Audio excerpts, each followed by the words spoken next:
What's going on, all you Bernie fans out there, and Bernie supporters, Berners, or etc. Jeffrey Bartell here, and today is the last day of April, and I'm doing a special live stream.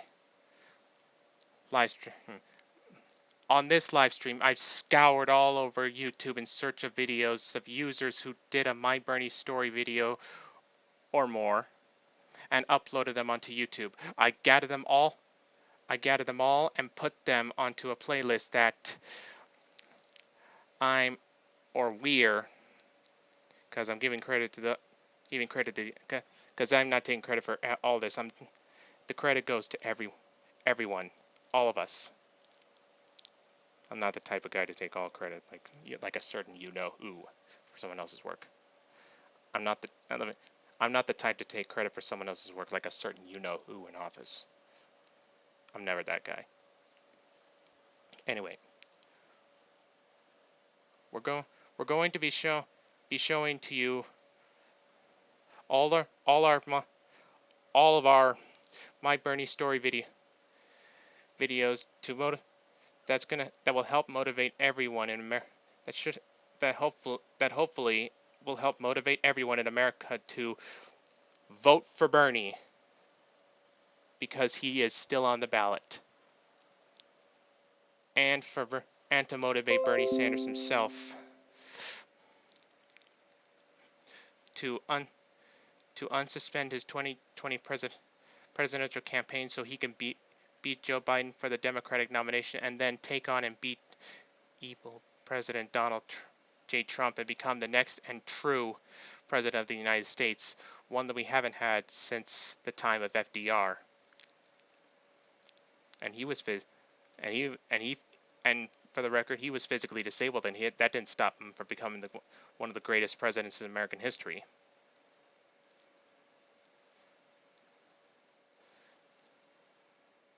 So remember,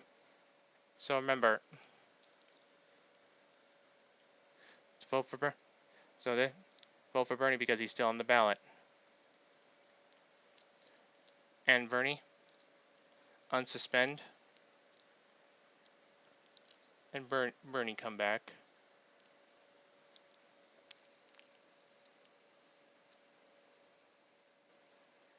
Share this video with these hashtags and more. All right. And so, without further ado, let's get started.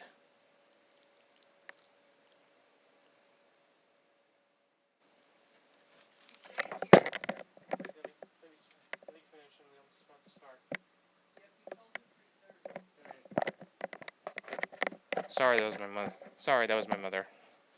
Anyway, there's short. I'm gonna let these videos play. I'm gonna let these videos play while I'm gonna be doing my chores. So, without further ado, let's get started. Enjoy, everyone. And I hope we're all hoping that it motivates you. And you too, Bernie. Nothing will change unless we have the guts to take on Wall Street, the insurance industry, the pharmaceutical industry, the military-industrial complex, and the fossil fuel industry.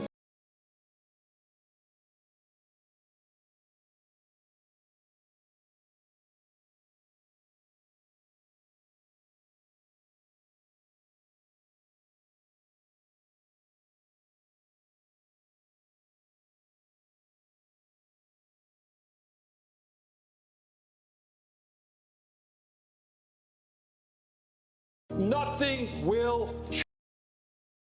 Nothing will change unless we have the guts to take on Wall Street, the insurance industry, the pharmaceutical industry, the military-industrial complex, and the fossil fuel industry. It is not good enough to talk about great ideas. They're important. But nothing happens unless people look around them and say, you know what, this status quo is not working. It's not just, it's not right, it's not fair. But I want you to think about this. Think about real change in America.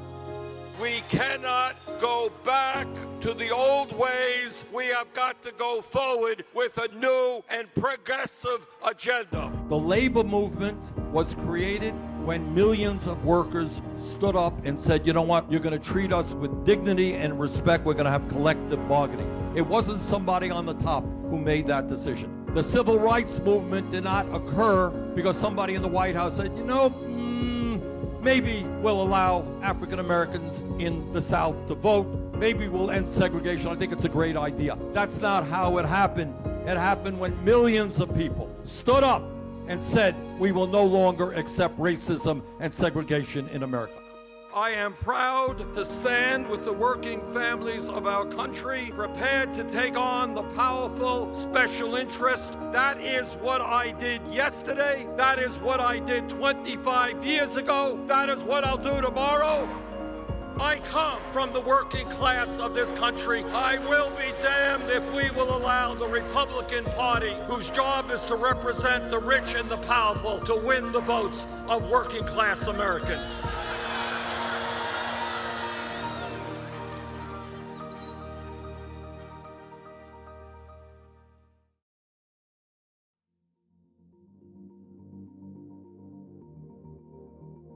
Welcome to your My Bernie Story Workshop. We're so excited that you all are here. In this video, we're going to tell you about one of the best ways to convince your friends, family members, and even complete strangers to support Bernie Sanders for president by sharing your story of what a Bernie Sanders presidency would mean for you and connecting with them about what's important to them. Together, we'll go over why your story matters for the political revolution and explain how you can share it strategically to help Bernie win. But first, let's review our strategy to make Bernie Sanders the Democratic nominee for president. Some of this will be familiar, but some of it is new information. First, let's go over the rules of the game.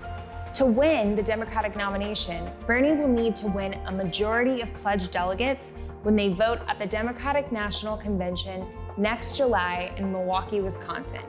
There will be an estimated 3,979 pledged delegates, which are awarded when each state holds its primary or caucus. That's why our strategy is to win as many states and delegates as early as possible. You might think that the biggest states with the most delegates are the most important, but actually, it's the earliest states that are the most important. Who wins early on will shape the entire race, who has momentum and who gets winnowed out. So our goal before any voting or caucusing begins is to make sure that Bernie wins early on. That's why we're asking all of our volunteers everywhere around the country to help us win early states. The first state to hold a primary contest is Iowa. The Iowa caucus is February 3rd. A week later is the New Hampshire primary. The Nevada caucus and the South Carolina primary are also held in February. And we have a lot of states voting on March 3rd, also known as Super Tuesday. Alabama, American Samoa, Arkansas, California, Colorado, Maine, Massachusetts, Minnesota, North Carolina, Oklahoma, Tennessee, Texas, Utah, Vermont, and Virginia. By March 4th, after Super Tuesday's over, more than 40% of pledged delegates will already have been awarded. That means we might already have a frontrunner, or the field might have dropped down to just a few top candidates. Our goal collectively is to make sure that Bernie is in as strong of a position as possible by that pivotal point, which means we need everyone, no matter where you are, to help us win big in all of those early states that I just mentioned. Let's talk about how we're going to win in all of those states. There are literally millions of people out there who share our values but who don't yet support Bernie. How are we going to convince them to not just support Bernie, but to turn out to vote for him? Well, study after study confirms that the best way to persuade people is by having personal, one-on-one conversations. That's why the most important thing you can do to help us win, besides donating to our campaign, is having conversations with people about Bernie. We're going to ask you to talk to people you know, especially if you live in an early state or if you know people who live in an early state. When someone knows and trusts you, they are much more likely to listen to you and take your recommendation. So if you know a lot of people in an early state or multiple early states, talking to people in your own personal network might be the best way that you can support our movement. But if you don't know people in an early state, or if you run out of people you know to talk to, that's okay too. Because we're also gonna ask you to talk to people you don't know by knocking on doors and making phone calls with us. Okay, so let's review. Our strategy to elect Bernie involves winning as many states and delegates as early as possible. That's how we're going to build the momentum to keep winning and make Bernie our Democratic nominee and ultimately the next president. We're going to win those early states by having personal conversations with people. There are two types of conversations you can have. Ones with people you know, which are most effective if you already know people in the early states, and conversations with people you don't know, which can take place through knocking on doors or making phone calls into early states. Now, as I'm sure we all know, talking to friends and family and strangers about politics and the political revolution can be tricky and even a little scary, especially when we're talking to people who are not yet Bernie supporters. If you're nervous about talking to others about Bernie, that is totally normal.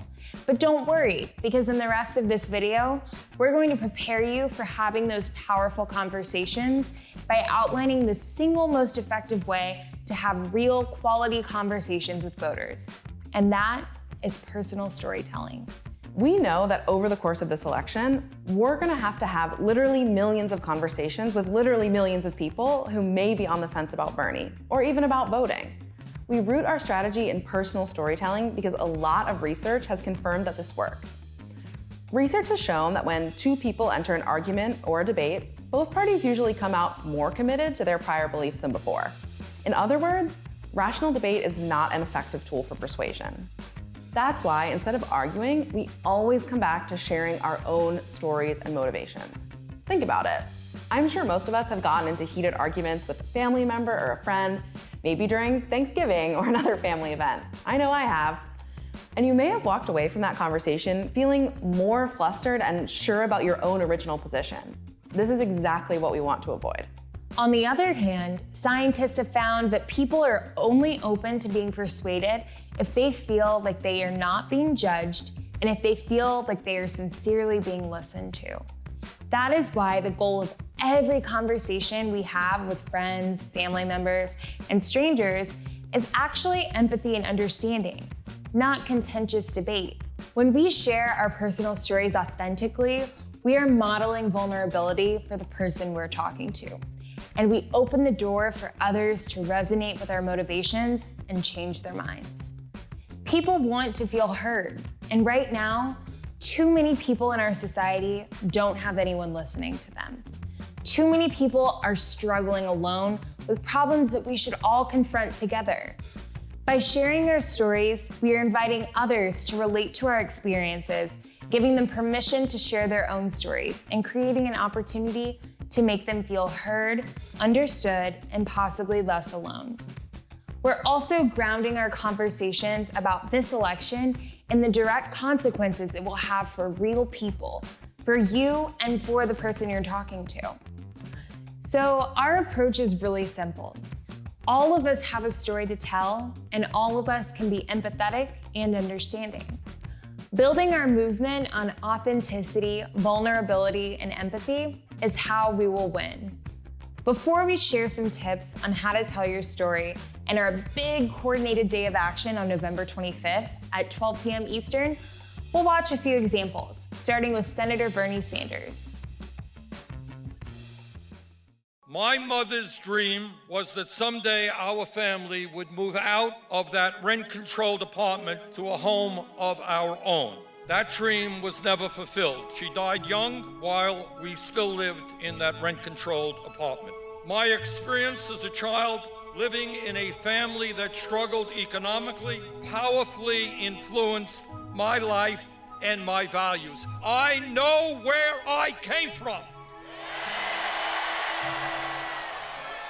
And that is something I will never forget. Unlike Donald Trump, who shut down the government and left 800,000 federal employees without income to pay their bills, I know what it's like to be in a family that lives paycheck to paycheck. I did not have a father who gave me millions of dollars to build luxury skyscrapers, casinos, and country clubs. I did not come from a family that gave me a $200,000 allowance every year beginning at the age of 3. As I recall, my allowance was 25 cents a week. I had something more valuable. I had the role model of a father who had unbelievable courage in journeying across an ocean with no money in his pocket to start a new and better life.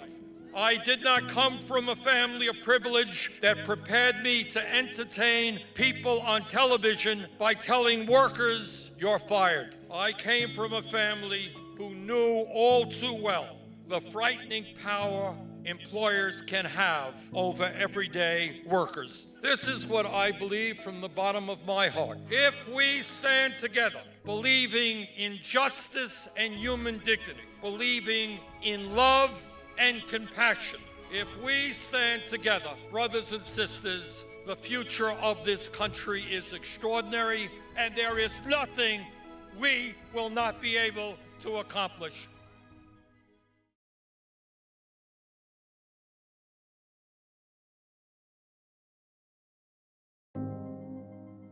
That's one of my favorite videos from Bernie. It's so powerful because it's honest and authentic to who he is. Now, we're gonna watch 2 more examples of personal stories from our supporters, and afterwards, you'll have time to discuss them with your group. Hi, I'm Elizabeth, and I'm a 21-year-old college student from Arizona, and I have a disability. I live with chronic pain every day of my life due to an accident that occurred 3 years ago. During my time in the hospital, my medical bills accrued to over $1 million. But I was lucky enough to be fully covered by insurance. Therefore, my family only had to pay $50,000 out of pocket. For far too long in this country, people have been discriminated against for having illnesses and injuries out of their control, used to make a profit off of. And I say no more. And this is why I stand with Bernie Sanders' Medicare for All. This is why I stand with Bernie Sanders' message of it's not me, but us. If Medicare for All was implemented, millions of lives would change so that we could invest into our futures and invest ourselves back into society and into our country. To feel like we also can achieve the American dream. Thank you, Bernie Sanders, for running for president. Thank you for giving me hope again. My name is Eric Manning II, and I believe in Bernie Sanders for health reform and criminal justice. I believe in Bernie because a personal story to my heart was I have an uncle who was in jail for doing drugs. That is a struggle that is big in the African American community. And he got the help he needed in prison. But unfortunately, when he got out, after he did his rehab and his time, he wasn't able to find a good job that provided health care. So he got forced to take a job with a contracting company that could not provide health care for him. He got hurt on the job, ruptured a disc in his back, and he couldn't afford the surgery or pain medication. He ended up relapsing on drugs and winding back up in jail. So that's why I believe in Bernie Sanders, because he wants to fix that. He doesn't believe that once you do a crime, you should continue to pay for the rest of your life until you die. But no, once you do your time, once you pay your fine, your fee, once you give back what you took away from society, you should be able to be put back into society and become a productive member, because it's called the correctional institution. And unfortunately, they've lost their way when it comes to correcting and reforming the population to help benefit the people. That is why I believe in Bernie Sanders.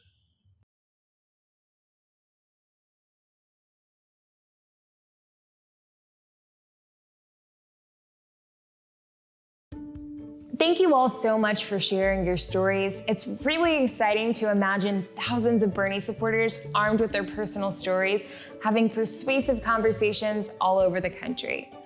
Now, I'm going to show you how to send them out into the world. We want you to record your story as a video and share them in your networks. Remember, we're all going to share our videos with our friends once we make them.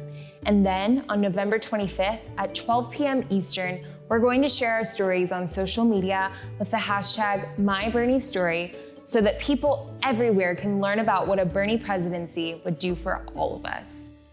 Please pull out your phones and open up the Bern app. The Bern app is an incredible tool you should use to organize the people in your personal networks. And we want you to record your My Bernie story in the app. You should have downloaded the Bern app earlier, but if you didn't, please open up the Apple App Store or the Google Play Store, search for it, and download it right now. It's also a web-based app, so if you don't have any more memory on your phone, you can visit app.berniesanders.com. Either way, please take out your phone and pull up the Bern app right now. Okay, so once you have Bern, you need to create an account, which means entering your email and password. When you're on the homepage, you'll see a section called Record My Bernie Story. If you click on that section, you'll be prompted to record or upload your video. We have teams of people who approve your videos, so please make sure it's not too long, that it's not disparaging of other candidates, and that it's family friendly. If you've already recorded your video, all you have to do is click on the My Profile section in the upper right corner to see your video or re-record it.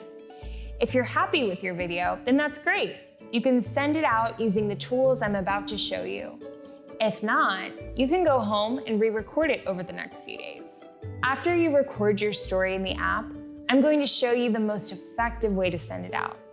On the homepage of Bern, you will see a section called Survey My Friends About Bernie.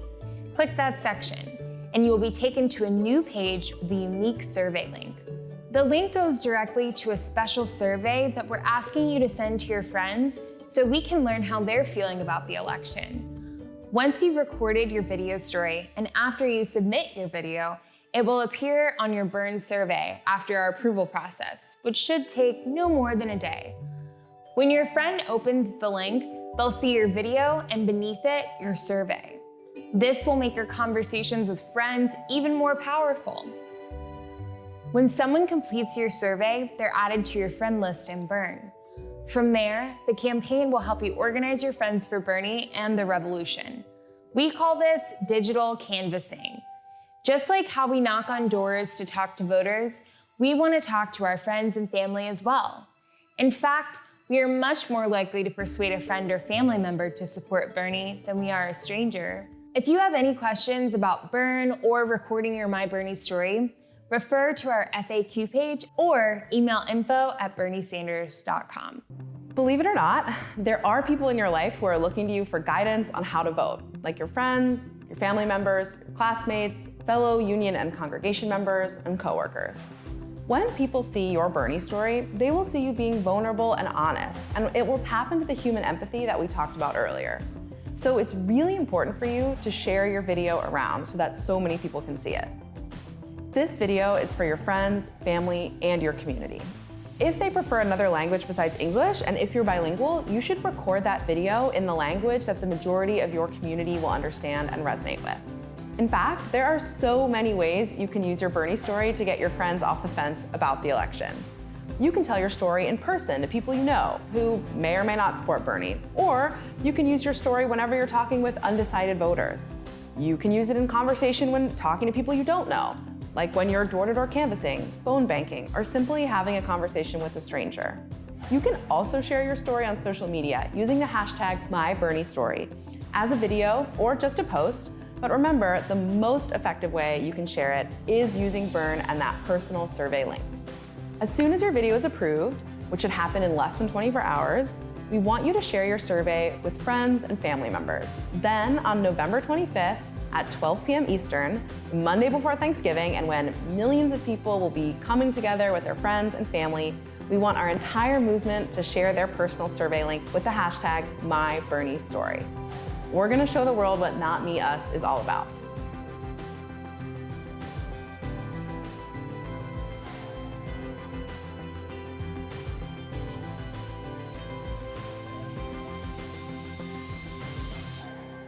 Hi, my name is Charlie, and I live in California. I come from an immigrant military household, and I'm an Air Force veteran. For the time I served, before the repeal of Don't Ask, Don't Tell, well, that's what I did. Not once did I reveal my truth while maintaining the utmost professionalism. As a gay man of color seeking the smallest amount of self-worth, I hated myself, thinking that I had been inconsistent with the values that the military is supposed to represent. Values that I really wanted to believe in and uphold, like integrity and honor. I've lost amazing friends, some to suicide and drug abuse, those confronting their internal struggles that queer people all too often face alone. I have since used the GI Bill to graduate from UCLA, learning history and about Bernie's relentless advocacy for civil rights, the LGBT community, and veterans literally since before I was born has had such a profound impact on me. He's always seen people like me, even when I didn't see myself. His unwavering recognition of our equality, our humanity, extends throughout his policies to pioneer social, economic, and environmental justice.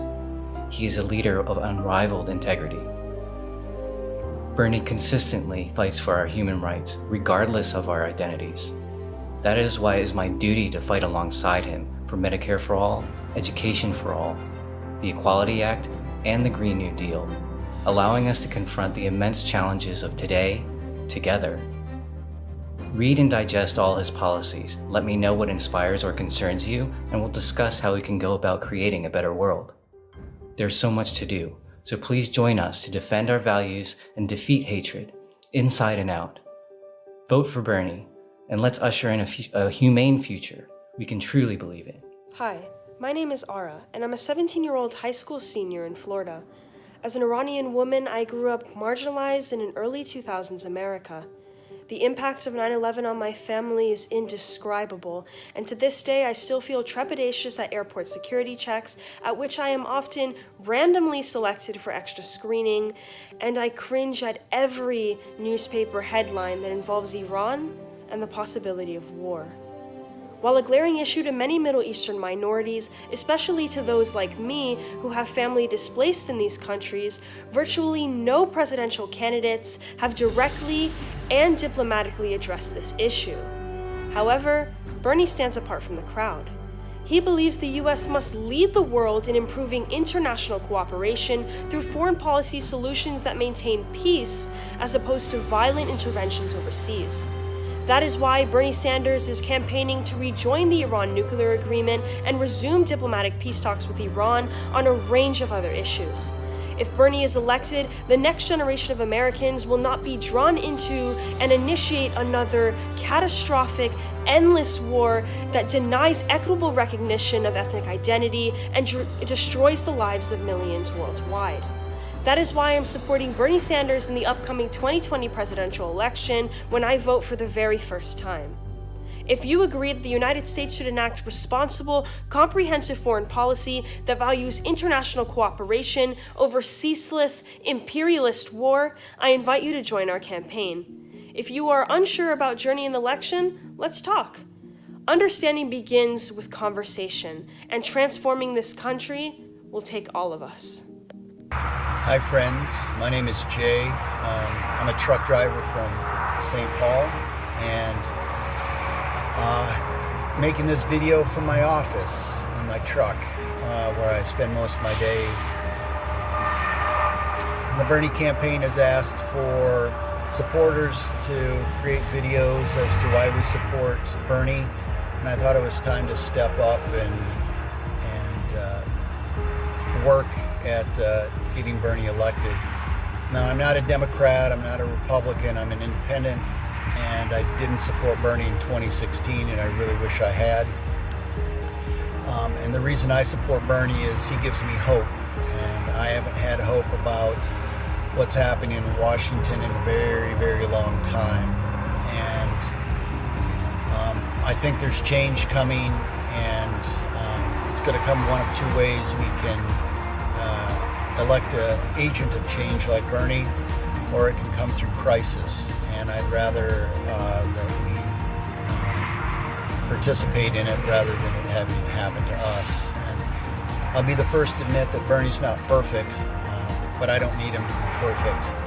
I just need him to start the change that's really needed in Washington. And I truly believe he's the one that can do that. He's been consistent his whole career, and I think what you see is what you get. And for what it's worth, it's my opinion. I hope you'll join me and the rest of Bernie supporters as we go forward. We've got 15 months to the general election, and we've got a generational opportunity here to make a change. So go Bernie, and I hope you join us.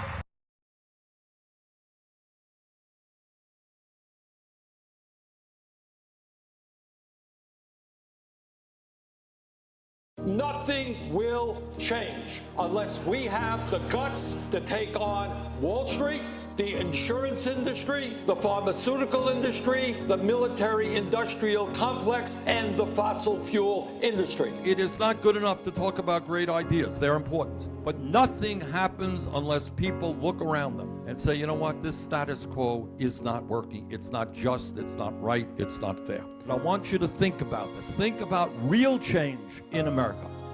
We cannot go back to the old ways. We have got to go forward with a new and progressive agenda. The labor movement was created when millions of workers stood up and said, you know what, you're going to treat us with dignity and respect. We're going to have collective bargaining. It wasn't somebody on the top who made that decision. The civil rights movement did not occur because somebody in the White House said, you know, maybe we'll allow African Americans in the South to vote. Maybe we'll end segregation. I think it's a great idea. That's not how it happened.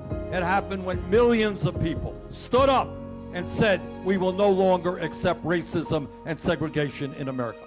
I am proud to stand with the working families of our country, prepared to take on the powerful special interest. That is what I did yesterday. That is what I did 25 years ago. That is what I'll do tomorrow. I come from the working class of this country. I will be damned if we will allow the Republican Party, whose job is to represent the rich and the powerful, to win the votes of working class Americans.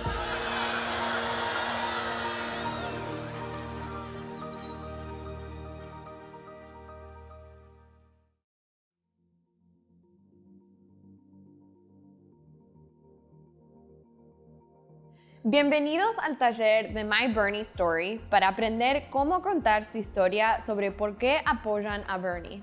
Estamos muy emocionados de que estén aquí.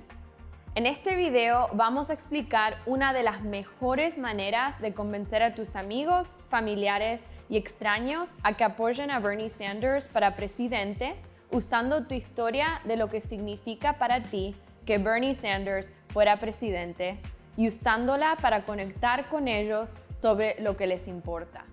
Ahora vamos a repasar por qué tu historia es importante para la revolución política y explicaremos cómo puedes compartirla estratégicamente para ayudar a Bernie a ganar. Pero primero, revisemos nuestra estrategia para que Bernie Sanders sea el candidato demócrata para presidente.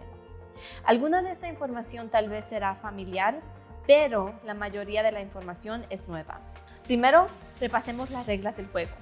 Para ganar la nominación demócrata, Bernie necesitará ganar la mayoría de los delegados comprometidos o pledged delegates, como se conocen en inglés.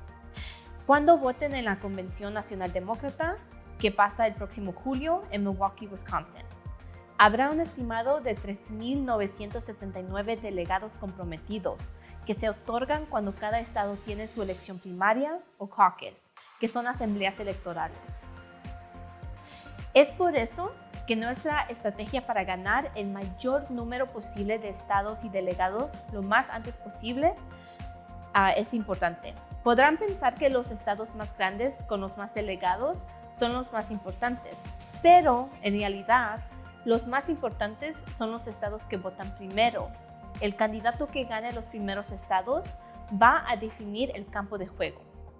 Por lo tanto, nuestro objetivo antes que comience cualquier votación o caucus es asegurarnos de que Bernie gane desde el principio.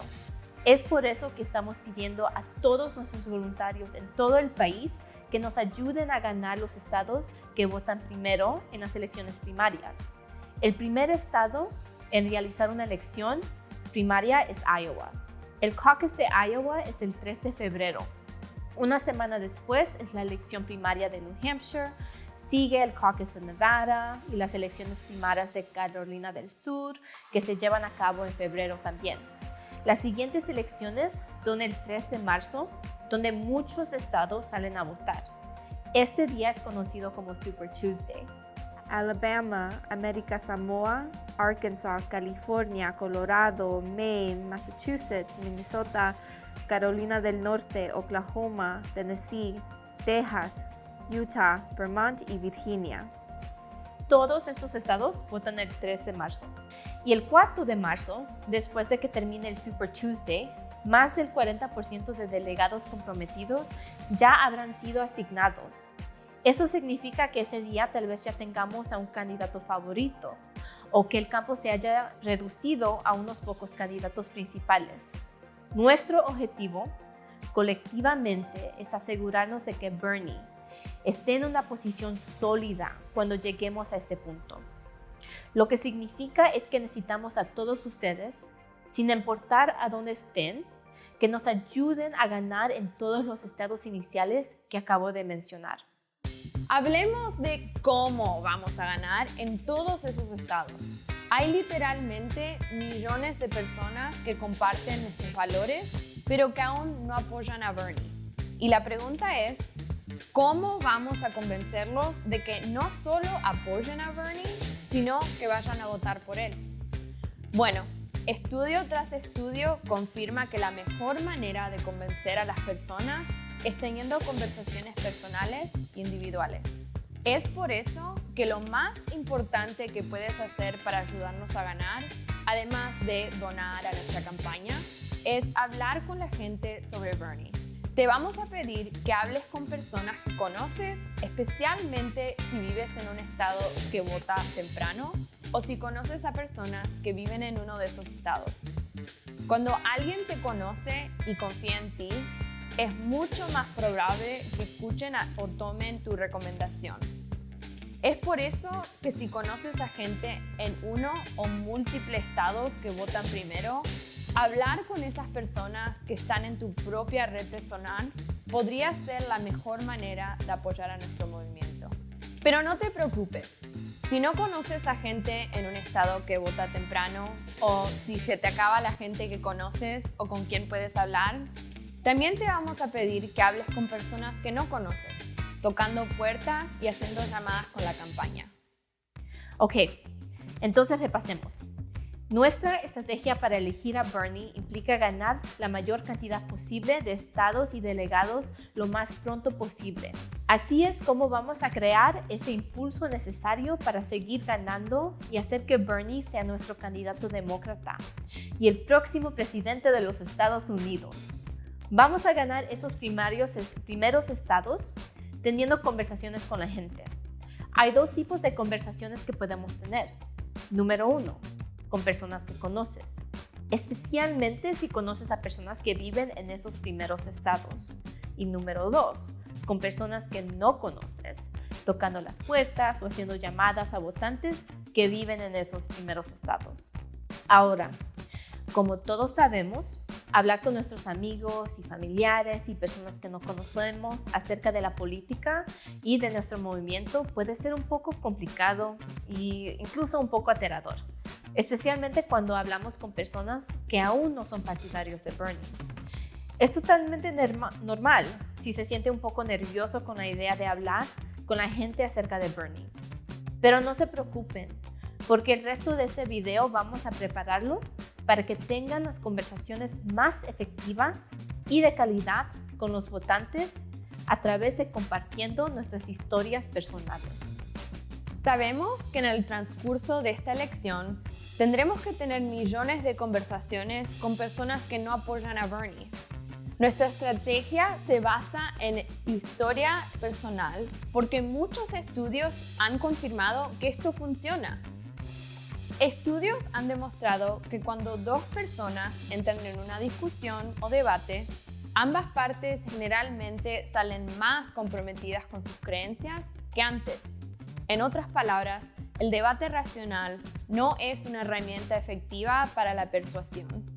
Por eso, en vez de discutir, la herramienta más efectiva es compartir nuestras propias historias y motivaciones.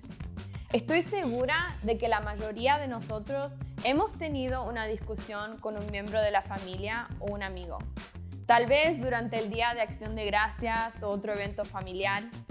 Yo sé que yo las he tenido.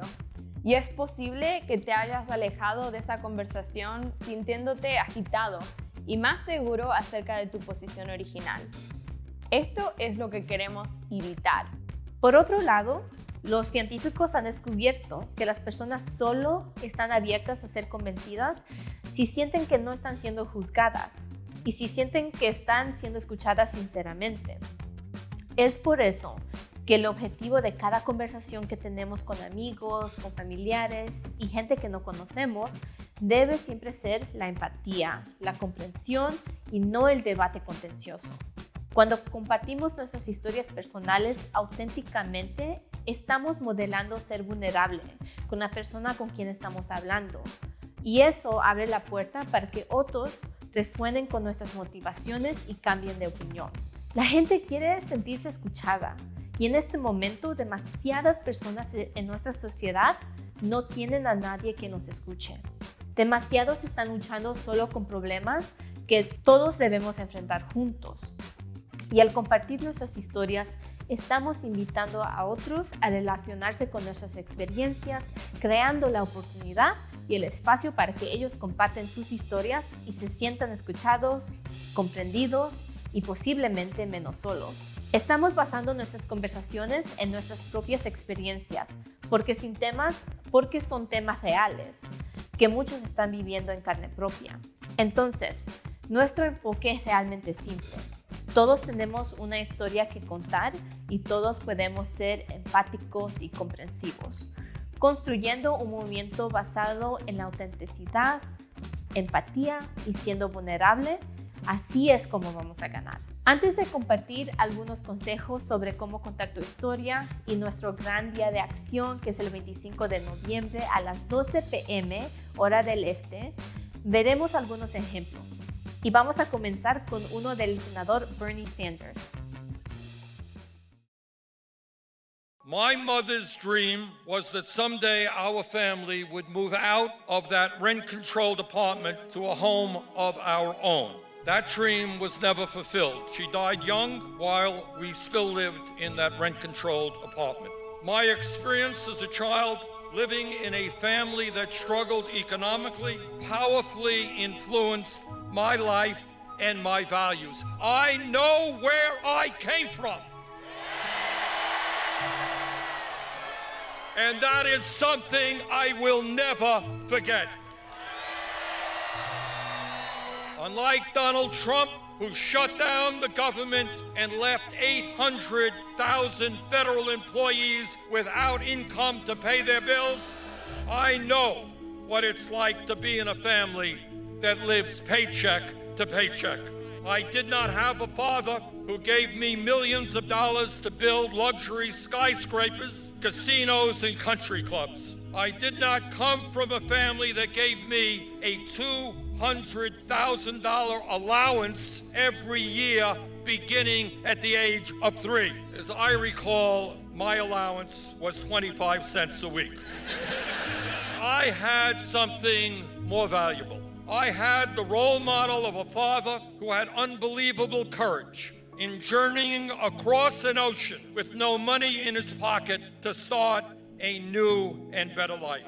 I did not come from a family of privilege that prepared me to entertain people on television by telling workers, "You're fired." I came from a family who knew all too well the frightening power employers can have over everyday workers. This is what I believe from the bottom of my heart. If we stand together, believing in justice and human dignity, believing in love and compassion, if we stand together, brothers and sisters, the future of this country is extraordinary, and there is nothing we will not be able to accomplish.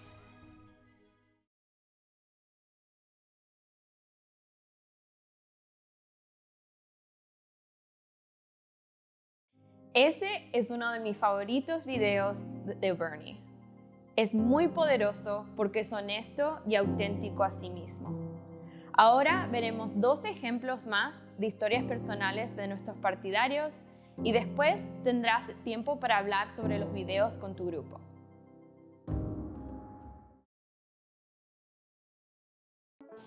Hola, me llamo Cristian, tengo 19 años y yo apoyo a Bernie Sanders para la presidencia. Mis papás son inmigrantes ecuatorianos que vinieron para trabajar y para darme una mejor vida. Pero desde que Donald Trump ascendió a la presidencia, nosotros sentimos que ya no estamos bienvenidos aquí. Y es más, desde el tiroteo en El Paso, por la primera vez, nosotros tenemos miedo de ser latinos aquí.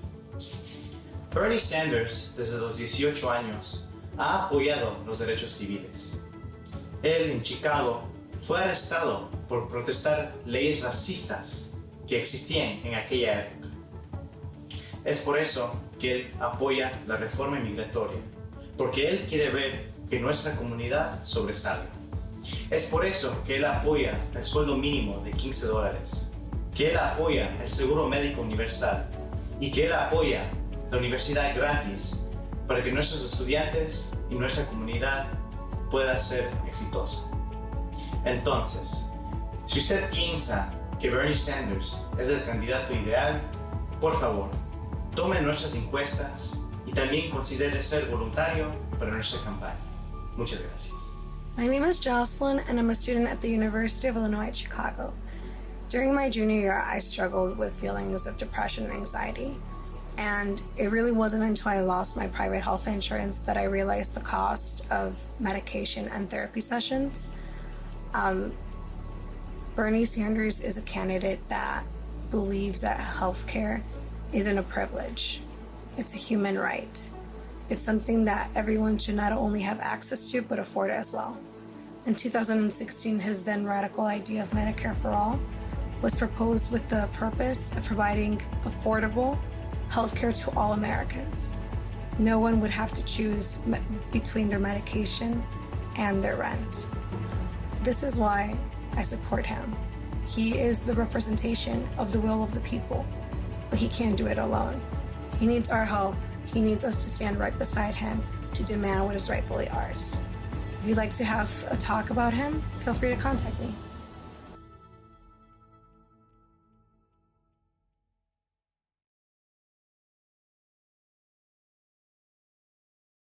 Muchas gracias a todos por compartir sus historias. Es realmente emocionante imaginar a miles de partidarios de Bernie armados con sus historias personales, teniendo conversaciones impactantes en todo el país. Ahora les voy a mostrar cómo compartir sus historias al mundo. Primero, graba tu historia en video y comparte ese video en tus redes.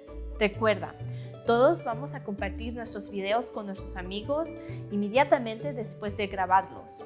Y luego, el 25 de noviembre a las 12 p.m. hora del este, vamos a compartir nuestras historias en las redes sociales usando el hashtag MyBernieStory para que todas partes puedan aprender qué significa para nosotros si Bernie fuera presidente. Saquen sus teléfonos, abran la aplicación móvil Burn. La aplicación Burn es una herramienta increíble que debes usar para organizar las personas en tus redes personales. Y queremos que grabes tu video en la aplicación sobre por qué apoyas a Bernie. Si alguien no ha descargado la aplicación Burn, abran el Apple App Store o Google Play Store en su teléfono, busquen la aplicación y descárgala ahora mismo. La aplicación también está disponible en forma de una página web, por lo que si alguien no tiene memoria en su teléfono, pueden visitar app.berniesanders.com. Ok, y si esta es tu primera vez usando Burn, una vez que ya tengas abierta la aplicación, debes crear una cuenta ingresando tu correo electrónico y creando una contraseña. Cuando estés en la página de inicio, verás una sección llamada Record My Bernie Story. Si haces clic allí, se te pedirá que grabes o subas tu video. Tenemos un equipo de personas que aprueban todos los videos, así que asegúrate de que no sea demasiado largo, que no hables mal de otros candidatos y que sea un video apropiado para toda la familia. Si ya has grabado tu video, lo único que tienes que hacer es hacer clic en la sección My Profile en la esquina superior derecha para ver tu video o volver a grabarlo. Si estás contento con tu video, perfecto. Puedes enviarlo usando las herramientas que voy a mostrar. Si no, puedes ir a casa y volver a grabarlo en los próximos días. Después de que grabes tu historia en la aplicación, mostraré la forma más efectiva de enviarla. En la página de inicio de Burn, verás una sección llamada Survey My Friends About Bernie. Haz clic en esa sección y te llevará a una nueva página donde encontrarás un enlace único. Ese enlace va directamente a una encuesta especial. Te pedimos que envíes ese link a tus amigos para que podamos saber cómo se sienten acerca de la elección. Una vez que hayas grabado tu historia y hayas sometido tu video y en cuanto sea aprobada, aparecerá en tu encuesta de Burn. La aprobación es rápida, no demora más de un día. Cuando sus amigos abren el enlace, verán tu video y debajo del video tu encuesta. Esto hará que tus conversaciones con tus amigos sean aún más poderosas. Cuando alguien completa tu encuesta, se agregará a tu lista de amigos en Burn. A partir de allí, la campaña te ayudará a organizar a tus amigos para Bernie y para la revolución política. A esto lo llamamos comunicación digital. A igual que cuando tocamos puertas para hablar con los votantes, también queremos hablar con nuestros amigos y familiares. De hecho, tenemos muchas más probabilidades de convencer a un amigo o un familiar para que apoyen a Bernie que a un desconocido. Si tienes algunas preguntas sobre Burn o sobre cómo grabar tu video sobre por qué apoyas a Bernie, consulta nuestra página de preguntas frecuentes en el sitio que ves en la pantalla. O envía un correo electrónico a info@berniesanders.com. Lo creas o no, hay personas en tu vida que buscan orientación sobre cómo votar, como tus amigos, los miembros de tu familia, tus compañeros de clase, compañeros de sindicato y miembros de tu congregación. Cuando las personas vean tu historia sobre por qué apoyas a Bernie, te verán siendo vulnerable y honesto y aprovecharás la empatía humana de la que hablamos anteriormente. Por estas razones, es muy importante que compartas tu video. Este video es para tus amigos, familiares y tu comunidad. Si prefieren otro idioma además de inglés y si eres bilingüe, debes grabar tu video en el idioma que la mayoría de tu comunidad entienda y que tiene mayor impacto. De hecho, hay muchas maneras de que puedes usar tu historia sobre por qué apoyas a Bernie para activar a tus amigos sobre la elección.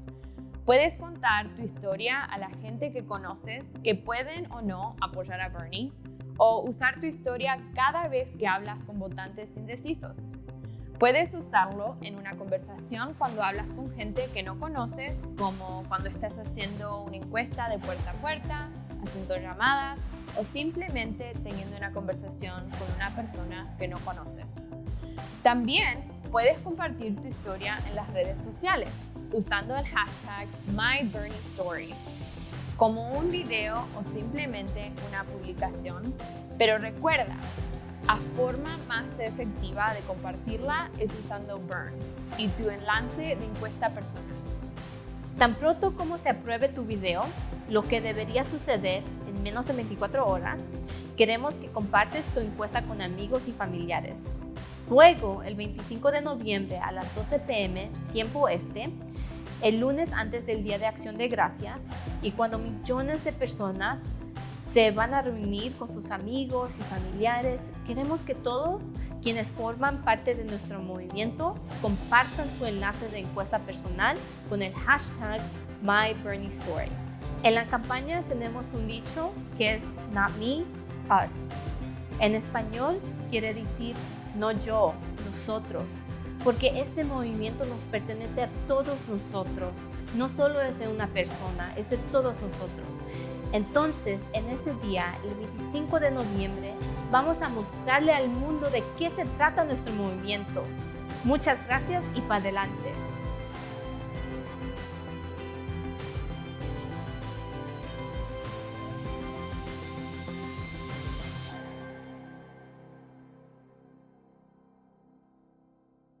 Hi, my name is Charlie, and I live in California. I come from an immigrant military household, and I'm an Air Force veteran.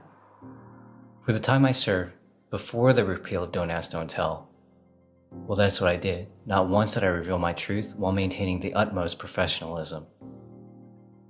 As a gay man of color seeking the smallest amount of self-worth, I hated myself, thinking that I had been inconsistent with the values that the military is supposed to represent. Values that I really wanted to believe in and uphold, like integrity and honor. I've lost amazing friends, some to suicide and drug abuse, those confronting their internal struggles that queer people all too often face alone. I have since used the GI Bill to graduate from UCLA, learning history and about Bernie's relentless advocacy for civil rights, the LGBT community, and veterans. Literally since before I was born has had such a profound impact on me. He's always seen people like me, even when I didn't see myself. His unwavering recognition of our equality, our humanity, extends throughout his policies to pioneer social, economic, and environmental justice. He is a leader of unrivaled integrity. Bernie consistently fights for our human rights, regardless of our identities. That is why it is my duty to fight alongside him for Medicare for all, education for all, the Equality Act, and the Green New Deal, allowing us to confront the immense challenges of today together. Read and digest all his policies. Let me know what inspires or concerns you, and we'll discuss how we can go about creating a better world. There's so much to do, so please join us to defend our values and defeat hatred, inside and out. Vote for Bernie, and let's usher in a humane future we can truly believe in. Hi, my name is Ara, and I'm a 17-year-old high school senior in Florida. As an Iranian woman, I grew up marginalized in an early 2000s America. The impact of 9/11 on my family is indescribable, and to this day I still feel trepidatious at airport security checks, at which I am often randomly selected for extra screening, and I cringe at every newspaper headline that involves Iran and the possibility of war. While a glaring issue to many Middle Eastern minorities, especially to those like me who have family displaced in these countries, virtually no presidential candidates have directly and diplomatically addressed this issue. However, Bernie stands apart from the crowd. He believes the US must lead the world in improving international cooperation through foreign policy solutions that maintain peace as opposed to violent interventions overseas. That is why Bernie Sanders is campaigning to rejoin the Iran nuclear agreement and resume diplomatic peace talks with Iran on a range of other issues. If Bernie is elected, the next generation of Americans will not be drawn into and initiate another catastrophic, endless war that denies equitable recognition of ethnic identity and destroys the lives of millions worldwide. That is why I'm supporting Bernie Sanders in the upcoming 2020 presidential election when I vote for the very first time. If you agree that the United States should enact responsible, comprehensive foreign policy that values international cooperation over ceaseless, imperialist war, I invite you to join our campaign.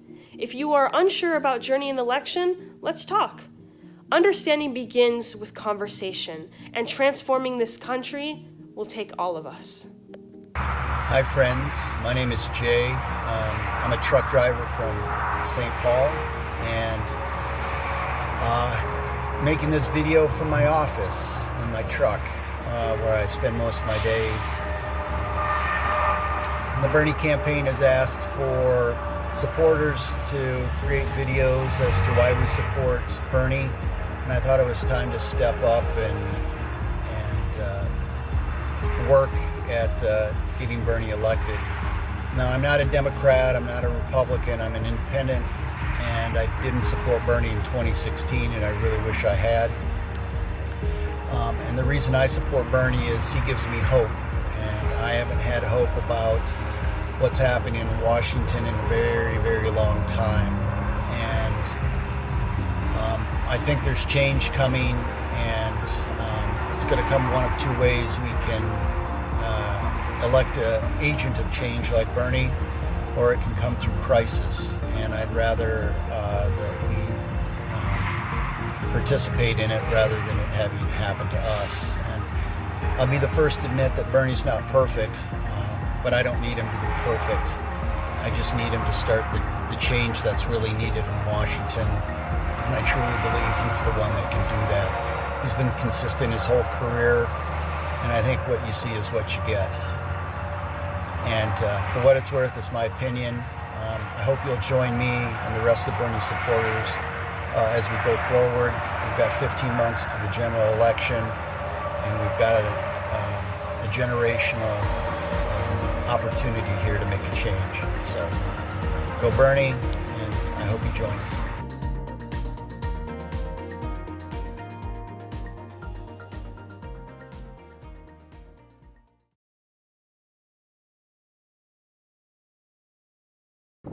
So Bernie Sanders said he was running for president in 2020. This is the greatest news I've heard all day. That means the left is going to divide itself yet again. The right's going to have a punching bag for poor old Mr. Bernie. That's going to give them all the talking points they need to have a pretty clean victory, I would say.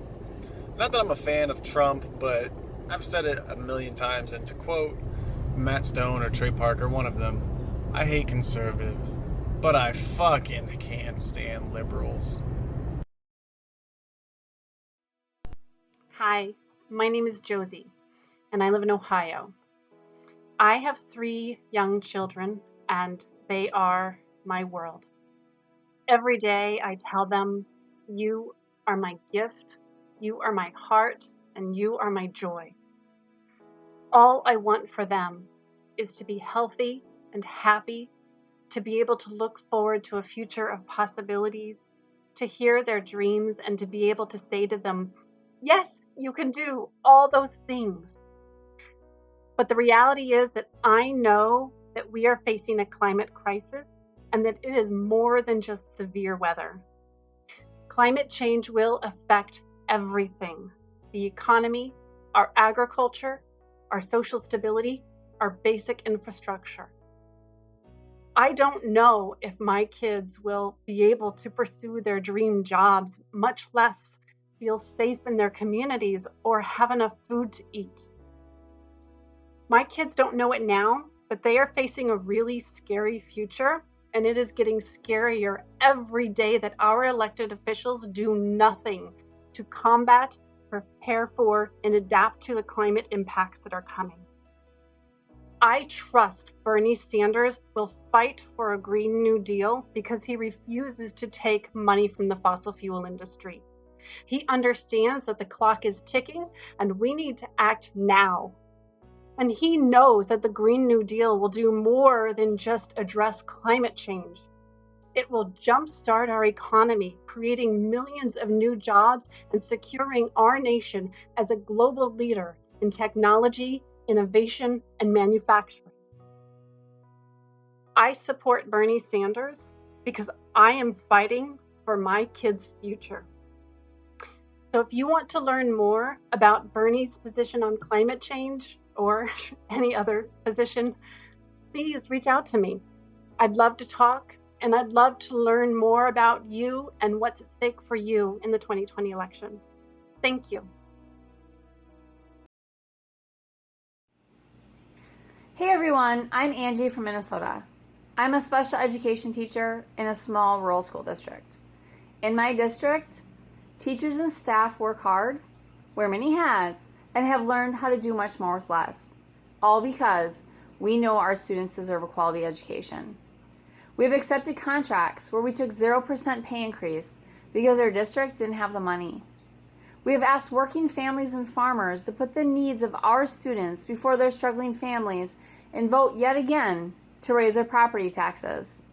We've endured program cuts where students lost learning opportunities and some of our staff have lost their jobs. This is all because public school districts in our country are inadequately and disproportionately funded.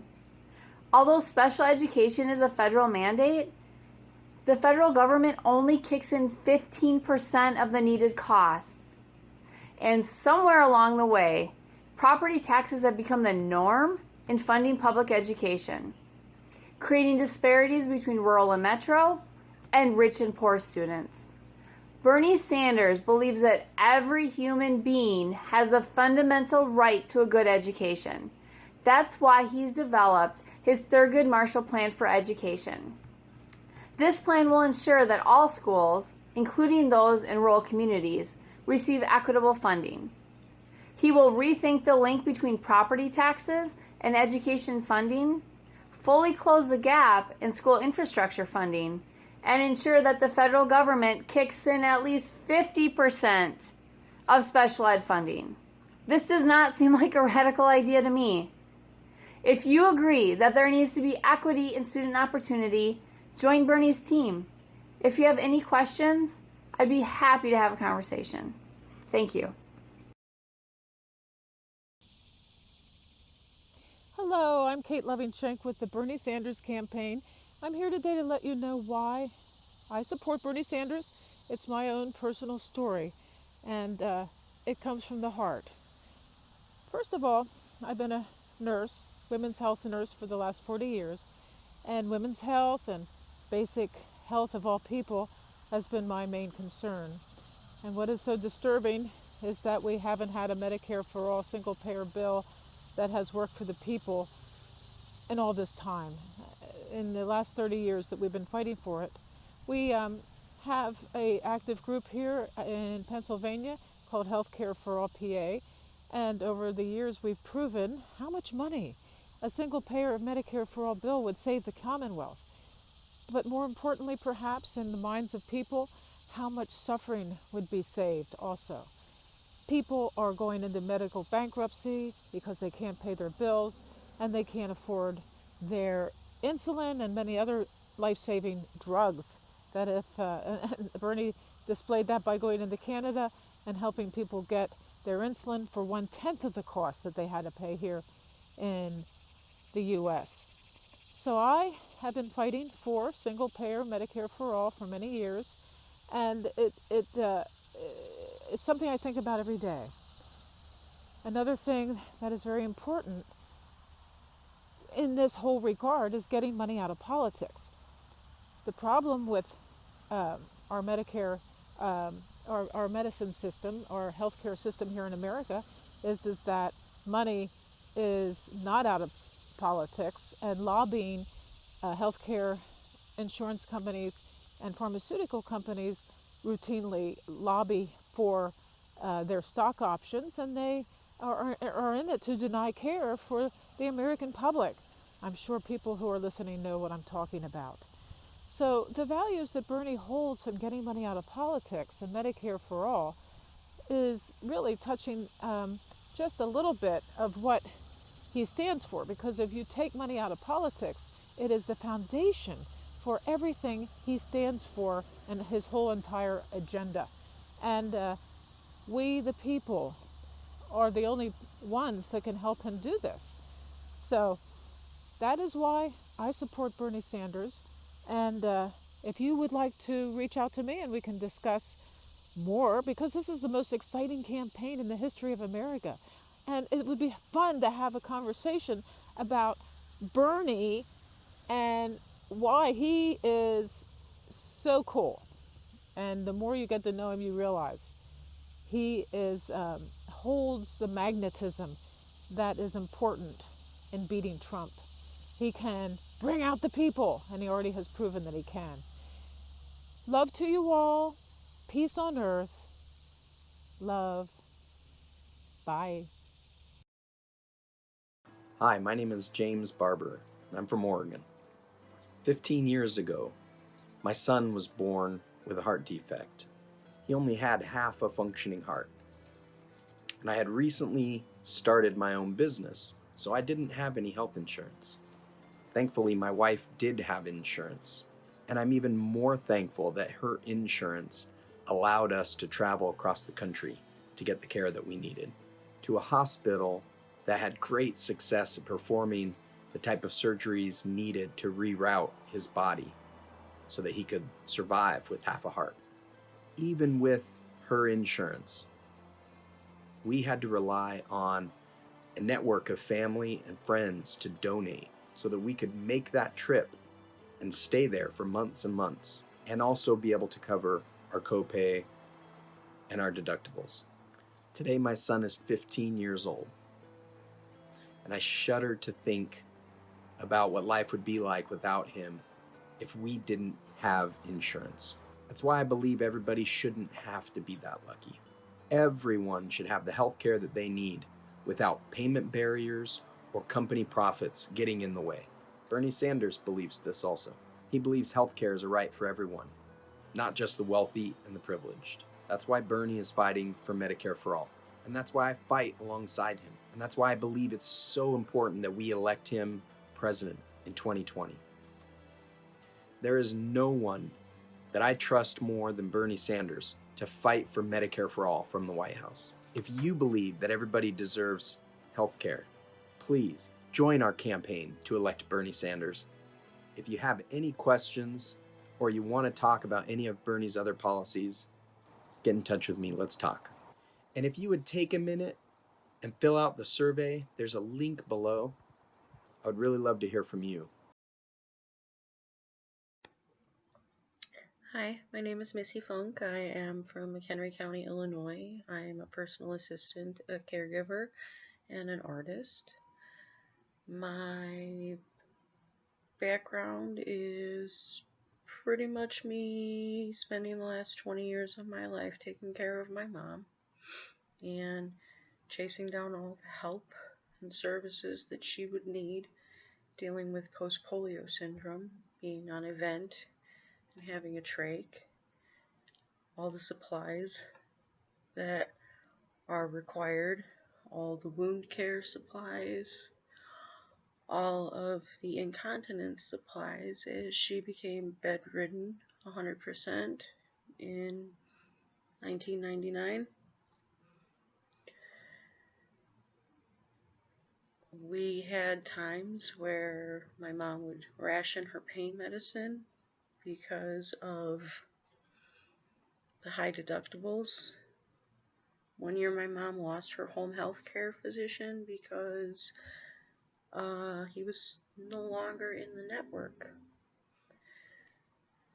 It's terrible that it's no longer about care. It's about who's cutting the check. And that's not healthy. We're exploiting patients that need medicine, that need care. I trust that Bernie Sanders is going to fight for health care and to lower prescription costs and to make sure that other families don't have to go through what we went through, living paycheck to paycheck and worrying about health care or the lack thereof all the time. I really hope you consider learning more about Bernie Sanders if you don't already know a lot about him. If you want to know more about him, please contact me. Let's have a conversation. Thank you. Hi, I'm Jenna and I'm from California. I'm the daughter of a public school teacher who was a single mom. I remember wearing hand-me-downs and drinking powdered milk. I know what it is to come from a family working hard to make ends meet. As an adult, I too became a single mom. My son struggled with attention and organizing his thoughts. I became his IEP advocate, which is an individualized education plan for students with special needs. I remember the class sizes getting larger and the resources becoming more scarce. It took me 17 years to pay down my student debt, and I was unable to save to send my own son to college. Bernie Sanders believes that the United States, as the wealthiest nation in the world, should provide the best education system in the world, and I agree. Bernie plans to fully fund K-12 education and provide free state college. He believes that anybody who wants to learn should be able to learn, not just the few, and I agree.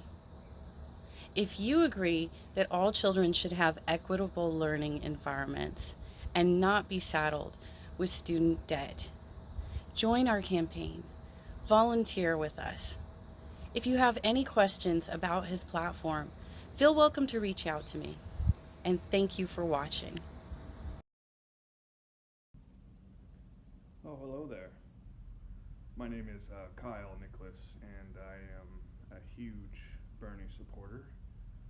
I live in Olympia, Washington, the state capital, and my come to Bernie story is very simple. I came across him in 2015, saw a man with honor and integrity, somehow also a politician, and my vast education has taught me to follow someone like that when they present themselves. Also I've lived a life of privilege my whole life, and I'm just tired of looking the other way on you name the issue.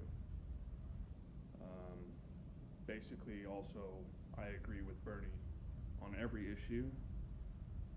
So, I hope you guys join our movement because it's pretty amazing. And the burner community is some of the most amazing people I've ever met in my life. So, hope you guys feel the burn and join our revolution. My name is Juan Pablo Vasquez, and I live in Ceres, California, and I'm here to share my journey with Bernie, which began in 2015. A little background information about me. I was born in Mexico. I was brought to the United States when I was 2 years old, so immigration is very close to my heart. And as a former Republican, when the rhetoric against myself and people like me began to get nasty, I began to question all my beliefs. I began soul searching, and I also started listening to Bernie Sanders and was inspired by Bernie Sanders to get involved politically. I love the fact that he gave an awesome plan on how to change our politics, not just on a national level, but locally. Getting involved locally, electing progressive candidates to local office, school board, city council, state government, everywhere. That's why I support Bernie Sanders. Hey everybody, how's it going? Thanks for stopping by again. Look, if you've been on social media lately, you've noticed a pretty cool hashtag. It's hashtag MyBernieStory. And what it is, more than anything else, is regular people sharing why they support Bernie Sanders, sharing why Bernie Sanders inspires them, gives them hope, helps address their concerns. It's actually really beautiful to see because you see folks from all walks of life talking about Bernie Sanders and what he means to them. And it's a really pure form of engagement. There's no fancy production values in most of them. There's no, slick ad agency involvement. At the end of the day, it's regular folks on their camera phones or on their, webcams with, basic equipment telling us why they love Bernie Sanders. And I think it's fantastic. So I encourage you to go on social media, look that up. Here on YouTube as well, you'll notice that if you search My Bernie Story, you'll see a ton of videos, big and small, about this wonderful effort. So I encourage you to watch all those. And in the spirit of this moment, I'm going to just tell you my quick Bernie story. As a Canadian, I can't actually vote in this process. And so, I don't want to take away too much space from the Americans who actually have a role to play directly in this context. But I can say that as a Canadian, Bernie Sanders has shown me a very different side of American politics.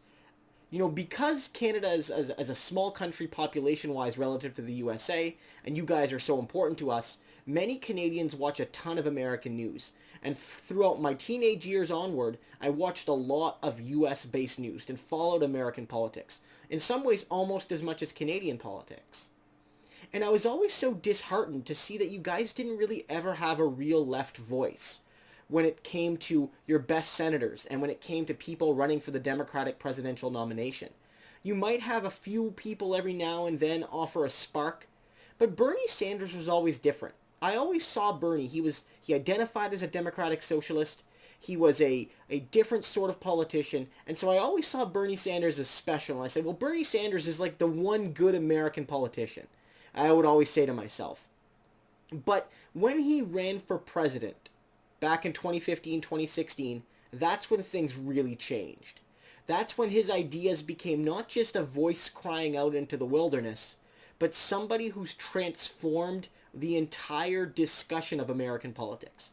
If you watched any Democratic debate, or if you watch anybody who's running for president right now for the Democratic nomination, what you're seeing is that Bernie Sanders has literally shaped the entire discourse. You're either in opposition to Bernie, or you're speaking on terms that Bernie would, or you're trying to thread the needle where you say you support Bernie's policies, but you actually don't because you want Bernie Sanders people to support you without actually doing the work to earn it. Whatever the reason, Bernie Sanders looms large. And I think that that's great to see because I look at what America has, and I really do feel sorry for a lot of working and middle-class Americans who lack what Canada has. Whether it's our Medicare system, whether it's relatively cheaper university. Our universities don't cost as much as your guys', or it's a whole bunch of things. The level of income inequality is lower in Canada, even though it's not perfect. But what makes Bernie Sanders extra special is that he's not just limited in his ambitions. He doesn't just look to Canada and say, that's good. Canada's the perfect society, and we're going to try to be like Canada. Bernie Sanders, more than most American progressives, admires Canada, but is critical of us. Bernie Sanders came to Canada last year, and he noted correctly, your healthcare system is better than ours. It takes care of more people with less cost per person. It's a better system. But your system doesn't include dental care and pharmaceutical care, and it doesn't include vision care. He doesn't include these things. And Bernie says, you guys have to do better too. And so Bernie Sanders is rare amongst a progressive American politician in that he has pushed us progressives in Canada to be more bold. Since his campaign in 2015-2016, it's not just the policies Bernie supports that's inspiring Canadians. It's his desire and his strength to take on the social and economic and political elite and do so in clear language that has inspired a lot of progressives in Canada, because here in Canada, we might be more left-leaning on some issues, but we're way less bold than Bernie Sanders. We don't call out the rich as readily as he did. At least we didn't back in 2015, 2016. We didn't make it clear that politics is a battle between the many and the few, and that Bernie Sanders stands with the many. We didn't make it clear that rich people should never vote for progressive candidates, that progressive candidates and progressive parties shouldn't be courting the votes of the hedge fund managers. Bernie Sanders said that. He said, don't vote for me. I don't want your vote. I don't need your vote. I want and need the votes of the 99%. He said all of this in clear terms. And it was so powerful to see. And Canadians to this day, progressive Canadians, are looking to Bernie Sanders, but also people like Ocasio-Cortez, and saying, how do we transplant their way of doing politics? Not always on policy, but certainly on their messaging and the way they organize people and the way they inspire people. Bernie Sanders is a special candidate, and he gives me such great hope for what he can achieve for my American brothers and sisters, but he also gives me hope for how he's inspiring a new vein of progressive politics here in Canada. So guys, I hope you enjoyed this. Thanks for watching, and I'll see you next time.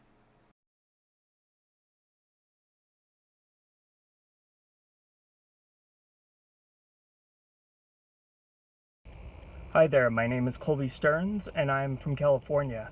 I'm supporting Bernie Sanders because I believe he is one of the few candidates who treats climate change for the existential threat that it is, a World War II level threat that needs to be taken care of with all hands on deck, and he is one of the few major candidates to actually believe that we need to catch up with the rest of the industrialized world and all the metrics that matter. Like, a lot of the other candidates just pretend like countries like Norway, Finland, Denmark, the UK, Austria, Switzerland, Italy, etc., like they don't matter. It's like, oh, even though they're doing so great, like it's like any of these major policies that all these major countries have already implemented, they don't matter, and anything they've already done, it just won't work here because it's just an article of faith, and we just tell you what we want you to believe. For me personally, healthcare is a human right. It should be taken off the marketplace because, like, companies, health insurance industries, the pharmaceutical industry, they have a perverse incentive in order to maximize their profits by denying care and basically giving you the most expensive drugs on the market. For me, it should be taken off the market. It should be something that's guaranteed to you as a right. If you're sick, you get help. There's no need for all these like bronze plans, gold plans, silver plans, etc.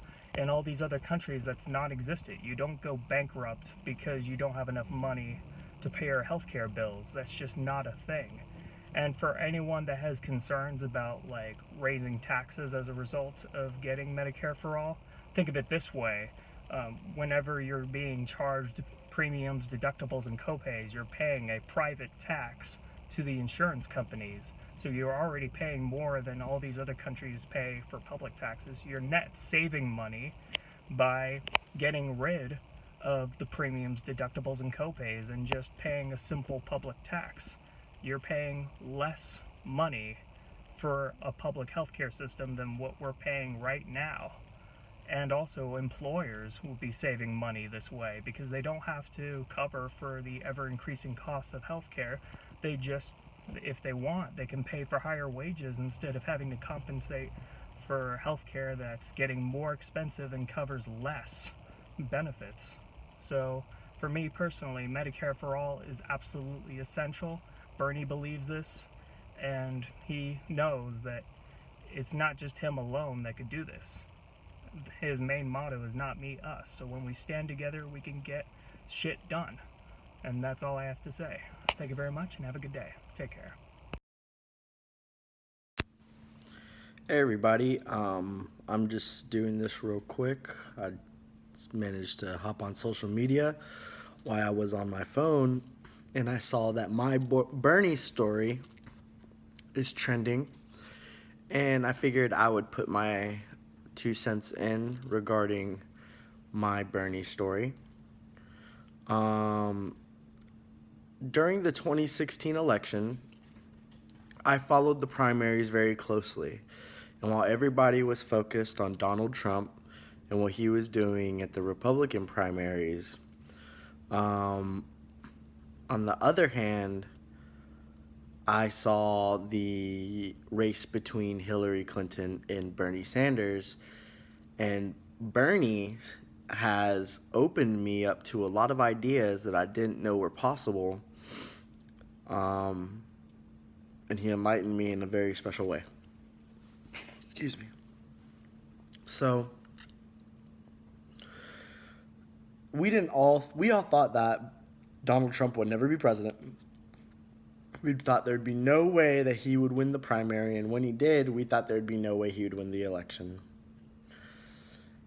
And when I was following Bernie in the primary, man, he really contrasted himself from many other politicians in our day and age, and he got me excited about politics. I was never into politics, but Bernie Sanders got me into politics, and now it's a major part of my life. And what that means is that I vote in every election, I go and do community service, I canvass when I can, and I volunteer with the campaign. He really opened my eyes to policies that help a majority, an overwhelming majority of the American people.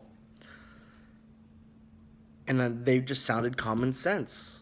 healthcare is a right. It should not be for profit.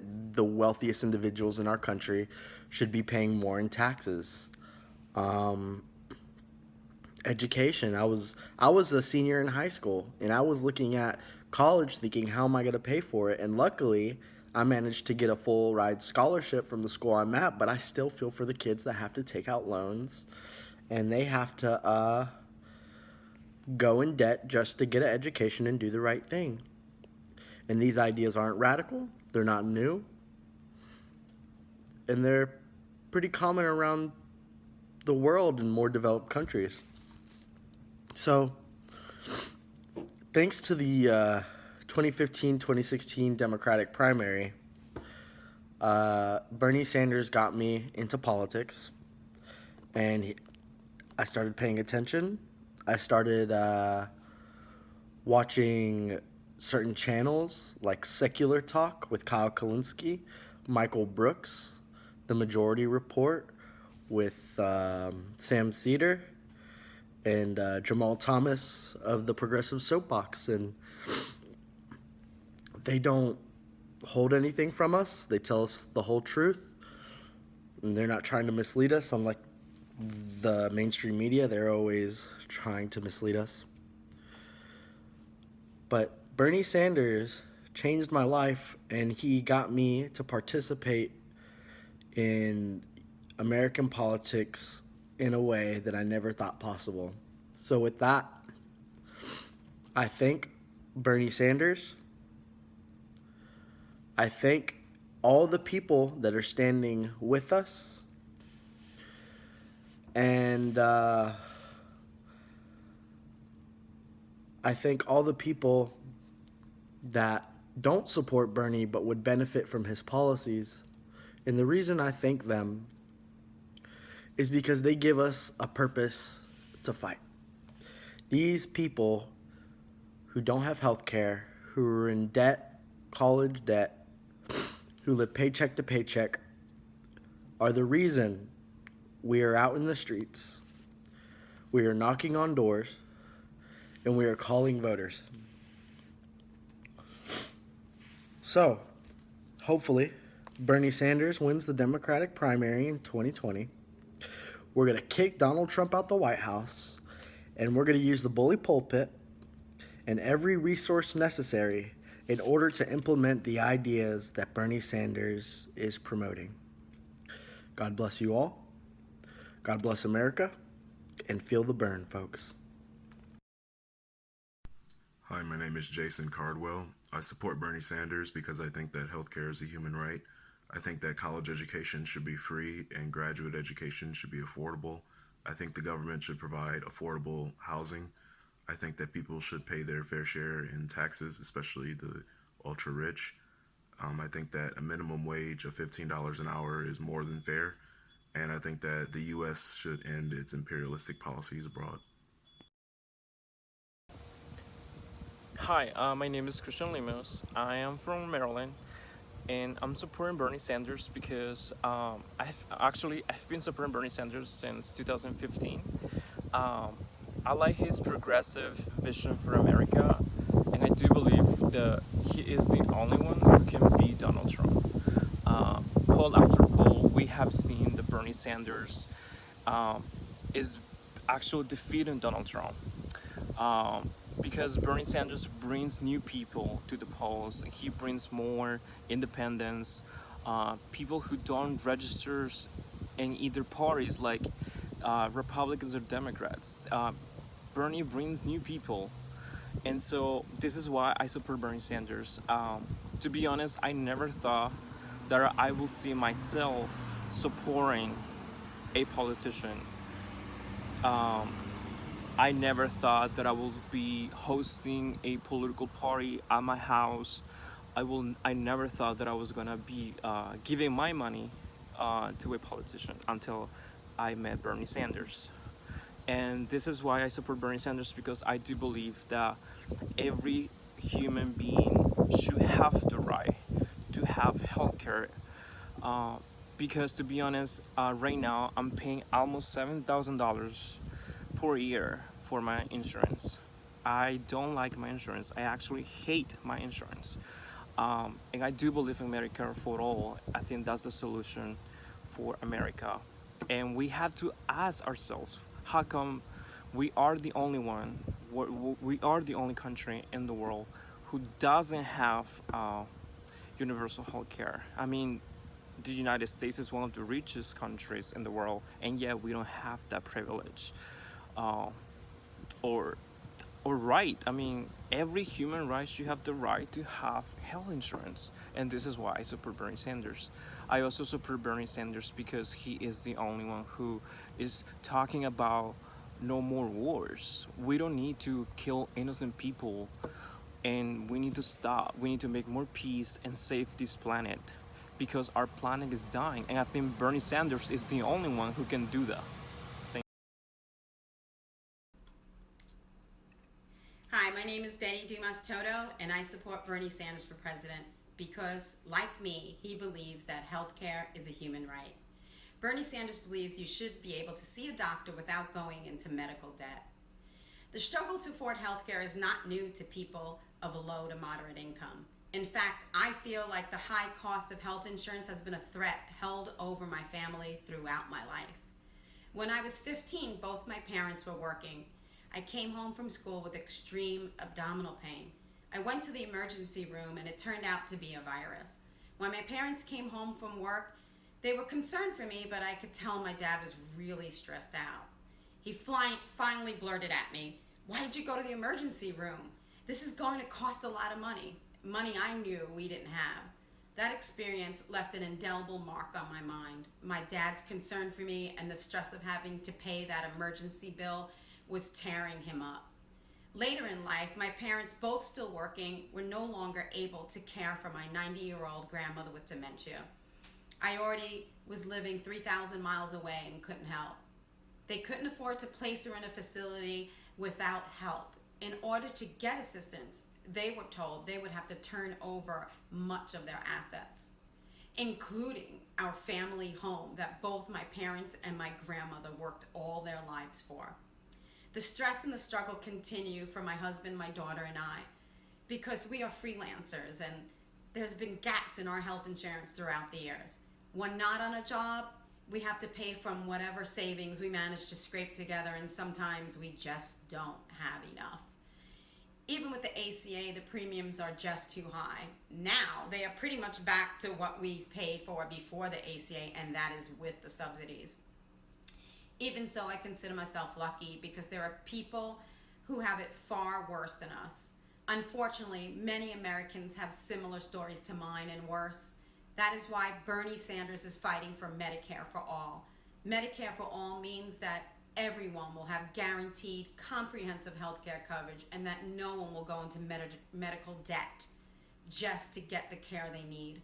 If you also believe that health care is a human right, join our campaign to get Bernie Sanders elected.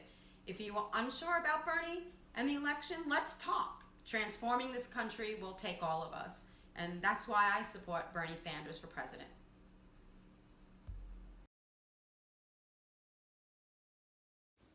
Hey, I'm Stephanie, and I'm a Filipino American who lives in California. My parents immigrated to the United States from the Philippines, and my mom was a nurse who delivered babies, and my father served in the U.S. military in the Coast Guard and served for over 23 years. I am the first on both sides of family to graduate from college in the United States. And after college, I went to work in Silicon Valley for a couple of decades and became a startup founder, and I'm now an online publisher, self-employed. I support Bernie Sanders because he and I share a common value that in order for America, our country, to be prosperous, that means that all of us should have the ability to thrive here. Currently, that's not the situation. We have a system where the 1% benefits at the expense of the 99%. And so what a President Bernie Sanders will do, will come in, and what I'm most excited about is his 21st Century Economic Bill of Rights.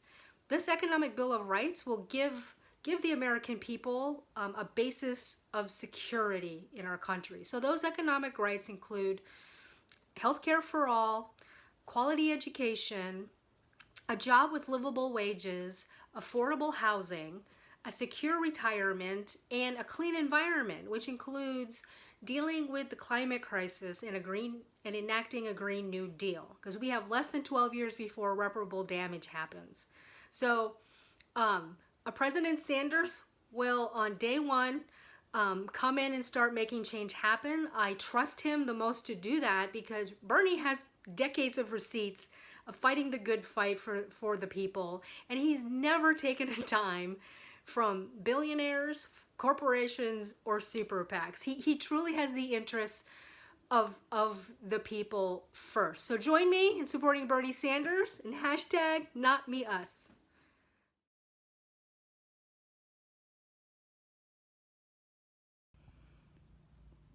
Hello, I am Kate Lovingshank from Lancaster, Pennsylvania. I already did my Bernie story even 2 times before, and I was talking about Medicare for all and getting money out of politics. I am a boomer for Bernie, and that means that there are many more like me who are not being polled, obviously. And many people my age have cell phones too and not a landline, so those people are not being polled. Now, what I would like to tell you is one other thing about Bernie is that he can beat Trump. He will not recede like a wilting flower, like so many others I see will and have, even with friendly audiences. Some of these candidates can't answer questions in an honest and authentic way without appearing as if they're hiding something. So, getting back to Bernie beating Trump, that is a huge reason to vote for Bernie. Besides the fact that his policies speak to all of us, besides the fact that he'll fight for us until we all go over the cliff. And let me just tell you something. Bernie will beat Trump. Bernie beats Trump. Now, this is the truth. He's a street fighter. He's not afraid of Trump. And the reason is because he is honest. He isn't lying about anything. Trump, of course, as Bernie says, is a pathological liar. And he's worse, so much worse than that. So I don't believe Joe Biden can beat Bernie because he's too much of a gentleman. And he is really somewhat confused these days. And the other women and the other men, good people, I like them all. But they can't beat Trump. Love you all. That's the final thing I have to say today, and I will put this out there on Twitter. Love you all. Peace on earth. Bye. Hi, my name is Terry, and I'm from Illinois. I've worked in a variety of industries, including a couple which went from being tightly regulated to very loosely regulated, and I've seen the impact that those changes have had on the people I care about and the world at large. I worked in radio for years before the Telecom Act of 1996, which led to the mass consolidation of the broadcasting industry. Most of the media is now owned by 6 massive corporations. Their priorities completely shifted to their shareholders and their bottom line, leaving behind their employees and the quality of their product, including the news, which is now so slanted and rarely covers the issues that we as Americans should really be concerned about, including climate change, rising healthcare costs, etc. After that, I worked in financial services and watched how my employer and our competition set up systems and incentives that took advantage of people with sketchy credit, who most of the time were simply struggling to pay their bills and feed their families. We just made that problem worse for them while generating revenue. It was eye-opening. Bernie has talked about the rich getting richer while the daily struggle for working people is getting worse. I know so many people who are worried about an emergency sending them into debt and bankruptcy. I support Bernie because I agree with him about the roots of the challenges facing so many people in this country. I trust Bernie to take these problems on and to work to fix them. He's been doing this work for his 30-plus years in government, and it will be a priority for him when he gets into the White House. He will fight for the interests of working people, not just the 1%. Thank you for listening to my Bernie story. Please take my survey about the 2020 election.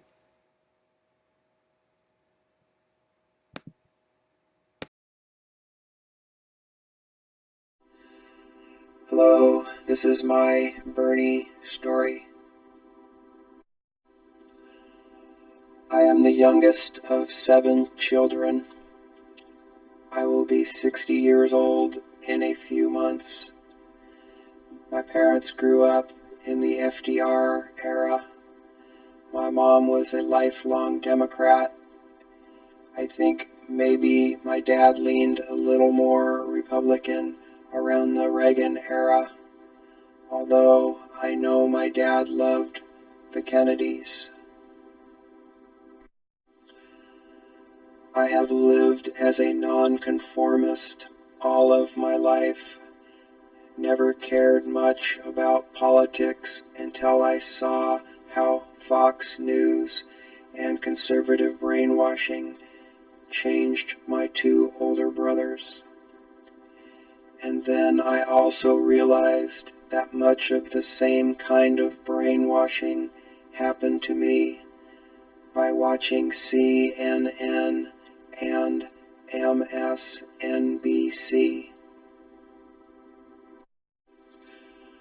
I now understand how the mainstream media and both political parties are controlled by greed-driven large corporations, sick billionaires, and corrupt politicians. A revolution needs to happen, but I never thought one could happen because most Americans seem to be okay with all of the greed and corruption.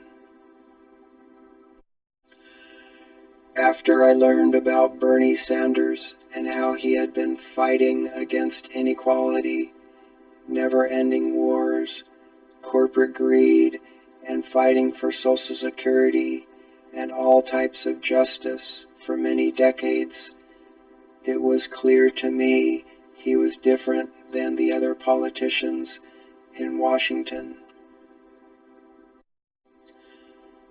I am from the U.S., but now living in Thailand. I believe I found a good way to help support Bernie from over here. I am giving out Bernie Sanders stickers to travelers from many countries. And I am creating videos while giving out the stickers. Most people from other countries agree Donald Trump is a horrible person, and some even fear the devastation he can cause. I believe it is good for voters in the U.S. to see how many people from other countries support, and some even use the word love when talking about Bernie Sanders. But the way I get the conversations started with travelers is I have my cute little Chihuahua pup, Billy, with me. She is the center of attention. See my videos at youtube.com/theflagpole and at twitter.com/theflagpole, spelled THEFLAGPOLL.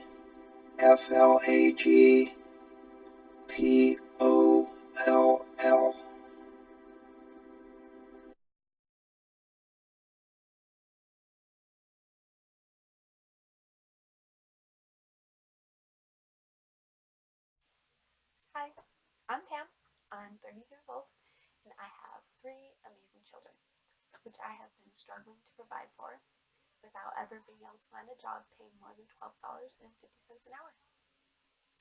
And it has been absolutely impossible to be able to pay my bills, to send them to daycare, and to feed them without a lot of help from a lot of people, without a lot of help from my family, from churches I've gone to, communities I've been a part of, and from the government. And right now I'm going back to school to get my engineering degree in renewable energy at Oregon Tech. And I'm looking looking at a big chunk of student debt, which is definitely shaping my future plans. And I used to never be interested in politics. I didn't care, didn't want to hear about it. I had some family members who voiced their opinions. I didn't like it. But when I started thinking about it, I knew that I did not want to be a part of any party because the two-party system is absolutely ridiculous. And that's the first thing that interested me in Bernie, is that he's an independent.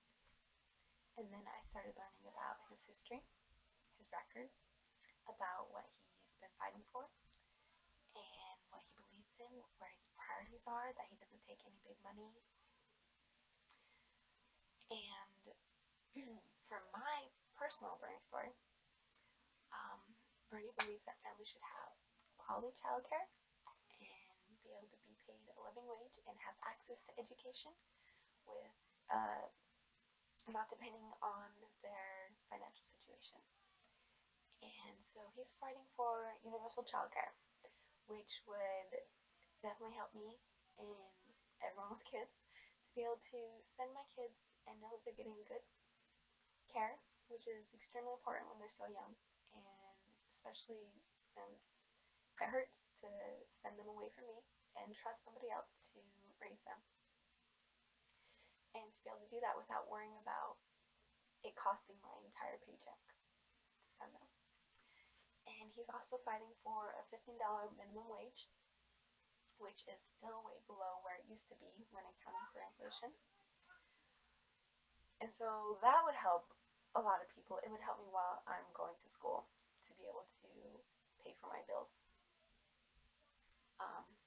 And also, he's fighting for free education past the high school level into the college years, and also canceling that student debt, which probably won't help me with the free college part.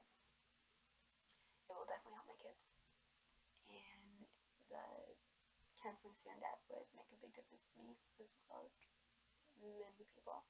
Even with my master's degree in engineering, I'm still going to be struggling to pay all my bills, send them to daycare, and pay off my student loans. So without that, I would actually be able to consider not looking for the absolute cheapest apartment I could find and watching my kids' developmental years being spent in a stifling two-bedroom apartment, and instead be able to have a place where they can run around and explore.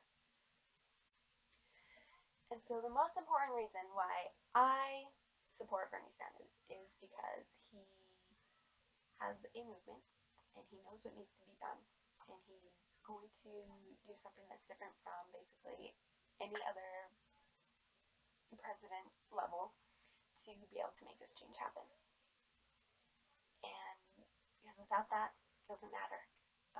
Nothing's going to happen if you can't make the change, if you don't know how to make it happen.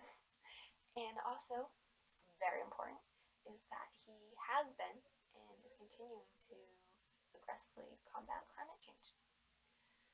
And without that, again, in a few years, nothing else will matter because we're all just going to be scrambling around fighting Mother Nature. So thank you for listening, and I would love to hear what you think. If you could fill out the survey, that would be amazing. And don't worry, none of your contact information will be sent to the campaign. You won't be contacted. But let's keep the dialogue going. Thanks, guys. I'm recording my hashtag my Bernie Sanders story.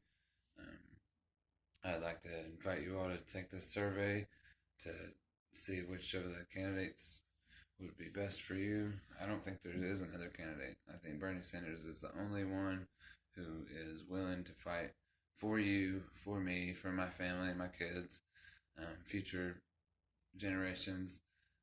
We have a climate crisis, and it's right now. It's at our doorstep. It's not something in the future. It's here. It's now. We have to stop fossil fuels. We have to transition away. We need a Green New Deal. We need Medicare for all. We need the Housing Act. We need the.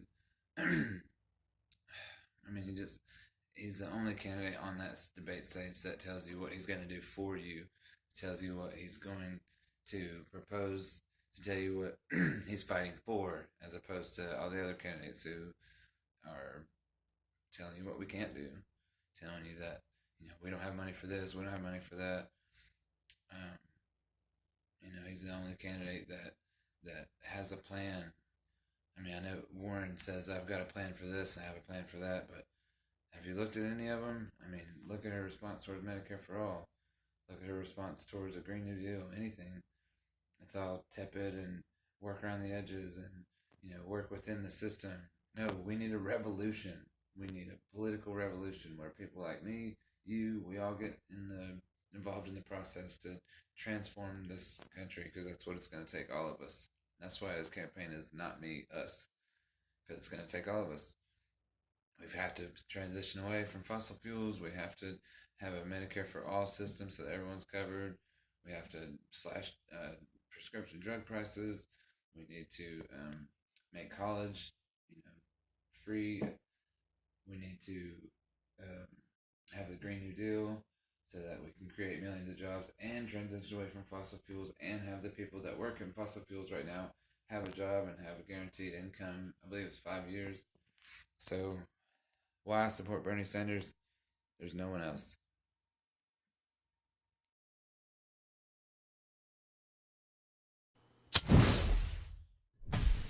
Hi everybody, my name is Jerry Bartle, and as you can see, I'm a Bernie fan. See the shirt? I mean,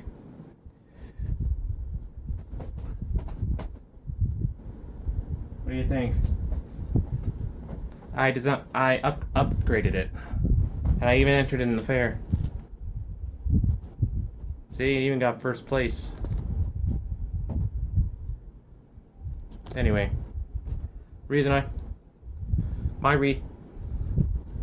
I believe a Bernie presidency would change a lot. For one, we would get Medicare for all. More actions on climate change would be taken. After all, if we don't do anything about climate change, we'll all die. We would even give it $15 minimum wage, $50 an hour minimum wage, which is good because people need money in order to get a basic living. They shouldn't be allowed to work two jobs, 3 or 4 a day, just so they can get the money they need to make a living. That's not right.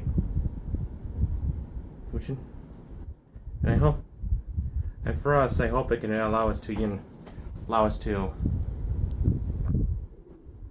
upgrade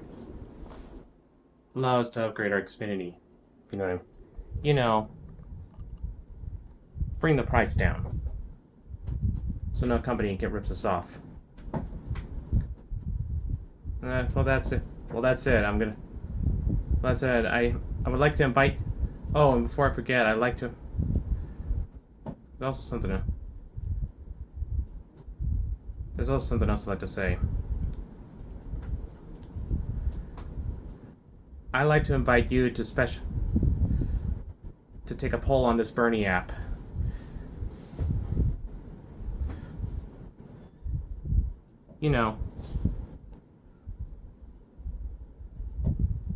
Help out every now and then take a survey saying that you're Bernie fan or not.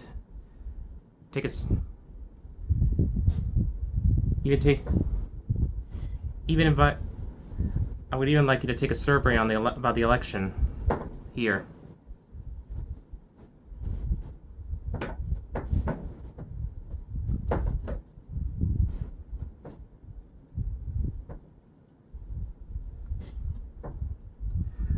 Well, yeah, before I forget.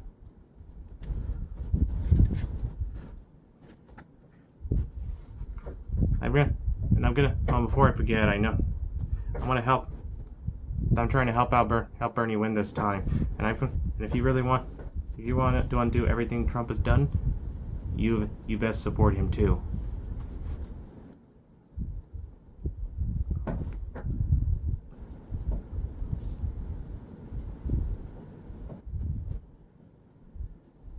I met him once, but I wish I could have met him in person. You know what I mean. But anyway, before I close this video, I want to say one thing. Or sing it. I don't know.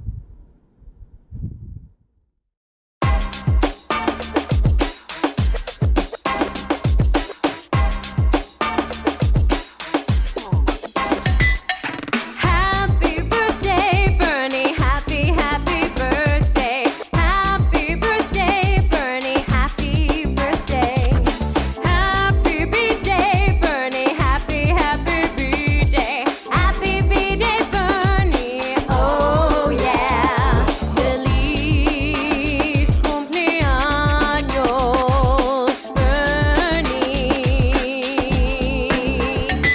My dog says woof woof to you, Bernie. My dog says ah woo. Bernie, birthday, Bernie. Happy birthday, Bernie. Feliz cumpleaños, Bernie. Yeah. OneHappyBirthday.com. That was for you. Alrighty. Till next time, this is Jeff Barto, signing off.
Hi, my name is Ron, and this is my Bernie Sanders story.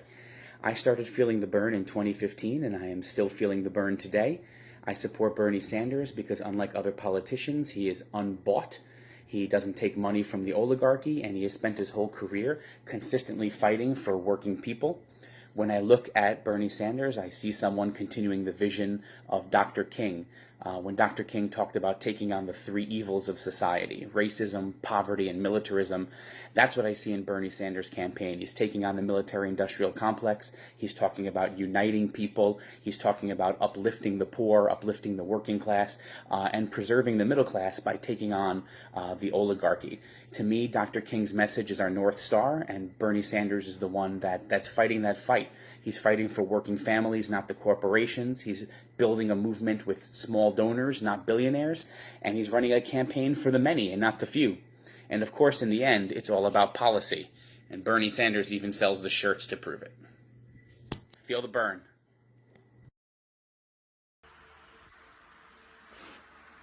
My name is Kate. I'm 30 years old, and I live in Colorado. I have been suffering from mental illness since I was 11 and have been in and out of treatment my entire life. I've tried to commit suicide multiple times, two of which times I almost succeeded, and I'm tired of it. I'm tired of not going to the hospital when I don't feel well because I'm afraid of the bill. So instead I end up eventually doing something much worse. I'm sure I don't have another shot. I think I've used all my lives. And I'm fighting for Bernie because he's been fighting for me and for us and for you his entire political career. Before any of these ideas were mainstream, he has been fighting and bringing attention to healthcare as a human right, racial injustice, income inequality, climate change, all these things that are now being touted.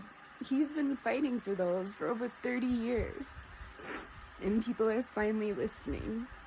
And now that they are, we can't unhear it. I don't have any time left, and there's a lot of other people like me with invisible illness who don't have much time left. We need access to healthcare, consistent healthcare as a right. It's not entitlement.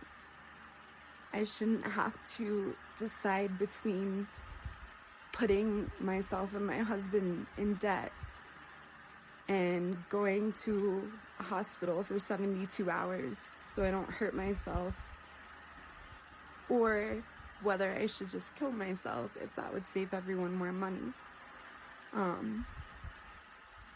So I'm gonna keep fighting for Bernie. I'm gonna fight for someone I don't know, just like he's been fighting for someone he doesn't know his entire political career.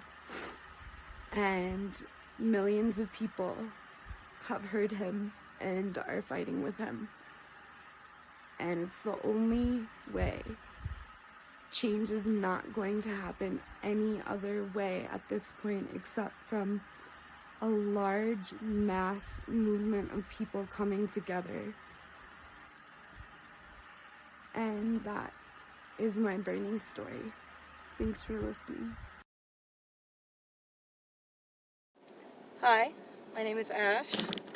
I'm 23, non-binary, and these are the reasons why I support Bernie in this upcoming election.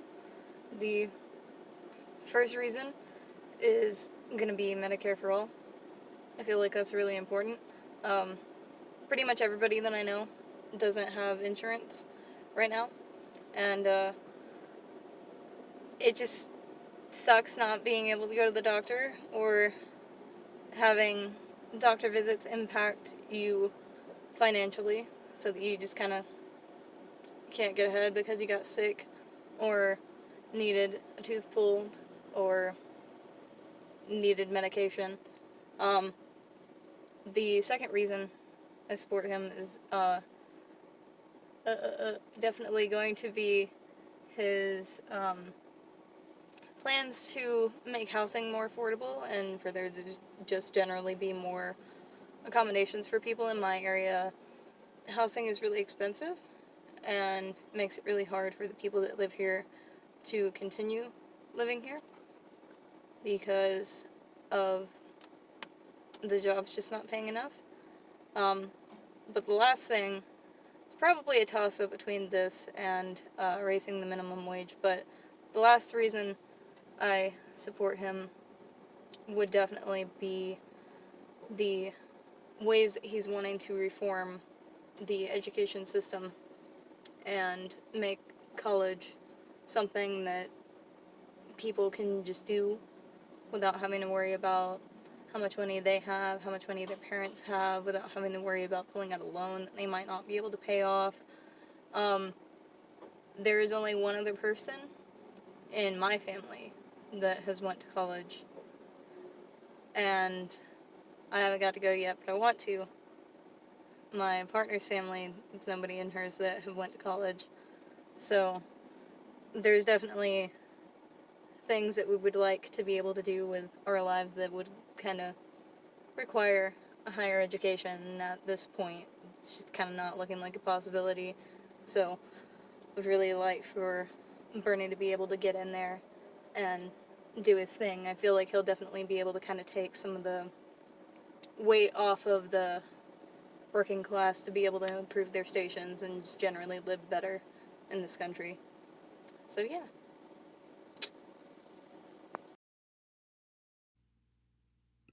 Hi, I'm Elizabeth, and I'm a 21-year-old college student from Arizona, and I have a disability.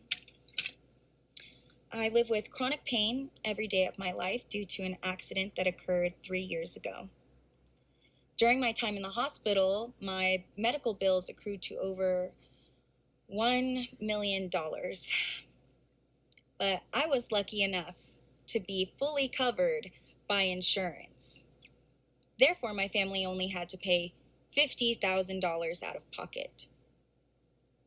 For far too long in this country, people have been discriminated against for having illnesses and injuries out of their control, used to make a profit off of. And I say no more. And this is why I stand with Bernie Sanders' Medicare for All. This is why I stand with Bernie Sanders' message of it's not me, but us. If Medicare for All was implemented, millions of lives would change so that we could invest into our futures and invest ourselves back into society and into our country. To feel like we also can achieve the American dream. Thank you, Bernie Sanders, for running for president. Thank you for giving me hope again.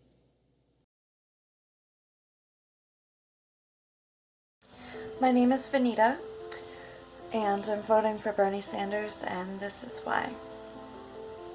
Growing up, I thought that all politicians were the same, and that my vote didn't matter. In 2015, when I discovered Bernie Sanders, I discovered someone who was just like me.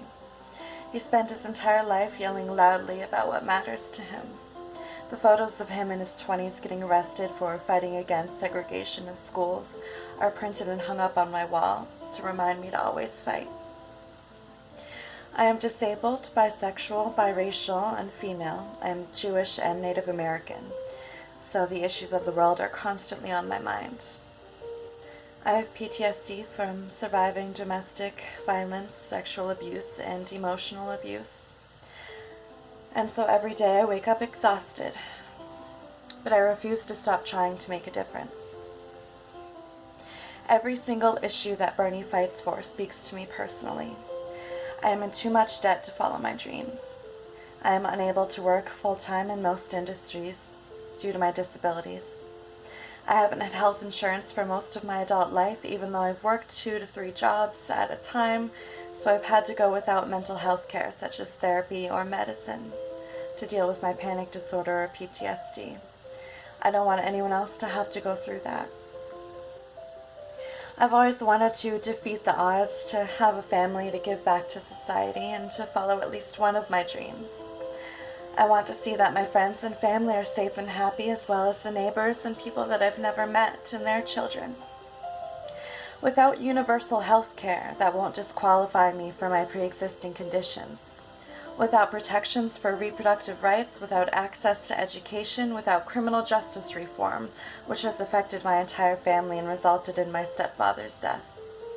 Without wages and prescription drug reform that allow my diabetic friends to afford their medications. Without parental leave and family support for single parents and new families that I know. Without all of these issues taking a priority in our future, I'm terrified. I'm terrified that I will continue to wake up every day for the rest of my life exhausted, depressed, and scared. To see how much everyone around me struggles for the most basic things. To wake up every day and do a job that I know I won't be able to keep doing in 10 or 20 years and have absolutely no idea what comes next. I'm terrified that without universal health care, without access to education, without economic justice, saving the middle class, saving the lower class, the next generation won't have hope. They won't have anything to fight for.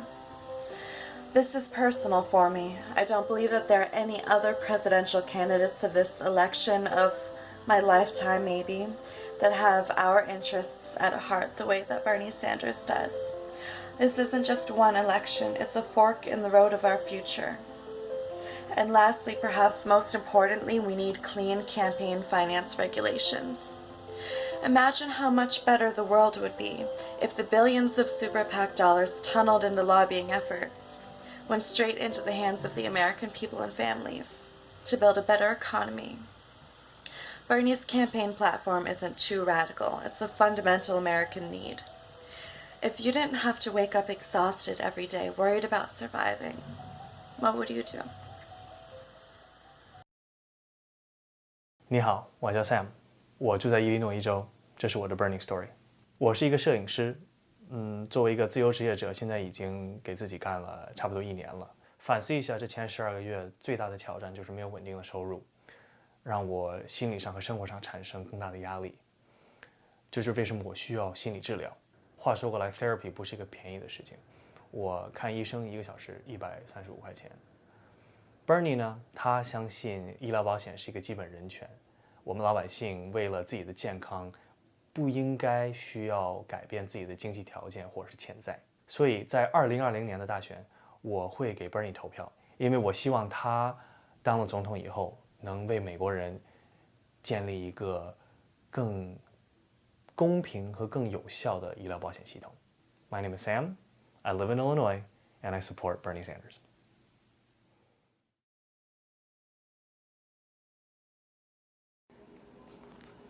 Hi, this is Pablo Winile Escobar, and I will speak in English first, and then Spanish, and then I will speak my Native American language. But I'm supporting Bernie Sanders because I think he has shown us during years that he has fighting for hard-working class people, and he will make a better society by giving us or creating a system that everybody should have healthcare assistance should be a right as a human rights, and all these young people, the students with their death and college, everybody should go to the college. So it's the only way we can create a different country. We can create a diversity country. The more diversity a country, the more stronger the country is. And I believe that he's leading the next generation to different system of living. And one of the most important things that I really believe strong in is his vision about foreign policies. As a Native American, we care about climate change. We care about the Mother Earth. We care about our water. So that's why I really see him as someone who's going to change the leading of this country, and like someone who's going to create a secure United States, respected United States. And all to this generation, they shouldn't be afraid about the socialist word that he's been talking about. Socialist means caring, sharing, taking care of each other as community, as human being. Together we can stand, we can change the way we live in today.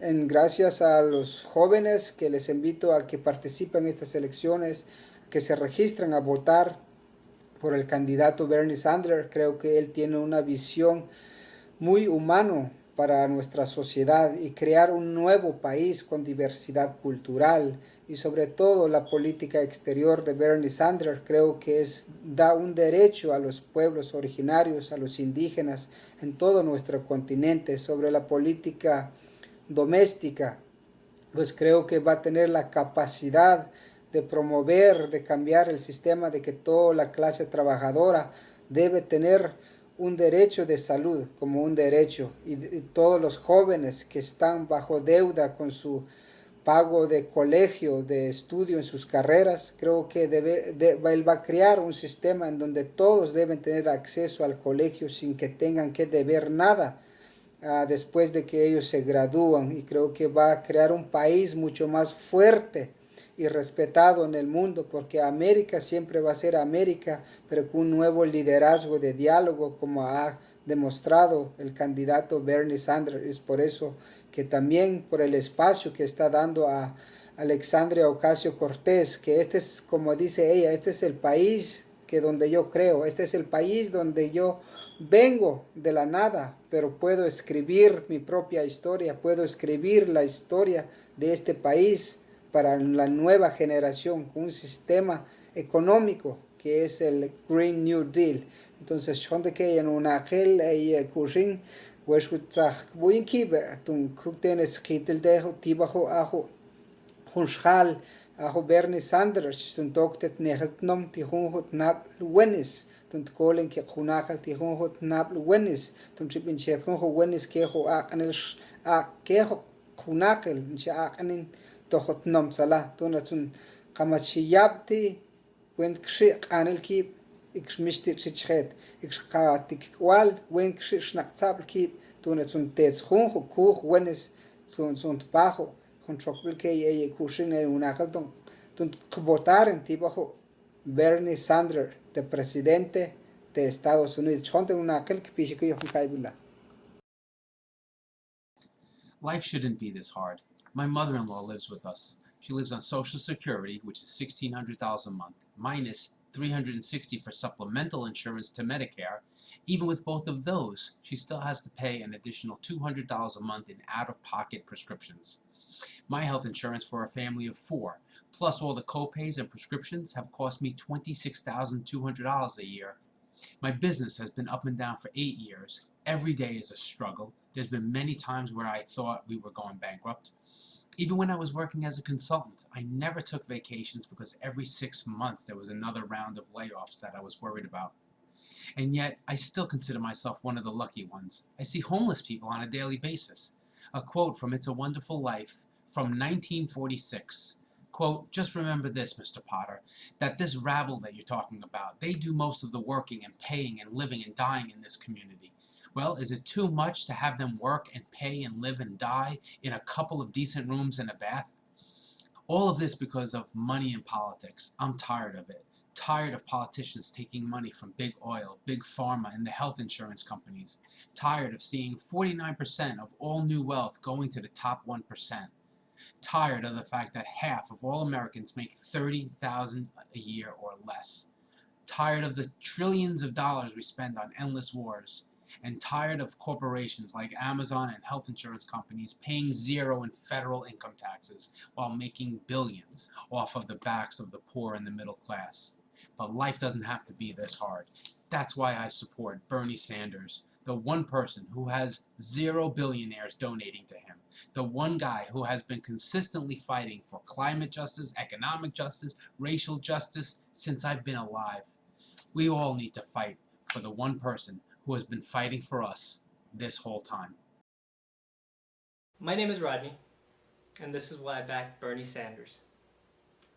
When I was 4 years old, my mother carried myself and 3 sisters thousands of miles from war-torn El Salvador to seek asylum in los Estados Unidos. Living undocumented in the U.S. for years forced many challenges on us, but it also taught us to value those in power who fight for human and immigrant rights. With their assistance, my family eventually gained residency and the ability to live in the United States without fear. Bernie's own immigrant family story is not all that different from mine, but his efforts are unmatched when it comes to fighting for any of us who call the United States our home. The United States remains the only first world power that does not provide health insurance as a right to all citizens. Despite being an immigrant from the third world, it's beyond belief to me that my tiny homeland of El Salvador does just that, while the wealthiest nation in the world, in which I now live, is unwilling to consider the possibility. This is especially daunting to me, as I was recently diagnosed with multiple sclerosis and have no health insurance on which to depend. Bernie Sanders has been fighting this battle for decades, producing policies to implement that vision, and pushing back against the health insurance industry's tired arguments and misjustifications with the truth. Climate change is the most daunting challenge we now face, not only as a nation, but as humanity. We probably won't all choose to be child-free, or go vegan, or drive hybrids, or electric cars to save ourselves. we're convinced we are but drops in the rising oceans. Bernie's Green New Deal seeks to unite us all behind policies that, much like FDR's New Deal, can help reshape the very fabric of our nation and mitigate some of the damage that human ignorance has caused. This must happen as we prepare for what is yet to come and address the inequalities that climate injustice has already caused. Imitators are now everywhere, repeating Bernie's decades-old policy views as if they were newly minted in their hands. But there's only one original, and his record proves it every time. In Congress, Bernie's actually known as the Amendment King, though one would never know, since he'll often remove his name to avoid partisan strife among his peers. For all these reasons and more, I acquired naturalized citizenship only months before the 2016 presidential primaries, hoping to cast my first vote in the US for Bernie Sanders, that diamond in the rough.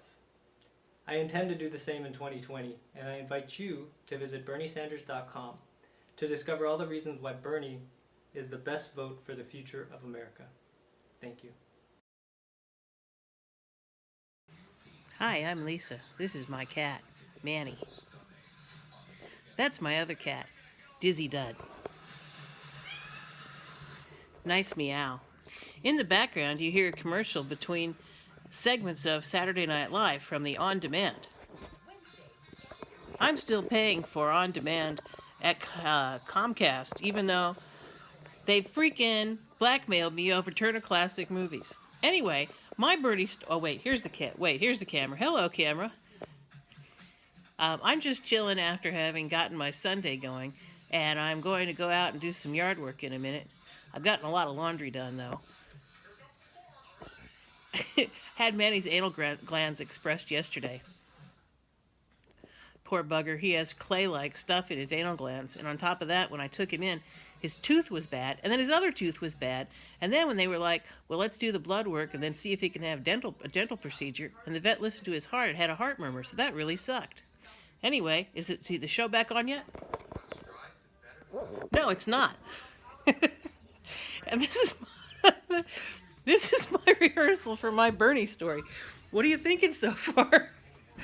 Probably I should be sitting up so I don't look quite so much like, oh look, here's some works of art in my living room. I haven't finished putting stuff up on my wall yet. I'm hoping to finish that some soon. Maybe even today. Although I also want to uncover this typewriter and type this letter to Eddie so I can send it to him along with this stamp. I got for him because of the movie Trapped. Anyway, this guy is working on the Pride of Baltimore 2. And that's a picture from a photograph, and that's a picture from a drawing. They're all three people who don't know that they're being turned into works of art at the moment. Although maybe the guy from the Pride of Baltimore does. I don't know that part for sure. I wasn't there. That was a picture that was in the window across from my first apartment. Oh, look, the show's back on. Oh, but hey, it's only the musical part. I'm not ever that much into the musical part. I don't really give them a whole lot of a chance a lot of the time, frankly. I mean, she seems pretty cool and everything, but I have yard work to go do. Plus, I'm trying to do my Bernie video for you here, because I want to tell you all about my Bernie video. But first, I'm going to get up and walk around my house a little bit. Let's go over here and see the other cat. Hey, buddy. How you doing, Dizzy Bear? Oh, you like the sunshine? I call him Dizzy and Dudley. Dudley is after Lodge 49. Have you seen that show yet? It's really pretty good. I think you might like it. Hey, here's a little bit of wisdom from Charles Schultz, just as long as we're up. I don't even know if I'm aiming at that correctly. Was I aiming at that correctly? Hey, look, there's Manny. He's not sure what I'm up to. Are you sure, Dizzy Dud? Are you sure, Dizzy Dud? So my Bernie story is that I support Bernie, and here's why. I'm Lisa, and I'm really concerned about oligarchy and the way the money people, the powerful people, have all the control of everything, and it sucks. And I know that's not the kind of personal story they really want us to start out with. They want me to tell you something about how, you know, the way things is affects me personally terribly, like paying for my medical bills with credit cards and stuff like that, not being able to afford more art for my new wall, which is lavender, in a very special shade of lavender I picked out. Whoops, there goes my poster package. However, My point about that is, yes, I'm using the portrait, not the landscape mode, not the portrait mode, when I really should be using the portrait mode because it works better on social media. But hey, I'm old. See this? I'm old. Okay. Anyway, what I'm trying to tell you is, oh, no, wait. Oh, yes, I do have problems with my ever-increasing deductible and the way it sucks that I don't know how to count on things for health insurance. And anyway, single payer just makes sense fiscally, and it's the most moral way. It would save tons of money, and the only people who really don't want it are people who are either scared of losing something, which is a classic trait of human psychology, or rich and powerful and want to benefit from this continued status quo. Well, screw the status quo. Let's go for Bernie. It's not that it would break my heart if Elizabeth Warren were president, or even Cory Booker maybe, or Julian Castro. I kind of like them. I like them enough to have given each of them $1 recently to try to get them back into the debates. But please, no Tulsi Gabbard, no Amy Klobuchar, no Joe Biden, no Pete Buttigieg. And I'm queer, okay? Pete Buttigieg, I think he's a very good pragmatist. He saw an opportunity to turn a certain way, maybe capture a certain part of the market of political people, But come on, dude, such a pragmatist. He stinks like Bill Clinton, only in a different way, in a kind of high-handed, moralistic, privileged way, frankly. That's what it is. Hey, that's my kitchen. It's really very messy right now. But anyway, back to my Bernie story. So my Bernie story, I could tell you something from my personal life, but I don't really think that fits the spirit of why I really support Bernie. Bernie and his campaign are all about not me, us, right? Not me, us. It's not about what's in it for me personally, even though there's a lot in it for me personally. But what's in it for me personally isn't the point. The point for me is that what's in it for each of the regular people is less and less all the time.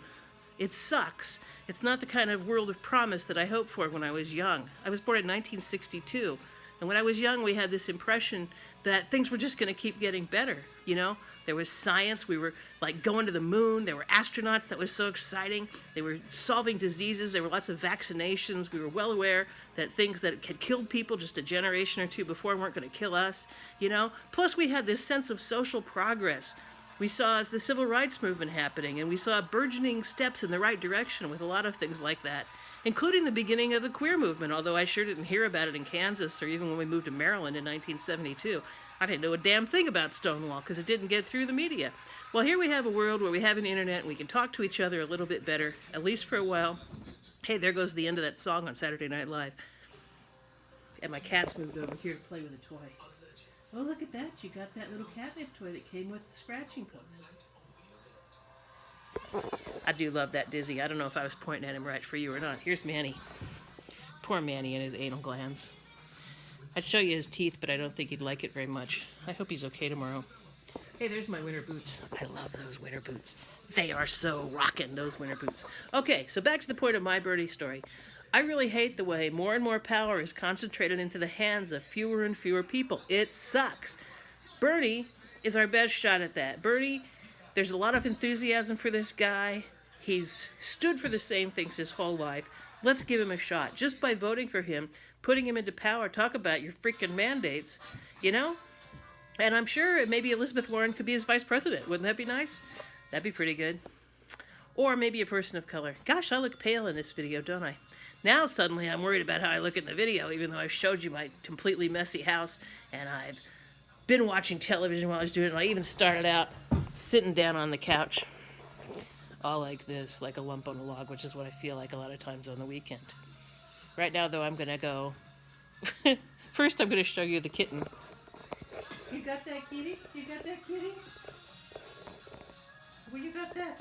You got your catnip thing. Yes, you do. I hope I'm pointing this at the right thing for you.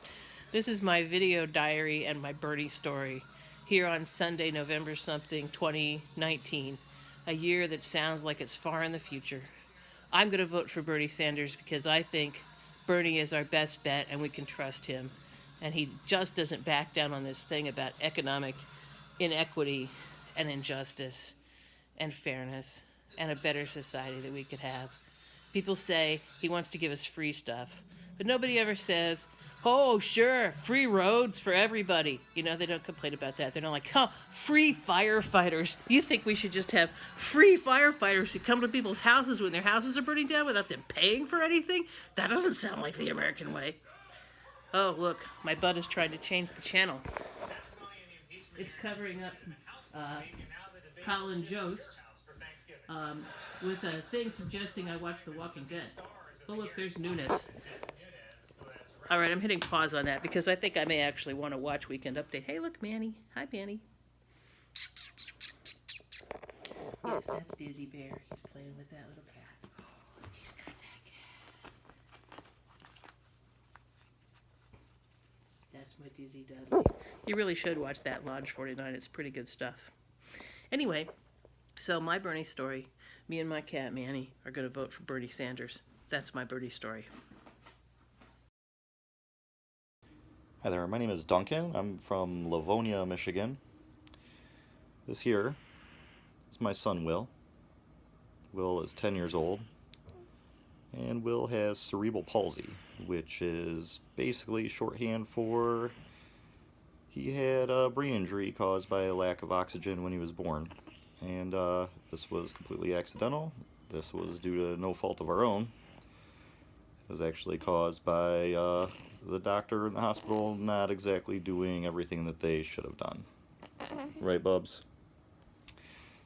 In the time Will's been around, we've had to battle doctors, hospitals, insurance companies, the courts, school districts, all uphill battles. And fortunately, my wife is like a genius, and that's me.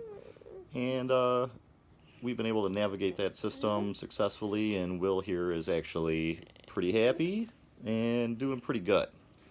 But we have a lot to look forward to as far as problems with insurance and things of that nature. Not everybody who ends up in our situation is able to navigate this. It doesn't have the tools available. There's no class you can take to learn how to do this. It really takes asking for help from a lot of different people to be able to move forward. Fortunately, we do have a candidate, Bernie Sanders, who is willing to fight for us and people like us with Medicare for All. To me, it's really important, being a part of the special needs community, to know that not us, but all of the thousands and thousands of people across the country will be able to have health care and dignity. There's not much worse than getting that letter from your insurance company saying, you know what, we don't want to cover you anymore because it's a little too expensive.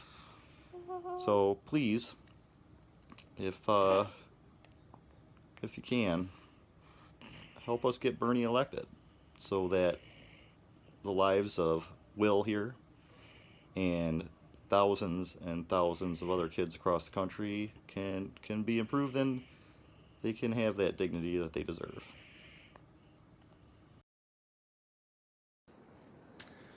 My name is Alan, and I live in Brooklyn, New York. I support Bernie because I am a non-commercial theater artist and teacher who currently works 6 jobs, none of which provide me enough work to get through the year, and none of which pay a living wage while I am working. And when I'm not working, I have to file for unemployment relief, which just stresses me out every time because I never know if it's going to be approved or not. I don't know if my employers are going to try to fight it, which has happened in the past. And that means that those periods are the worst times of year for me, and it happens every year. Bernie believes that having work that allows me to thrive is a human right, and that's why he supports a federal jobs guarantee. And for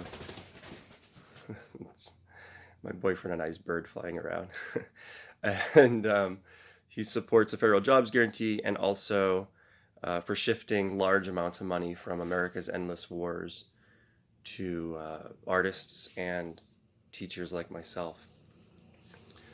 I'd love to talk with you more about an issue that you wish politicians would do something about. And so I'm wondering if you could take a few moments to fill out this survey and just give me your thoughts on the upcoming election. Thank you.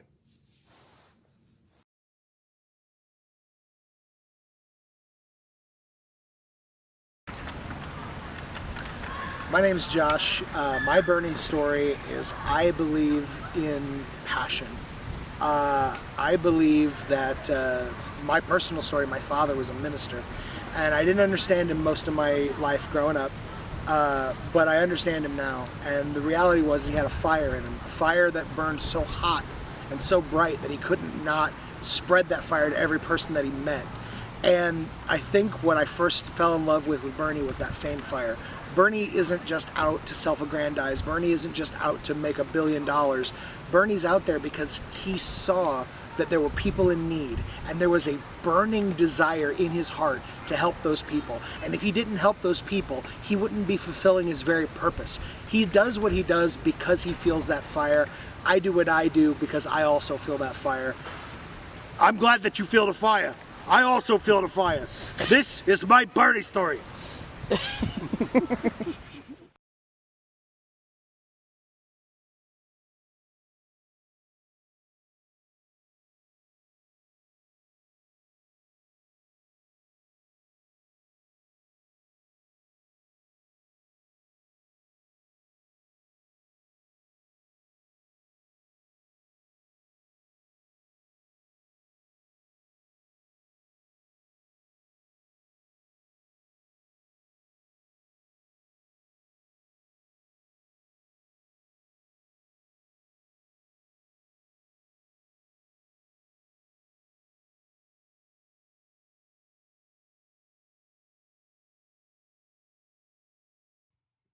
Hi everyone, my name's Anthony. I'm from Texas, and I never really thought I'd be making a video like this. I didn't start off as a Bernie supporter, but a couple years later, and I'm here volunteering for him. And I was in a real information bubble, and a lot of the things that Bernie was fighting for and rallying against didn't really get through to me. And I'm a couple years out of school now, and I'm asthmatic. I don't have health insurance, and I haven't had a refill on this thing in about 6 years. I feel a lot of people are in the same boat I was, where we hear the same opinions, we look at the same kind of shows, and we get caught up in these labels and the positive impact of the changes Bernie wants to make. You get lost in all that noise, and a lot of it is intentional. They tell us what's electable. We're the people, we decide what's electable. And they tell us about the cost of doing all these changes, but they don't tell us the price tag on not doing anything. We live in a system where we don't do enough about climate change, and we have to suffer through a environmental catastrophe year after year. We have 2 generations of people that are over $1 trillion in debt, myself included among that number, and we have no way to get out from under it. And we have a healthcare industry that puts people in a position where they have to put off going to the doctor, getting the medicine we need, and a lot of people go bankrupt. Some people die, and we pay into a for-profit health insurance industry for the privilege of it. Bernie's fighting for a system that works on behalf of the people. He might be a presidential candidate now, but I see him as an activist first. He's our activist, and he's trying to fight the system on behalf of the people. Thanks for looking at my video. I appreciate you taking the time. I hope you'll join me and other Bernie supporters to help get Bernie elected. Thank you. Hey everyone, I'm Michael talking to you from Chicago. I support Bernie because even though I have a good nonprofit job with health insurance, I still don't go to the doctor or dentist whenever I need to. Despite paying thousands in premiums, I have to additionally pay for every prescription, every doctor's visit, and every lab test out of pocket. I also support Bernie because I have family in Venezuela who, largely because of U.S. sanctions, have needed medication sent to them from the U.S. Bernie believes that healthcare is a human right, and that U.S. interventions the world over have caused incalculable harms. There hasn't been a single day of my nearly 30-year life where the United States hasn't been actively or covertly engaged in war. This has come at a great cost to us and the world. My health is connected to the health of those struggling for freedom and dignity in Haiti, Bolivia, Chile, Sudan, Syria, Venezuela, France, Colombia, Ecuador, Indonesia, Lebanon, Iran, and elsewhere the world over. And all of our health depends on a collective solution to climate change. Bernie Sanders represents a working class movement. He's the only candidate to connect the success and flourishing of the people here with that of those elsewhere. This is why Bernie and our movement is fighting for Medicare for all. This is why we're fighting for a Green New Deal, and it's why we're fighting for the dignity and autonomy of those around the world. You are a member of the working class, and you are someone who will benefit from this movement. If you're unsure about joining in this struggle or have any questions, I'm here. I want to hear about the problems you or those you love are facing. I want to hear about your concerns. Thank you for your time, and I'll close by quoting Bernie. In my view, the United States must seek partnerships not just between governments, but between peoples. A sensible and effective foreign policy recognizes that our safety and welfare is bound up with the safety and welfare of others around the world. In my view, every person on this planet shares a common humanity. We all want our children to grow up healthy, to have a good education, have decent jobs, drink clean water, and breathe clean air, and to live in peace. That is what being human is about. Our job is to build on that common humanity and do everything that we can to oppose all of its forces, whether unaccountable government power, unaccountable corporate power, who try to divide us up and set us against each other. Thank you. Hi, my name's Alexis, and I'm going to share something very personal and important with you. I grew up very poor and vulnerable. Our large combined family was food insecure. My mother, sisters, and I had to live with very abusive people because my mom couldn't take care of us alone. Although we worked, we still relied on welfare and food stamps to make ends meet. I started working full-time when I was 12. I worked extremely hard, long hours, and barely slept. The money I earned helped pay to keep a roof over our heads, but it was still hard to keep the lights on. Although we appeared fine from the outside, we were often hungry and cold in the winter. Every day was a struggle for survival. I knew what it was like to be homeless. When I should have been in 5th grade, our family was living outside in a tent. I felt invisible to the world, like no one cared, so I vowed to work very hard every day of my young life to make sure we were never again so vulnerable. My education was secondary and I often missed school. When I was 15, I was removed from school and made pregnant against my will. Again, I became invisible, toiling relentlessly, feeling so jealous of the kids who got to go to school and live a normal life. I had to leave my baby with abusive people because they made me go to work. When my son was 1 year old, we escaped the people who were hurting us and entered witness protection. I was severely traumatized and fiercely protective of my child. My identity was stripped away along with my work history. We barely got out with the clothes on our backs. I struggled to make ends meet. It was difficult to find a job, and minimum wage barely paid for a babysitter. Welfare helped us survive. As a single, young, uneducated mother, I spent my life working. I had to put my little one into daycare where he was treated badly. My son grew up with serious mental illness. We were lucky to qualify for disability benefits when he was in middle school. Without these benefits, I might have had to compromise our safety by living with people I didn't trust. I have severe fibromyalgia and PTSD. My son suffers with schizoaffective disorder. When he was a teen, I became too disabled to work, and I had to drop out of fashion design college where I was earning a 4.3 GPA. I was heartbroken and fell into a deep depression. I had a lot of student debt. Social Security saved my son and I from the streets, and Medicare provided our basic health and mental wellness services. My son is now almost 30, and I now live with my amazing, beautiful husband, Rodney, who immigrated from El Salvador when he was very young. I've been working for myself as a corset designer for many years. I suffer with widespread chronic pain, and often my hands hurt too much to even brush my hair, much less make corsets so I can earn a living. I'm in debt because I have had to use credit cards to pay for my basic needs. I've depended on Social Security and Medicare for a long time. They have been my lifeline and key to independence. As one who's worked so hard my entire life, I was ashamed to receive these benefits. But I now understand that we, as citizens, all have the right to basic health care, enough money to survive, and dignity. There's no shame in needing help.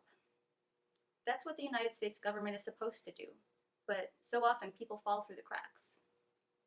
I'm so grateful to be a recipient of the kindness of the US citizens who helped pull me out of the slums and gave me and my family a better life.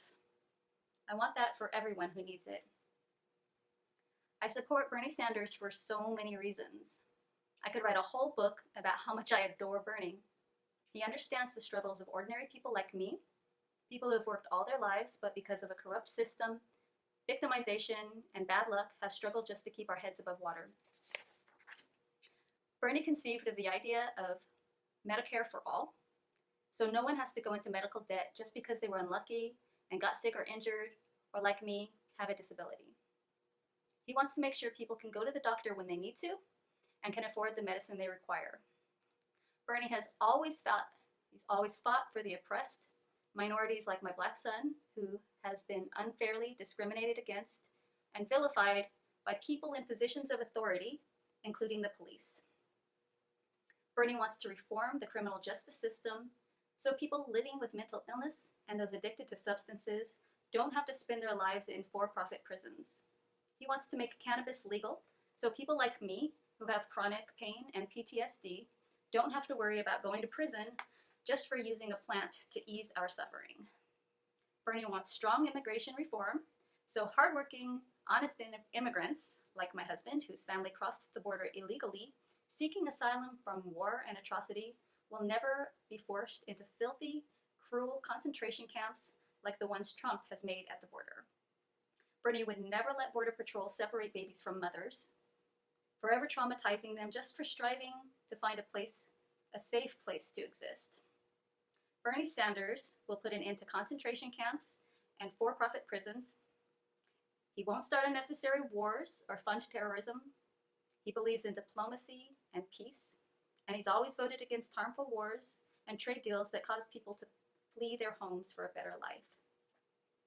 Bernie wants to make it possible for everyone who wants a higher education to go to college tuition free, and to cancel student debt for those who worked hard to get an education so they aren't unfairly burdened.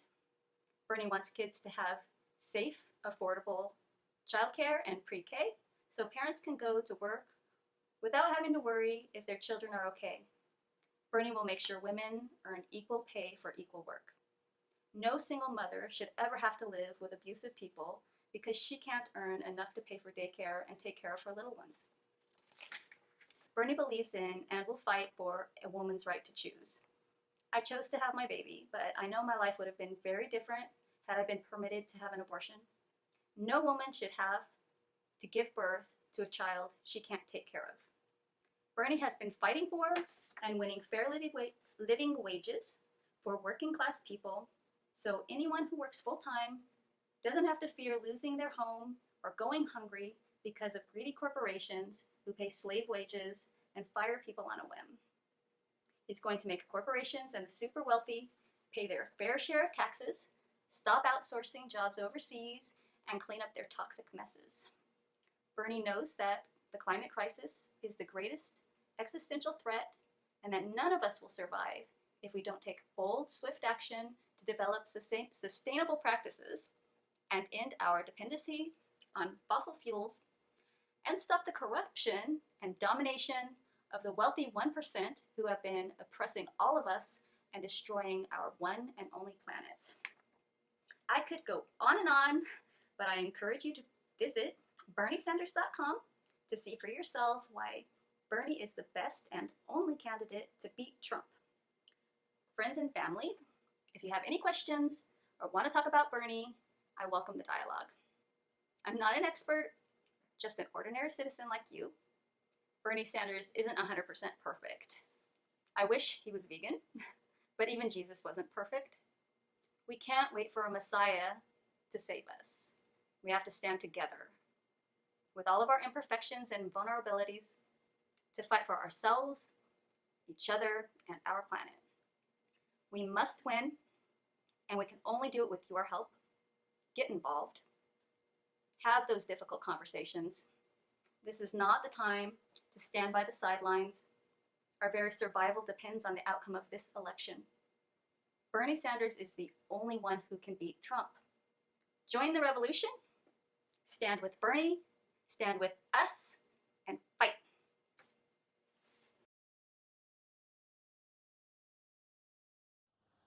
Hello everyone, my name is Michael. I live in San Diego, California, and I'm a mental health therapist for teens and their families. A Bernie Sanders presidency would change my life as well as my friends and family because he's been fighting for Medicare for all, and that includes mental health care. It's not only important for my profession, but it's also important because I struggle with my own mental health needs. I struggle with depression, severe anxiety, and also I stayed at a job where it was emotionally abusive for longer than I should have. I was scared that I would lose my health care and my mental health care. Another thing that Bernie Sanders has been fighting for is $15 minimum wage, free public college tuition, and canceling all student debt. I agree with Bernie Sanders. I don't think that our young people should be hindered at the very start of their lives, the very start of their careers, due to crushing student debt and also struggling to find jobs. I know I came out of my graduate program still working part-time minimum wage because I couldn't find a job right away. Another thing too that he's fighting for is housing for all. In San Diego alone, we have the fourth largest homelessness population in all of the United States, and the most veterans on the streets in all of the U.S. California, we have half of the U.S. homeless population, and it's tough. It's tough making it through here with the rent going up year after year. So I hope you all can join our movement. Join Bernie Sanders. We need you. My name is Nick Hoeknen, and I live in Hopkins, Minnesota. I support Bernie Sanders because I have to work 2 jobs in this economy just to be considered middle class. Simply working 1 full-time job just doesn't cut it anymore when you have to work paycheck to paycheck. Bernie believes that no worker should have to work more than 1 job just to make ends meet, just to pay rent, just to put food on the table. That's why Bernie supports wage increases, since wages have been stagnant since the 80s, and he also has a plan to give workers an ownership stake in corporate America. I support Bernie 2020 like I did 2016, and I would love to open up further discussion on his economic policies that can transform the middle class for the better. Hi, I'm Gina. I'm from California. This was Tim. He was my closest friend, and we were engaged at one point. Tim had a job, but his employer failed to give him health coverage. So Tim had nothing to fall back on when he got cancer. He eventually got Medi-Cal, but by that time it was too late. When Tim was fighting cancer, he said he wanted all Americans to have Medicare for all. He wanted coverage that wasn't tied to your job, because not all employers offer benefits. A lot of times I wonder if Tim would be alive if he had health care sooner. There isn't a day that goes by. I think of Tim every day. This jacket here, this is one of his last birthday presents given to him by his brother. There's days I even wonder what our kids would have looked like. He'd be in his 40s today. He'd probably be living his best life. And it's really something when you have all these goals, like you want to go to Hawaii and ski the Alpines, and then your body deteriorates. He withered away. Pretty soon his goals were just to make it to the living room so he could watch the sun outside the window. The sad thing is, I know I'm not the only one with stories like this. I'm one of hundreds of thousands of Americans who've watched their loved ones suffer or lost people they care about because they couldn't see a doctor or their medicine was too expensive. We're one of the most powerful and richest nations in the world, and yet we can't afford to provide health care for all. I know Senator Bernie Sanders has heard many of the same stories. He's fighting to have Medicare for all, so none of us have to lose people we care for. I'm inviting you to join us to support Senator Bernie Sanders for president, because he's right. Healthcare is a human right, and we say we're one of the most enlightened countries. Well, it's time we do believe that healthcare is a human right. Please vote for Bernie Sanders on March 3rd for the California primary. Please vote for him in your primaries. Please vote for him for president. Thank you.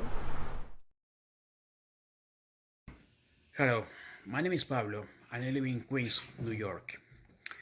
I came to New York in the year 2000 in search of economic and career growth opportunities as an information technology specialist.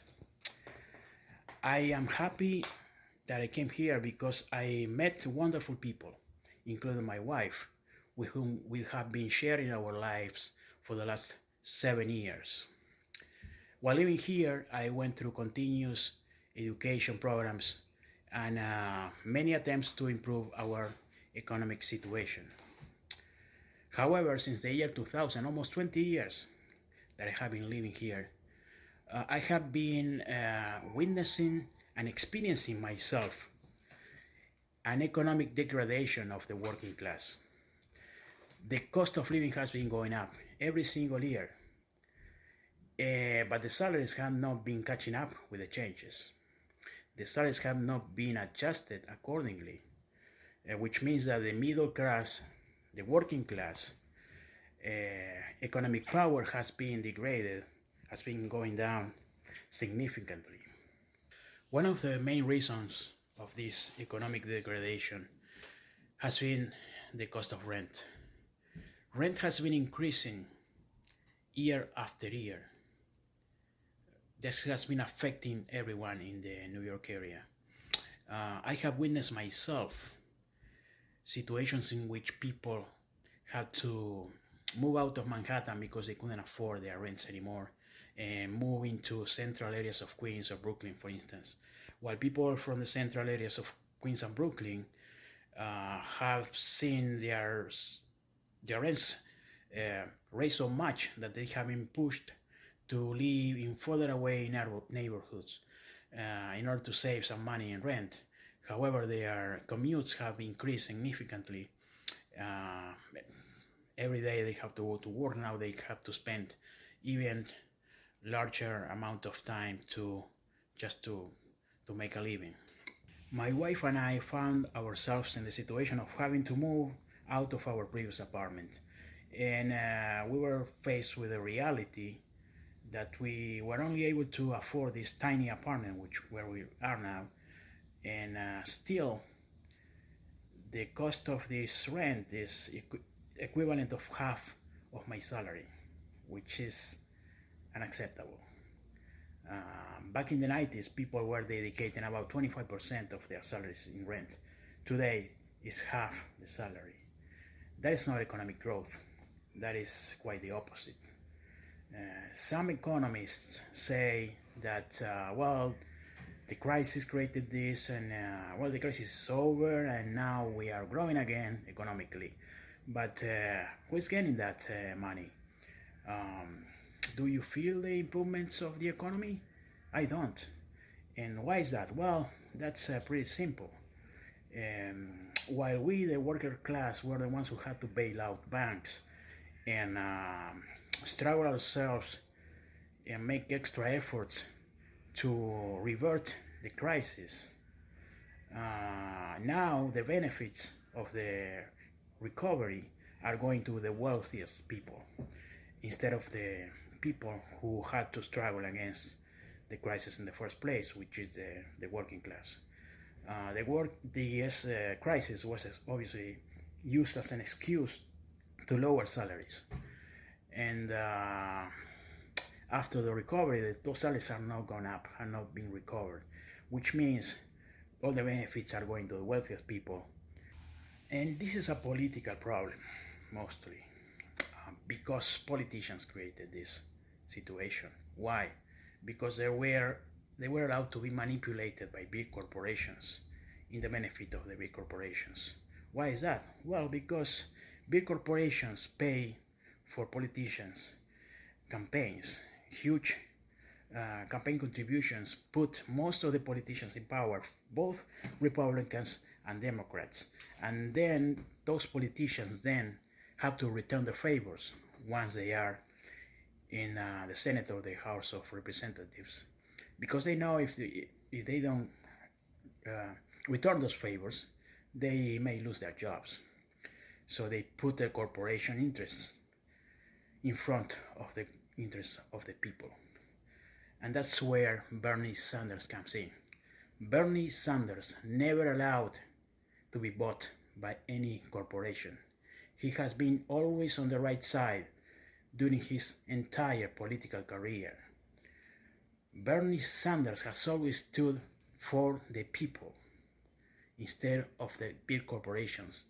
He has been a person of integrity. He has been honest, and he has been consistent over the time. So we know that when he is elected president, he will keep his consistency as he has demonstrated over time.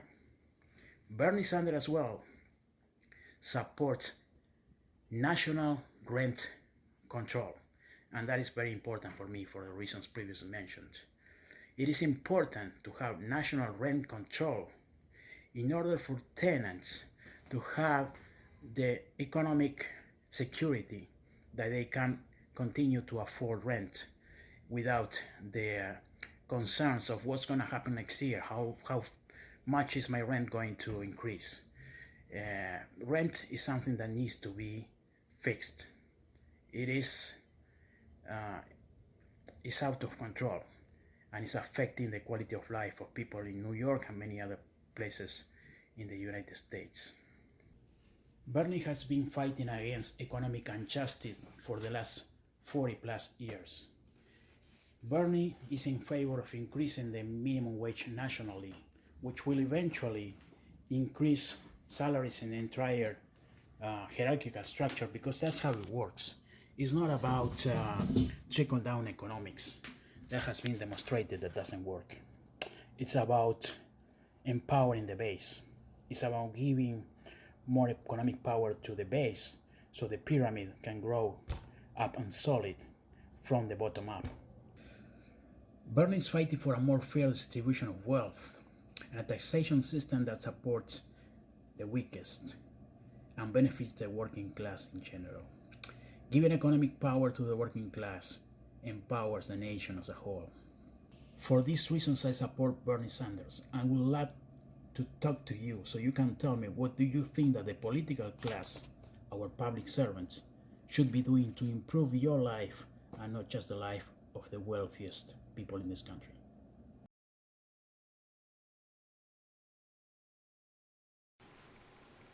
Hi, I'm Dan from Laconia, New Hampshire, and when I was growing up I was taught that the world is basically fair, that if you worked hard you would most likely succeed. So I did. I worked hard, I followed all the rules, just to find that that world doesn't actually exist anymore. Yes, you can still work hard and succeed, but a bit of bad luck can easily derail all of that, and that's what happened to me. After years of working crappy jobs and having access to insufficient healthcare, I hit a breaking point. And in a very brief period, I became disabled, I lost my job, and I saw everything collapse. So I successfully filed for bankruptcy, but discovered that I can't discharge my student loans, so they're just sitting there waiting for me if I ever get better. I had to fight through 2 levels of appeals to get approved for disability from my former employer. I went on Social Security disability, but I discovered that it pays roughly the equivalent of minimum wage, and that half of that goes just to my healthcare costs.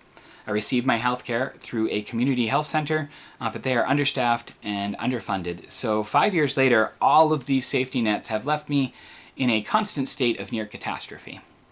I'm with Bernie because he understands that our problems are systemic, that they can't be fixed by tweaks or by compromising with proposals that are not equal to the severity of the problem. I'm with Bernie because he understands that we're all connected and that our struggles overlap. During his rally in Queens, he asked if we're willing to fight as hard for a complete stranger as we are for ourselves. And that was pure solidarity, it was intersectionality, and it moved me to tears, and it's who Bernie is. I could tell you that fighting for everyone and not just for yourself will ultimately make your life better too, because it will. It will. But that shouldn't matter. Too many people seem to define strength by putting your own needs and desires above those of everyone else, and I think it's high time that we put our value back in strength of character, and that we judge our society by how we treat those most in need, not by our accumulated wealth and power. I don't have wealth or power, but what I do have, I'm putting into this fight because there's nothing more important. I need this political revolution, but I also understand that there are countless others who need it even more than I do. Bernie's been fighting his entire life for us. I've joined that fight, and I hope you will too. My name is Kenneth. I am 60, late baby boomer. Of course, capitalism as currently configured is simply not sustainable. We need a decrease in corporate power, increase in working class power. But more importantly, this country is being consumed by hatred. I'm just waiting for the next synagogue to be shot up. So this country is consuming itself. I'm just waiting for the next Kristallnacht.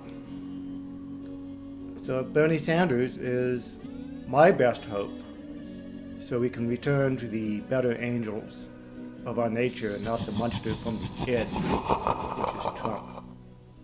Thank you. It ain't Bernie, it is us. If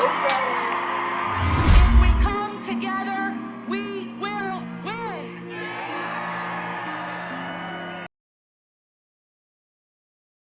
My name's Eddie Nelson. I live in Memphis, Tennessee, and this is my Bernie story.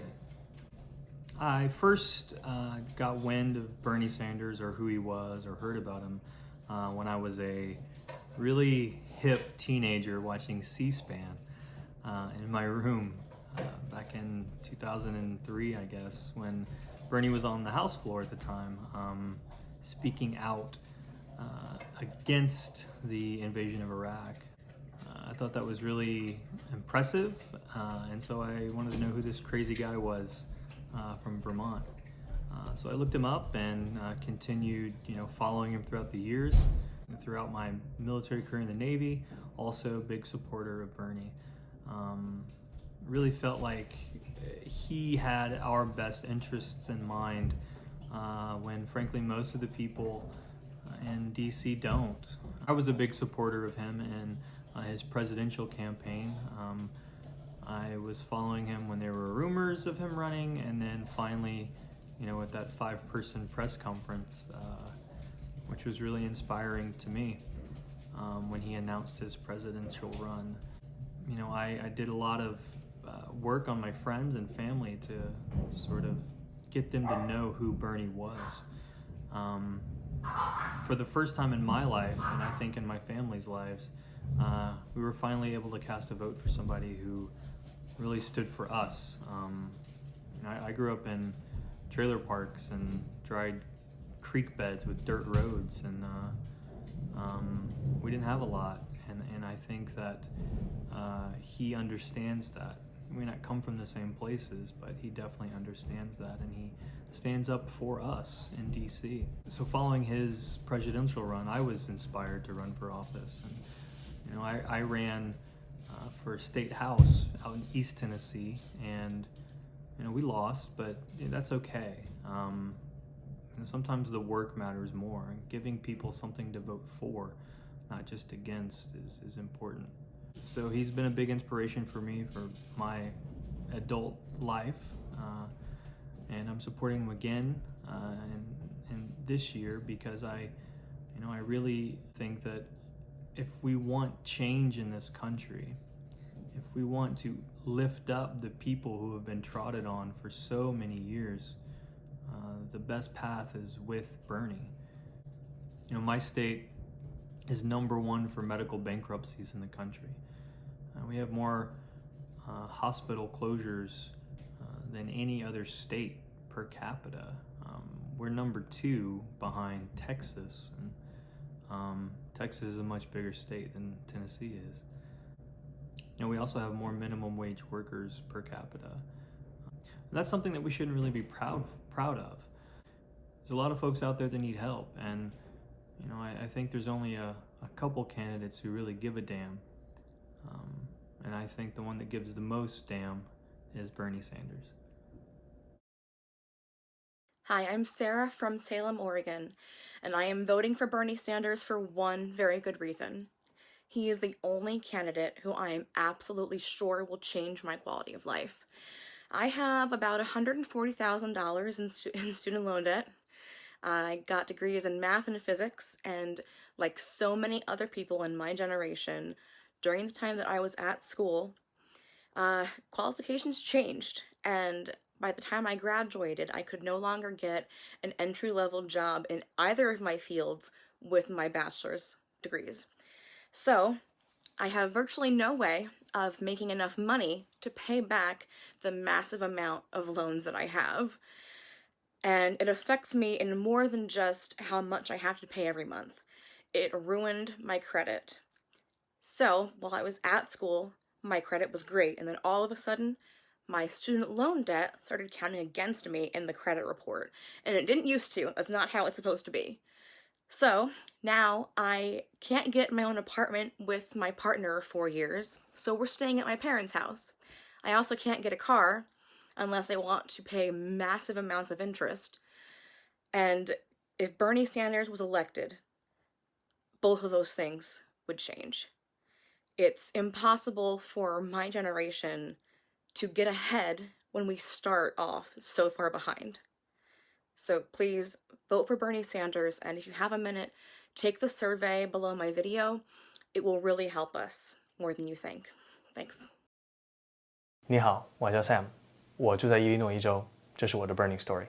我是一个摄影师，作为一个自由职业者，现在已经给自己干了差不多1年了。反思一下，这前12个月最大的挑战就是没有稳定的收入，让我心理上和生活上产生更大的压力。这就是为什么我需要心理治疗。话说过来 ，therapy 不是一个便宜的事情，我看医生1个小时135块钱。Bernie 呢，他相信医疗保险是一个基本人权，我们老百姓为了自己的健康，不应该需要改变自己的经济条件或者是欠债。所以在2020年的大选，我会给 Bernie 投票，因为我希望他当了总统以后，能为美国人建立一个更公平和更有效的医疗保险系统。My name is Sam. I live in Illinois, and I support Bernie Sanders. Hi, I'm Natalie Flores. I support and identified with Bernie Sanders. Just like him, I am a child of an immigrant. My family migrated from Puebla, Mexico. I am now a citizen and a veteran of the United States Army, a proud veteran. However, I didn't have a voice in our mission. I never knew what our mission was. It was just orders and go. I was told not to ask questions. I served our nation to make it a safe place because this is where my family lives. This is where more immigrants were to come. We are a nation of immigrants. Bernie believes that we should make the U.S. a safe place for immigrants, not a place where we're separating children from their families or caging them up. Bernie's policies will dismantle cruel and inhumane deportation policies. He will reinstate DACA. He will have comprehensive humanitarian policies for immigrants and for naturalization. Bernie's policies will give me a voice. I would proudly defend and protect our country once again under Bernie's leadership. This is my story, and I hope you support Bernie. If you want to talk more about him and his policies, hit me up and reach out. Hi, my name is Miriam Khan, and I'm a 17-year-old student from Hampton High School. The true weight of my identity as a Muslim American student didn't come weighing down on me until the 2016 election. From proposed Muslim bans and mass surveillance programs to the mislabeling of an entire faith, I knew that my identity was going to be misconstrued to fit a conservative, hateful, and Islamophobic agenda. And that's why I'm supporting Bernie Sanders for president. Bernie realizes that our rich diversity is what makes America so great. In terms of having him as a president, we'll have a president who goes ahead and condemns white supremacy, gun violence, goes ahead and works for the people, who recognizes how many differences yet similarities we all have. He'll be someone who unifies us. If you want to go ahead and stand up to Trump's hateful agenda, support someone who'd really go ahead and make a difference in the White House, join me in supporting Bernie. Thank you. Hi, I'm Marcel, and I live in Boston, and I support Bernie Sanders for president because I grew up in a working class family, a family of sharecroppers, domestic workers, retail workers, sanitation workers, and more. And those workers had to struggle in my family because of sexism, racism, corporate greed, and more. But Bernie Sanders believes that all workers and poor people deserve dignity and respect, and he's been fighting for this for decades. It isn't new for him. I'm really excited about his Workplace Democracy Act, where more folks would be able to join unions and expand their rights in the workplace and fight for stronger communities. It's really exciting to think about trans folks, queer folks, people of color, immigrants, women, and more being able to exercise their rights and have dignity at the workplace and beyond. So if you also want to talk more about what it means to be a worker in this country or poor in this country and build a movement that will go beyond our country, but also a movement where we can really come together with workers across the world, from Bolivia to Palestine and beyond, let's talk. Let's make real change happen. Thanks. Hi, my name is Laura, and I would like to share with you why electing Bernie Sanders is so important. In 2017, my mom was diagnosed with ovarian cancer, and when she revealed this to her employer, they fired her. Since she had been with the company for nearly 20 years, they gave her 1 year's worth of salary and health insurance. She was a single mom, and my sister was still covered under her plan, so being let go was devastating and scary for our whole family. Throughout her battle with cancer, my mom had to constantly fight Cigna to cover her treatment, which added more stress to an already stressful situation. After her 1 year's worth of insurance ended, she had no choice but to seek coverage with Cobra, which was very expensive. She would constantly do the math to figure out how she was going to cover all her expenses. The fear of getting into debt because of her medical bills ultimately led to her decision to stop her treatment. Single-payer Medicare for all would eliminate the need to worry about healthcare costs. When people are sick, their sole focus should be on getting better, and if they're terminally ill, then their only priority should be spending their last moments with their loved ones, and nothing more. My mom was at peace with her decision to stop her treatments, since she had gotten the chance to meet her first grandchild, my daughter, who was 9 weeks old when my mother passed away.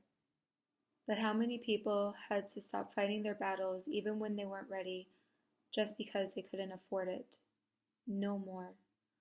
The for-profit healthcare industry willingly deceives people into believing that Medicare for all would eliminate their freedom of choice in their healthcare coverage. When my mother was let go and her coverage ended, she didn't have a choice. Workers whose insurance is taken away when they strike don't have a choice. Aspiring entrepreneurs who stay at their jobs because they can't afford insurance don't have a choice. The time for Medicare for all is now, and I believe Bernie Sanders will enact it. I implore you to consider voting for him and contributing to his movement of true liberty and justice for all. Thank you. Hi, my name's Kelly. I'm 30 years old and I live in Oakland, California. In 2013, I finished graduate school with $90,000 in student loan debt. That year, I worked 7 jobs and made $13,000. Today, with accrued interest, I have $150,000 of student loan debt.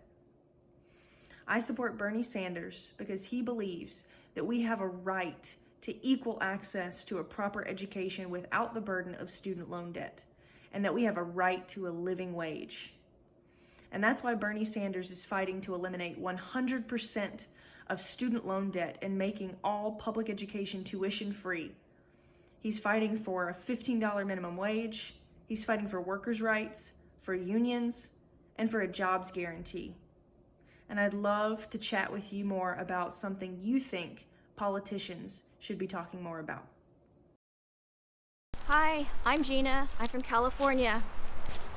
This was Tim. He was my closest friend, and we were engaged at one point. Tim had a job, but his employer failed to give him health coverage. So Tim had nothing to fall back on when he got cancer. He eventually got Medi-Cal, but by that time it was too late. When Tim was fighting cancer, he said he wanted all Americans to have Medicare for all. He wanted coverage that wasn't tied to your job, because not all employers offer benefits. A lot of times I wonder if Tim would be alive if he had health care sooner. There isn't a day that goes by. I think of Tim every day. This jacket here, this is one of his last birthday presents given to him by his brother. There's days I even wonder what our kids would have looked like. He'd be in his 40s today. He'd probably be living his best life. And it's really something when you have all these goals, like you want to go to Hawaii and ski the Alpines, and then your body deteriorates. He withered away. Pretty soon his goals were just to make it to the living room so he could watch the sun outside the window. The sad thing is, I know I'm not the only one with stories like this. I'm one of hundreds of thousands of Americans who've watched their loved ones suffer or lost people they care about because they couldn't see a doctor or their medicine was too expensive. We're one of the most powerful and richest nations in the world, and yet we can't afford to provide health care for all. I know Senator Bernie Sanders has heard many of the same stories. He's fighting to have Medicare for all, so none of us have to lose people we care for. I'm inviting you to join us to support Senator Bernie Sanders for president, because he's right. Healthcare is a human right, and we say we're one of the most enlightened countries. Well, it's time we do believe that healthcare is a human right. Please vote for Bernie Sanders on March 3rd for the California primary. Please vote for him in your primaries. Please vote for him for president. Thank you. Hi there, my name is Duncan. I'm from Livonia, Michigan.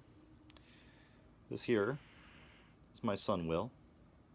Will is 10 years old, and Will has cerebral palsy, which is basically shorthand for he had a brain injury caused by a lack of oxygen when he was born. And this was completely accidental. This was due to no fault of our own. It was actually caused by the doctor in the hospital not exactly doing everything that they should have done. Right, Bubs? In the time Will's been around, we've had to battle doctors, hospitals, insurance companies, the courts, school districts, all uphill battles. And fortunately, my wife is like a genius, and that's me. And we've been able to navigate that system successfully, and Will here is actually pretty happy and doing pretty good.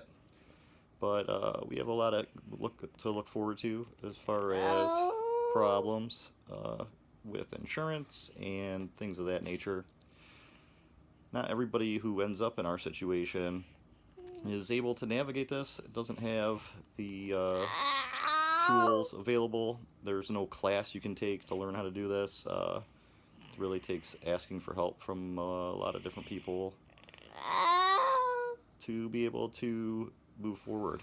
Fortunately, we do have a candidate, Bernie Sanders, who is willing to fight for us and people like us with Medicare for all. To me, it's really important, being a part of the special needs community, to know that not us, but all of the thousands and thousands of people across the country will be able to have health care and dignity. There's not much worse than getting that letter from your insurance company saying, you know what, we don't want to cover you anymore because it's a little too expensive.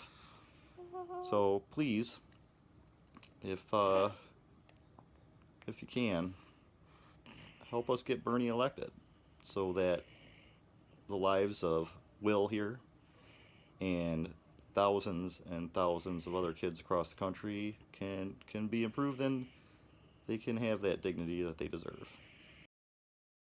Hi, my name is Carol. I'm 26 and I live in New York City. I grew up in California, but by the time I was a preteen, it had become too expensive for my family and I to live in. We relocated across the country to Tennessee, a place I had never been. We narrowly missed the real estate and economic crash of 2008. Bernie has a plan for that. He wants a national rent control and Wall Street regulation. My father was an insurance salesman and my mother is an RN. They worked hard their entire lives. My father became unemployed, and with the loss of his job, he lost his health insurance. He became ill, and he was scared to go to the doctor for help because of financial reasons. Eventually, he went to the ER, and after that, he had so much medical debt, and on top of not being able to pay his rent, his mindset, he attempted suicide. He survived, but shortly after, he didn't refill his blood pressure medication, and he died of a heart attack at age 52. I was 19 and a sophomore in college. On top of that tragedy, my mother and I then had to figure out how I would pay for college. I took out student loans. Bernie has a plan for that. He wants student loan forgiveness and affordable higher education. He also wants Medicare for all. I now live in New York City and work with my degree. I'm a fashion designer. I work in the industry and have worked for some of the most famous brands that all of us know and wear. I don't have health insurance and I don't have paid vacation. Bernie has a plan for that. He wants workers to be able to unionize, and he wants rights for workers. There's a lot of women in the industry just like me. There's a reason my friends call me Bernie Sanders.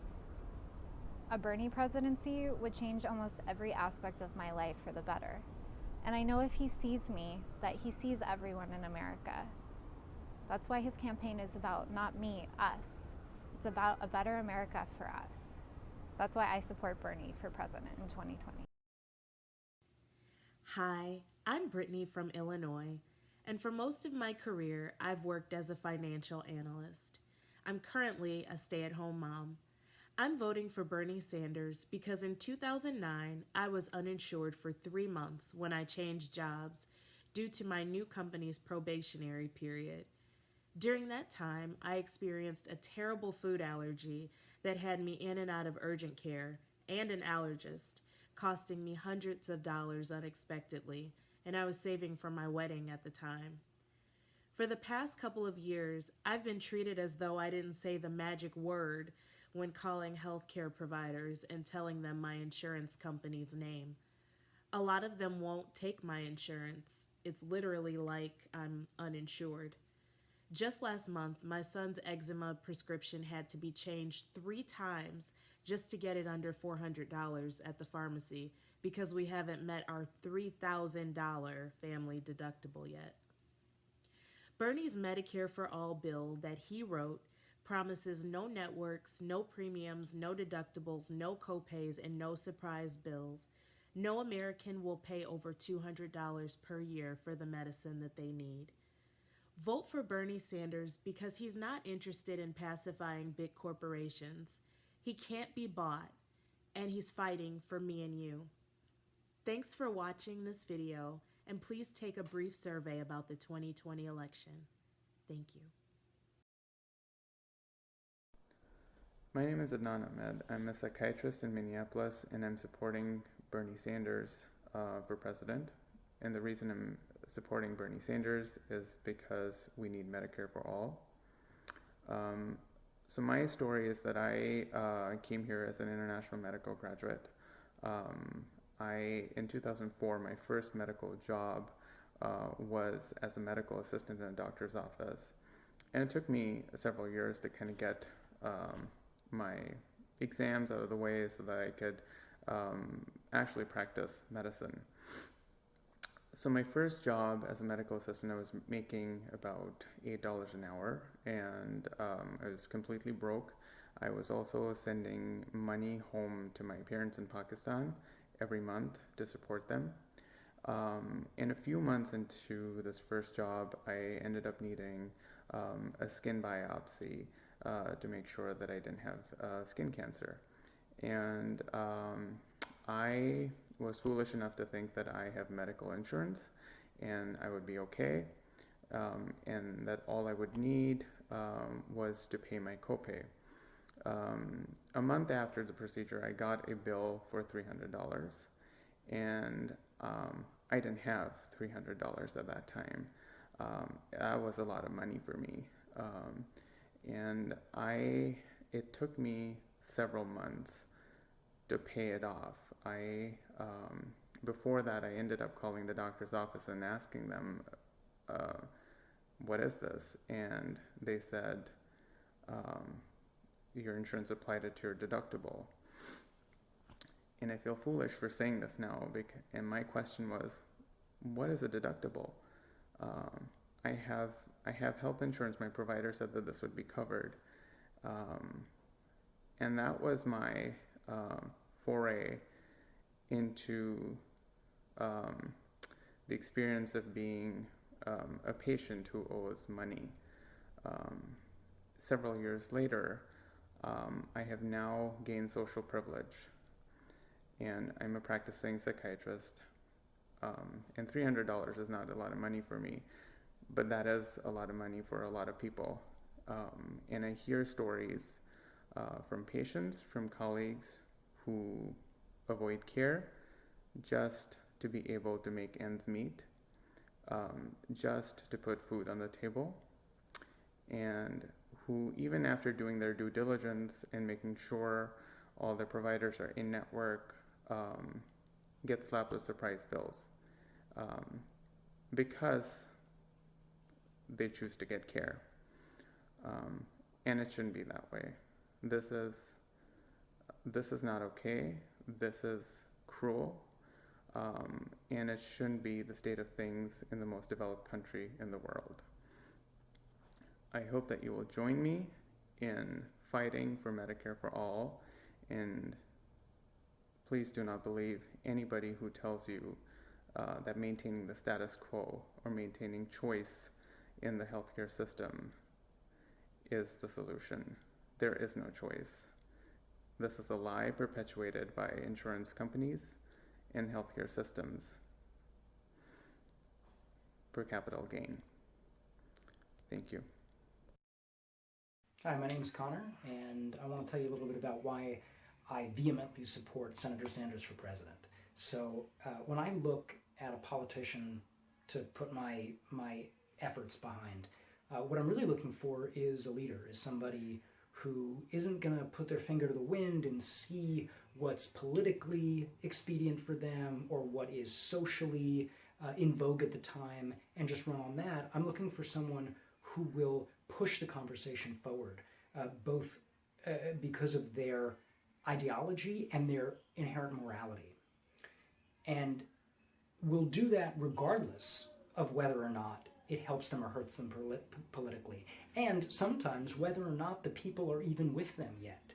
And if the people might be behind by a couple years on an issue like civil rights or economic justice or criminal justice, then that person will make the case for the morally right thing to do, rather than just take a step back and go, you know what, the people aren't there with me yet, it's not going to help me get elected, forget about it. So when I look at Bernie Sanders, I see that leader immediately. And it really comes down to two things for me. The first is consistency, right? So when we look at a politician's beliefs and we're trying to decide whether or not we want to give them the most powerful office in the world, the only way we know what they're going to do with that power is what they've done with the smaller amounts of power that they've been given in the past.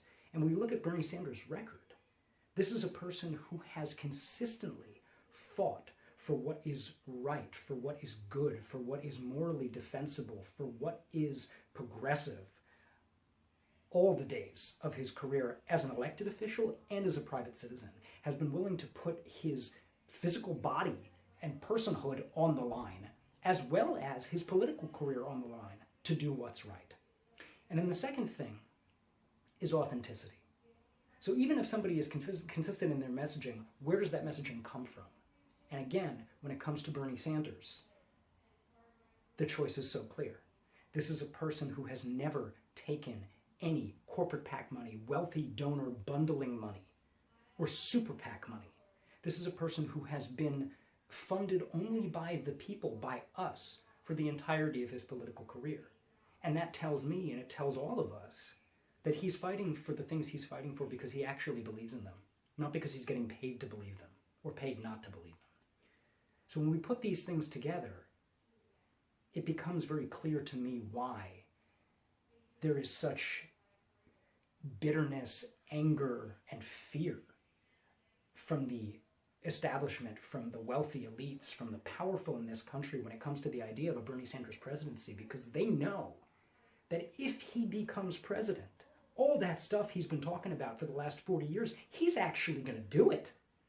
And they're terrified of that.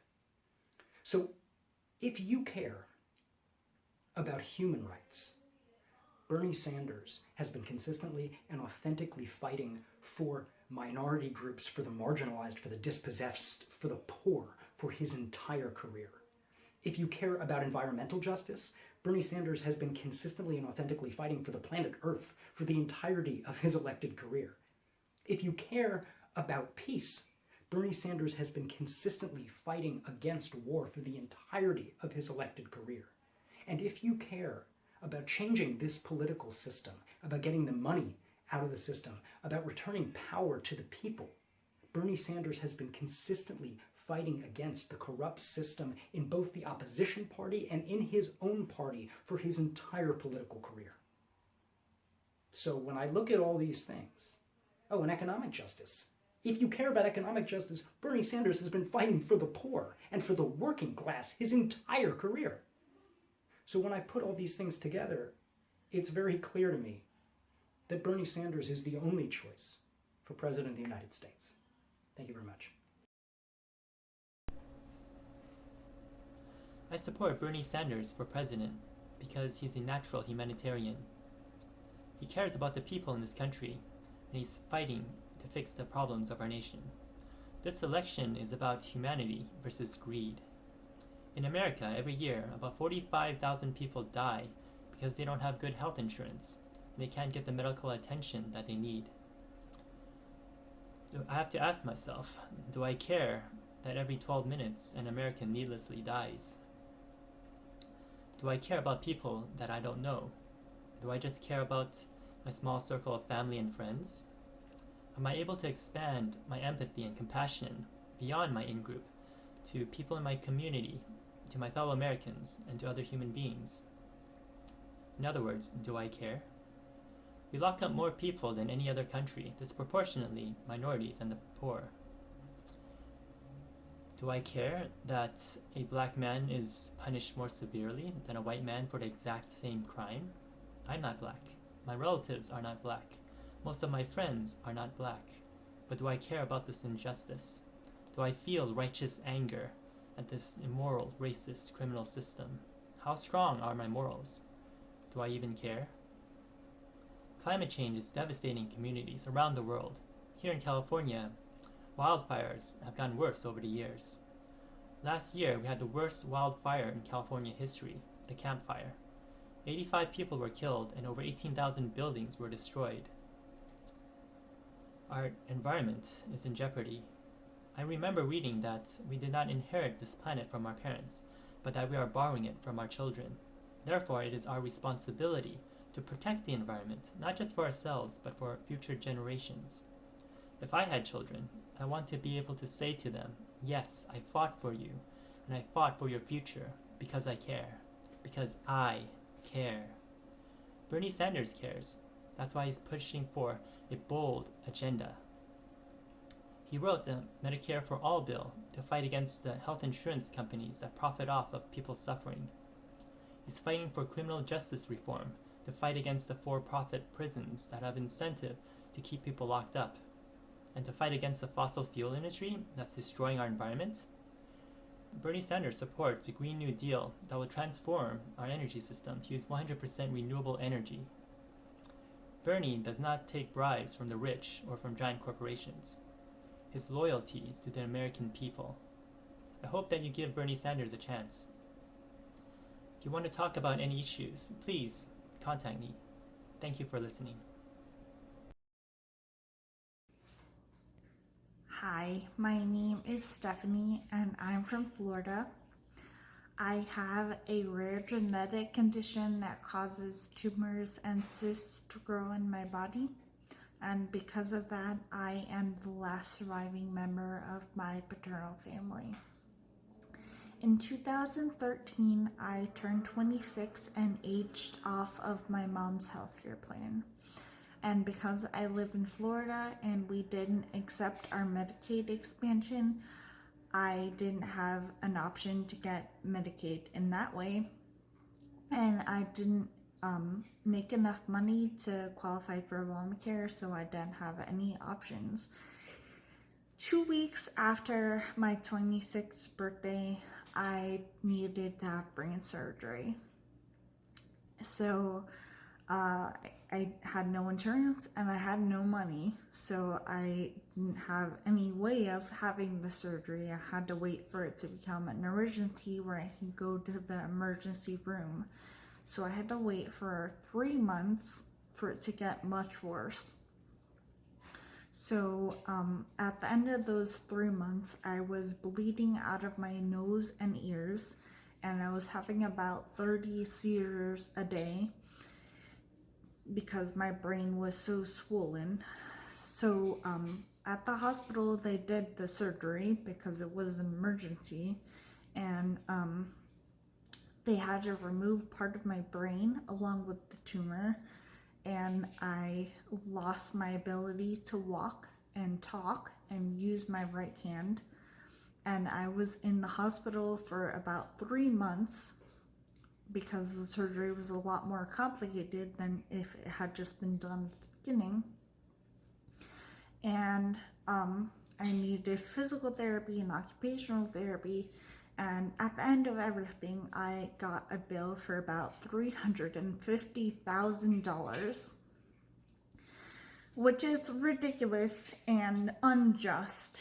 And for that reason, along with many other reasons, I support Bernie Sanders because he supports the working and middle class people. And illness doesn't see party lines. And we all know what it's like to get sick. And for that reason, I think he has the broadest base of support.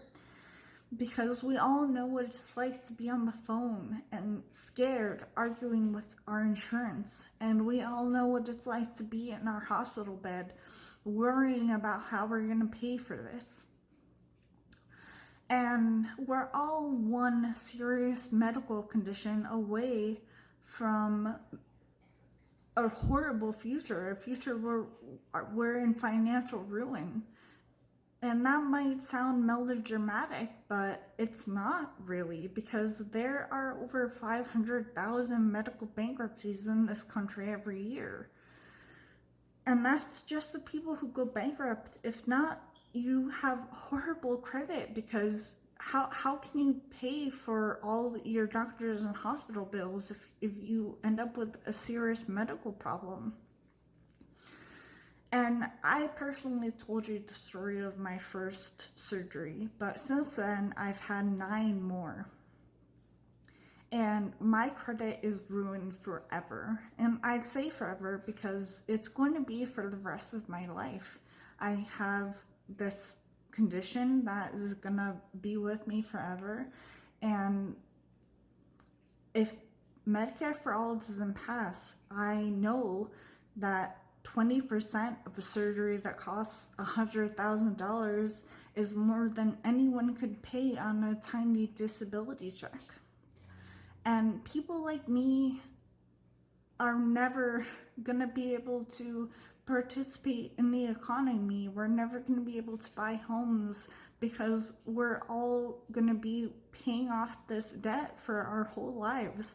Medicare for all is just the first step. Medical debt forgiveness is the second step. It's like legalizing marijuana without freeing the people that are in prison for marijuana. It's taking this weight off of our shoulders. We didn't do anything wrong except for have the audacity of getting sick in a country that prioritizes the needs of corporations over the needs of its citizens.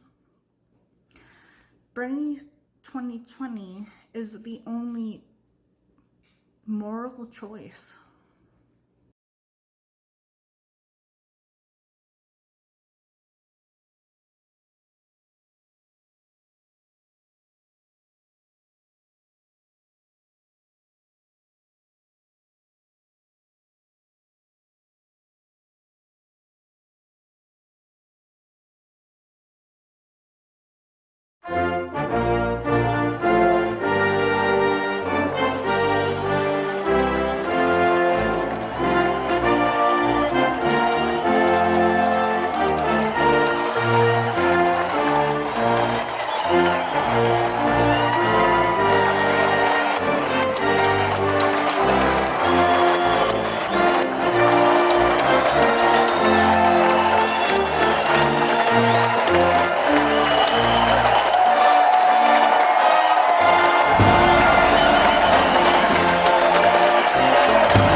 Hi everybody. My name is Jeffrey Bartel, and I live here in Fresno, California, and this is my Bernie story.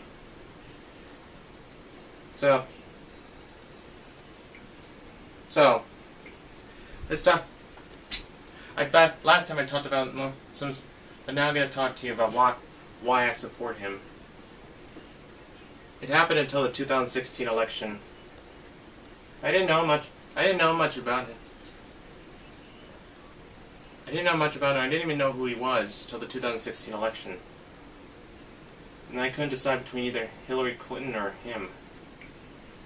But then, when I dug deep, I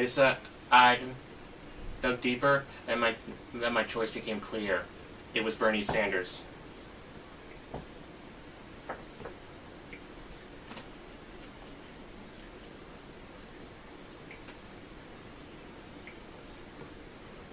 So,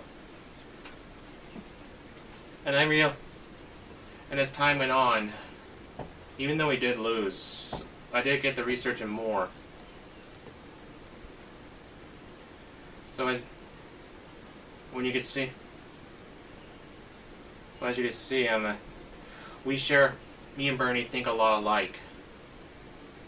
You know, we both agree on the same ideals, same principle. I'm starting to believe that I'm starting to agree with his democratic socialism ideology, and I think that may be best for America. And I even agree with everything. Whatever Bernie agrees, I agree with, even if it's with Trump. Ugh. Hate that man.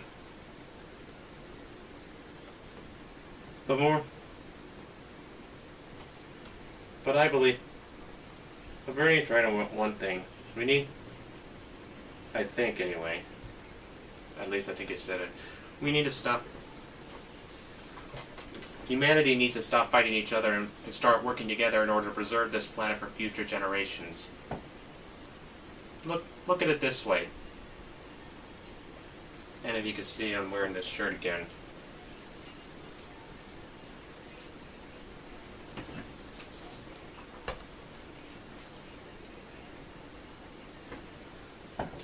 The shirt I won first place at the Fresno Fair.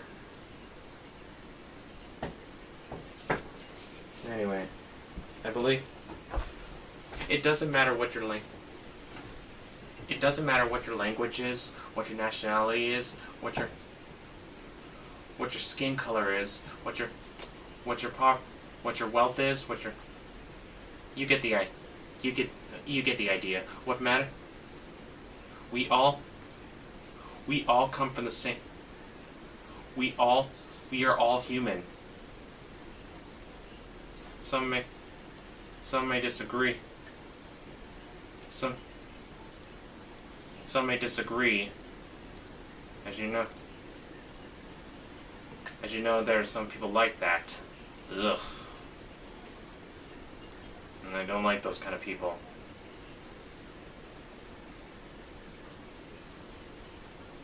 But we gotta stop. But we have to stop. But we have to stop fighting. I mean, look, let's take this example. Taiwan, China, North Korea, South Korea, Pakistan, India. Those countries should stop looking at what's different and start looking at what's the same in a way. Because who knows? Maybe they might eventually find true peace. And that's what I hope Bernie works towards. And if not, I'll do it. I'll do it.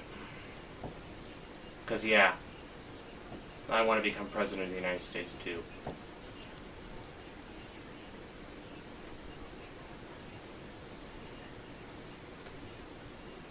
That you should have. We all belong to one human race. And some may believe in God, some may don't. But whoever created us, we all belong to the same human race. We may look different, we may think differently, but we're all human in the end. Because think about it. If everything was the same, this world would be pretty boring.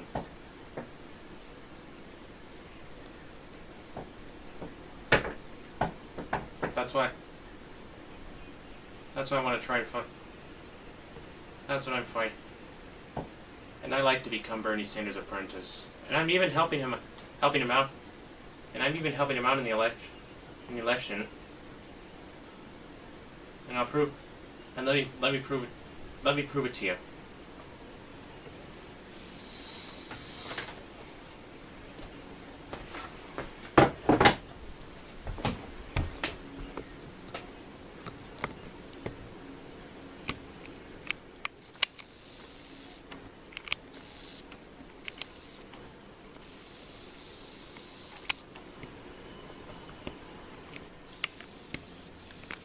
I don't know if you can see that very well, but that's all.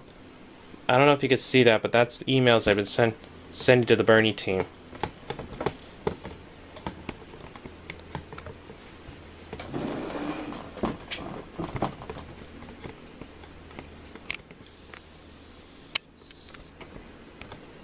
There we go.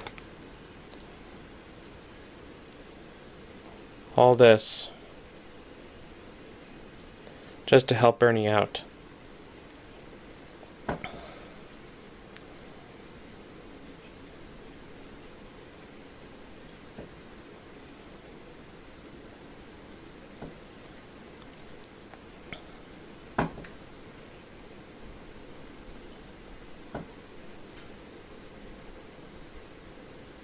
Because I really want him to win this time. And I've even done this for him. I've even been collecting a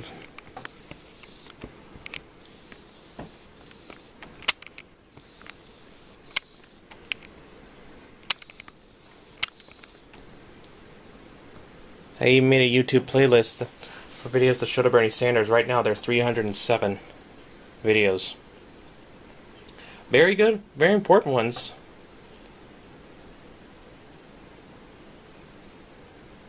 I'm gonna go slowly so you can see them.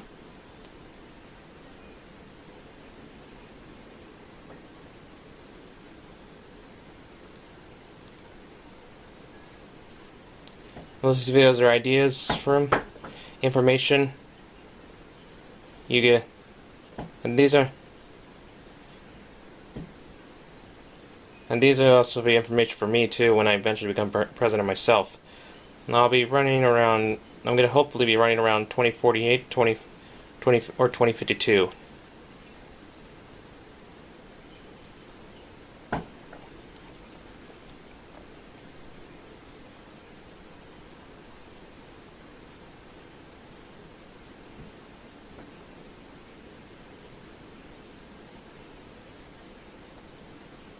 Even some videos from Watch Mojo, Bloomberg, Now This World, Fox, Represent Us. A lot of it. Even They Will Kill You. Those were YouTube channels I was Life's Biggest Questions. Even those, all those were YouTube channels I was just talking about.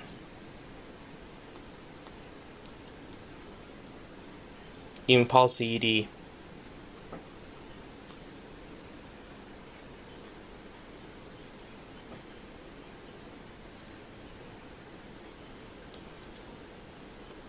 Even discussing some videos even discuss what happens if this creature goes extinct or what happens if the rainforest was destroyed.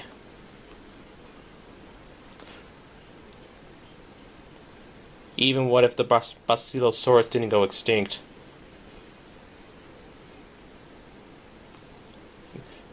The Mythbusters experiment, guns versus grenades.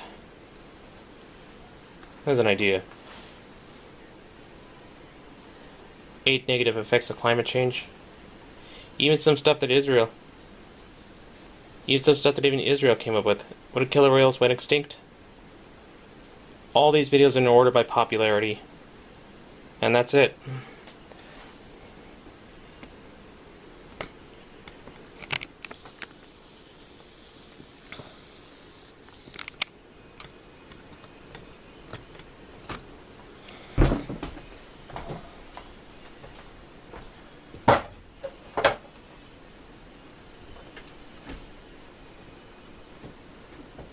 As you can see, I'm really determined.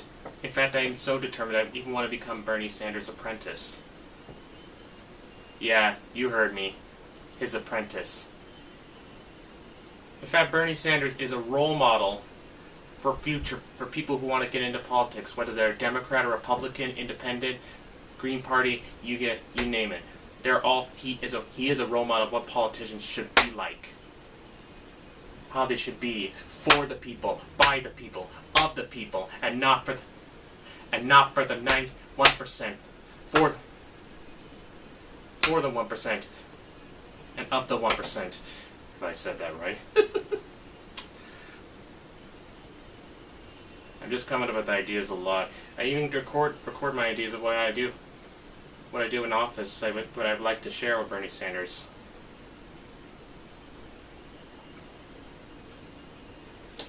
But some are classified. Some of my ideas are classified, and I don't want to tell them for fear of it falling into the wrong hands.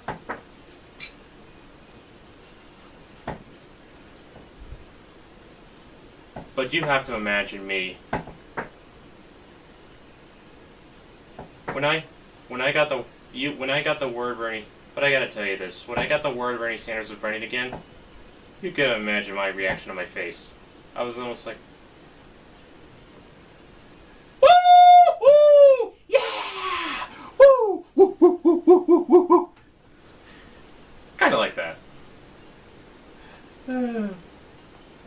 Sometimes I kind of crack myself up when I do that.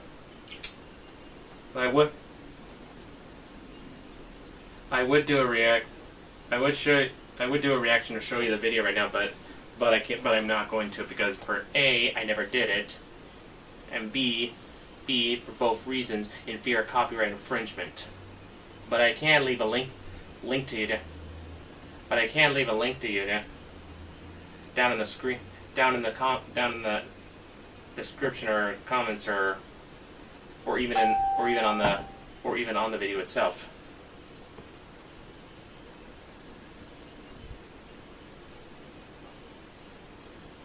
But I know. But you gotta. But that was just. Man. I know if I can meet... I'd like to meet you, Bernie Sanders, in person. Because because of that little girl, I too believe... I never got into politics till around, into it until about the last years of the Obama administration. At first I believed the Iran nuclear deal was a mistake, but looking into it a little deeper, going deeper into it, I realized it was the right thing to do. And then when Trump won the presidency, that's when I fully got involved and wanted to get involved in politics. At first, I was going to support the first some person with a mental disability, but now I decided I want to run, kind of like what Tom Steyer did right now. I don't know what Tom Steyer was thinking. What made him backtrack on his original plan?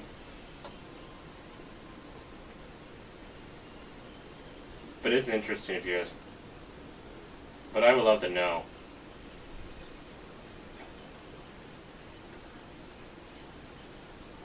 What made him go from being supporting to actually running? That's something. That's something I like to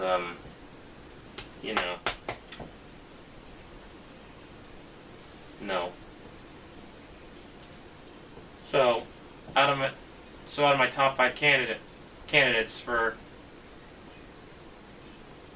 So here's my top 5 candidates. And sorry for any of those people. These guys are not on the. My top 5 are number 1, Bernie Sanders. Number 2, Tulsi Gabbard. Number 3, Tom Steyer.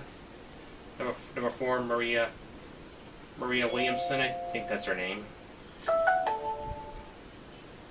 Number 5, Andrew Yang. And sorry to say, these guys are I'm definitely not going to vote for them.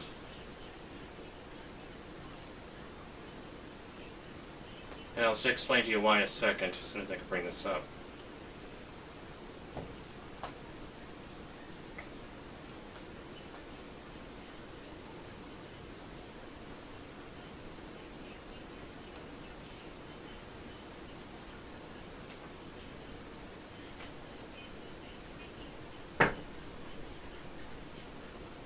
Yeah, hang on.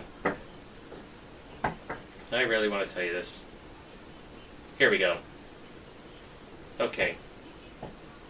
There are four candidates not to vote for. You should not even vote for, at least at all. One of them is Joe Biden. Another is Pete Buttigieg.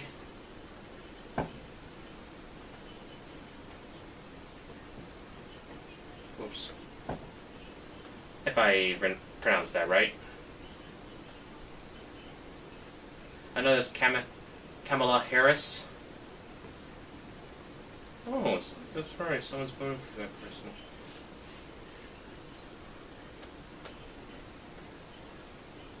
And another is Robert Francis Beto O'Rourke. And to be honest, that one was a shocker to me. I thought he'd be like the next Robert F. Kennedy, but I was wrong. But apparently, I was wrong.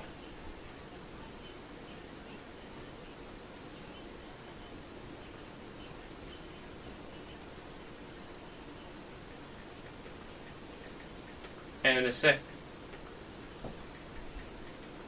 But what we need to prevent, one thing we definitely need to prevent is a world war.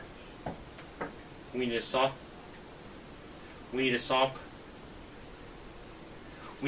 crises before they.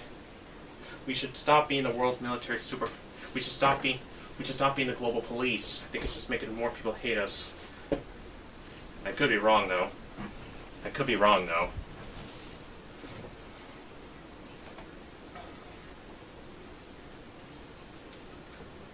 But anyway, let's say the reasons why. let's see the reasons why, they're not to vote for these people. Alright, Joe Biden has been personally involved in nearly every bad policy decision of the last 50 years. Currently coasting on name recognition and association with Obama, he can only go down from here as people realize he is more comparable to Trump than he is to anyone else. With all the negatives of Hillary's failed campaign, but none of the positives, he would almost surely see us lose the general election again. If you love your grandchildren, please don't vote for Biden. And here are his top 5 highlights. Joe Biden led the fight against desegregating schools. He voted for the disastrous Iraq War and still says he'd do it again, even though the Iraq War led to the creation of ISIS. Ugh. Sometimes I wonder what would have happened if we never went to war with Iraq and instead Bush let Obama handle that. Because I know for sure that if Iraq was still under Saddam's control during the Arab Spring, he would have seen some uprisings, and I bet we would have had to stop him too. Okay, back to where I was doing. Biden wrote the racist crime bill that intentionally led to record-breaking mass incarcerations, positioning himself to the right of even Reagan and Bush. I don't know about Reagan, but I do know Reagan helped end the Cold War. That's probably why he's in the top 10. I don't know about the other disastrous stuff that Reagan did. And he opposed Roe v. Wade versus Wade and voted to allow states to overturn it like they are now. Work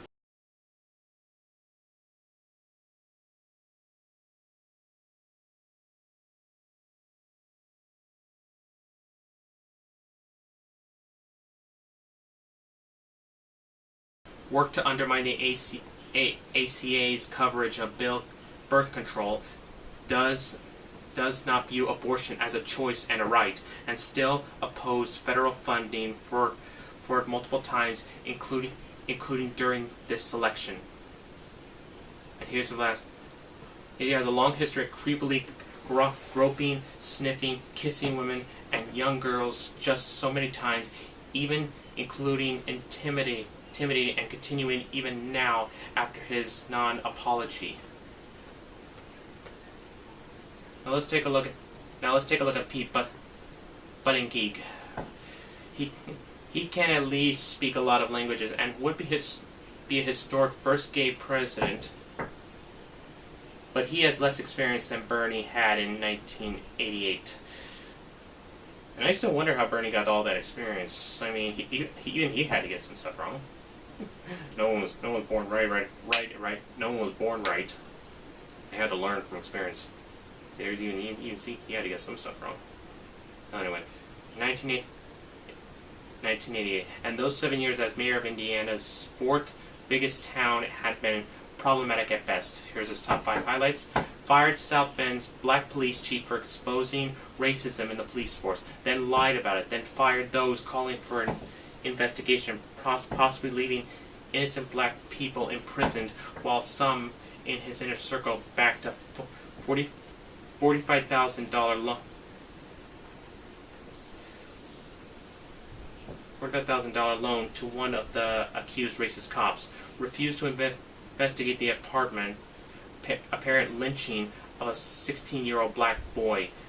When a white officer with a documented history of racist behavior that violated department policy was allowed to stay on the force without a body cam, he shot and killed an elderly black.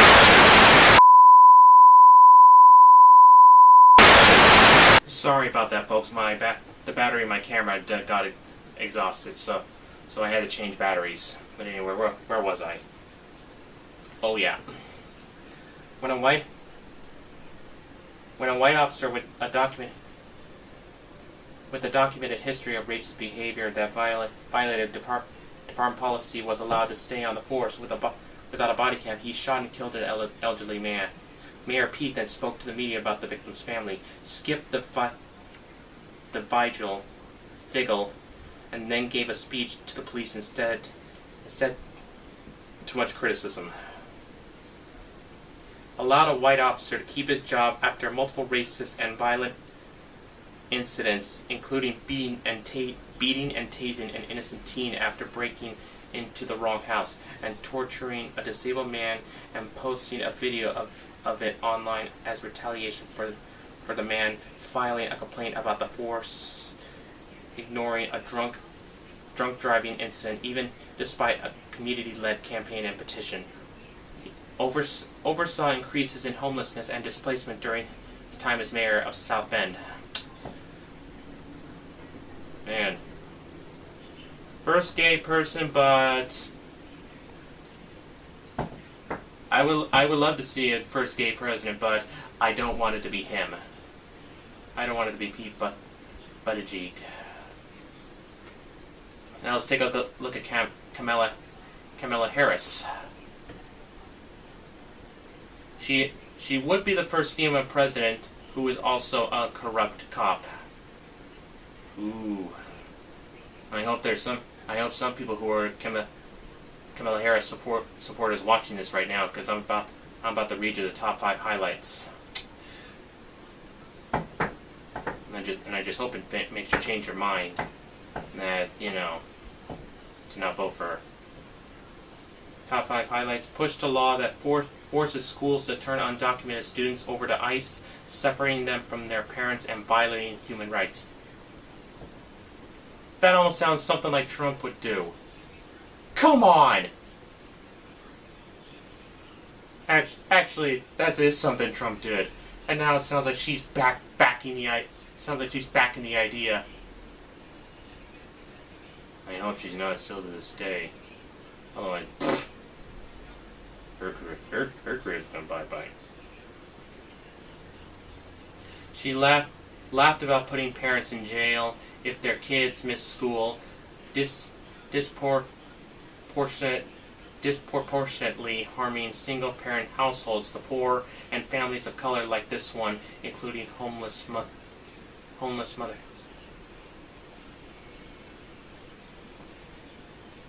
Her office refused to address what the Supreme Court calls unconstitutionally overcrowded prisons, specifically to perpetuate the exploitation of the mass incarnated for slave labor close to $1 an hour. She later claimed she didn't know her own lawyers argued this. Clarified 7-1. Declined to prosecute Stephen Mnuchin after his bank predatory lending and foreclosure fraud broke the law over 1,000 times and ruined the lives of thousands of homeowners, keeping him free to donate to her campaign and become Trump's Treasury Secretary. Jesus. I'm sorry I had to say that, sorry. Is she secretly a Trump supporter? Oh my goodness. Spent years jailing disproportionately black nonviolent cannabis users while opposing taking cannabis off the DEA's list of most dangerous substances, and literally laughing at the idea of legalizing it multiple times, even as her Republican opponent ran to the left of her on the issue. She then tried to ponder by admitting to smoking herself despite prosecuting others, but got her story all wrong and even offended her own Jamaican family to the point they've disassociated with her. Expanded 7-2. Dang. Some Trump supporters be happy about her. Now, finally, Robert Francis Beto O'Rourke. More likely to stand on something than for anything. Beto rose to fame by clearing the low bar of being less unlikable than Ted Cruz. Like most white men born into wealth, he's failed up, choosing a vanity run for president, despite being best positioned to flip Texas's other Senate seat in 2020.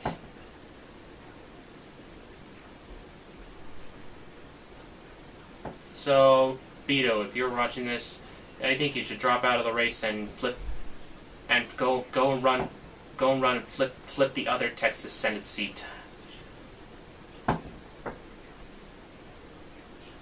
He says he was born for it, but maybe he should have just stuck to skateboarding. I don't know what that means, but it says so right here. Here is top 5 highlights. Continues to appropriate Mexican nickname Beto, which was given to him specifically to pander to trick Hispanic voters when running for office, despite criticism from the Hispanic community. Clarifies 701. Wow. Uses political power to help his millionaire father-in-law gentrify poor Hispanic communities with a racist plan that relocated poor Hispanics to make way for property investments made by wealthy Republican donors. And get this, he opposed Obamacare. He tried to cut Social Security and attack labor unions to appease Republican donors. Is he? I wonder, is Beto O'Rourke a Republican in disguise? Sheesh. Sheesh.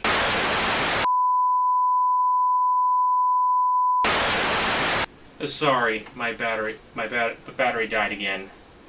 Where was I again? Oh yeah.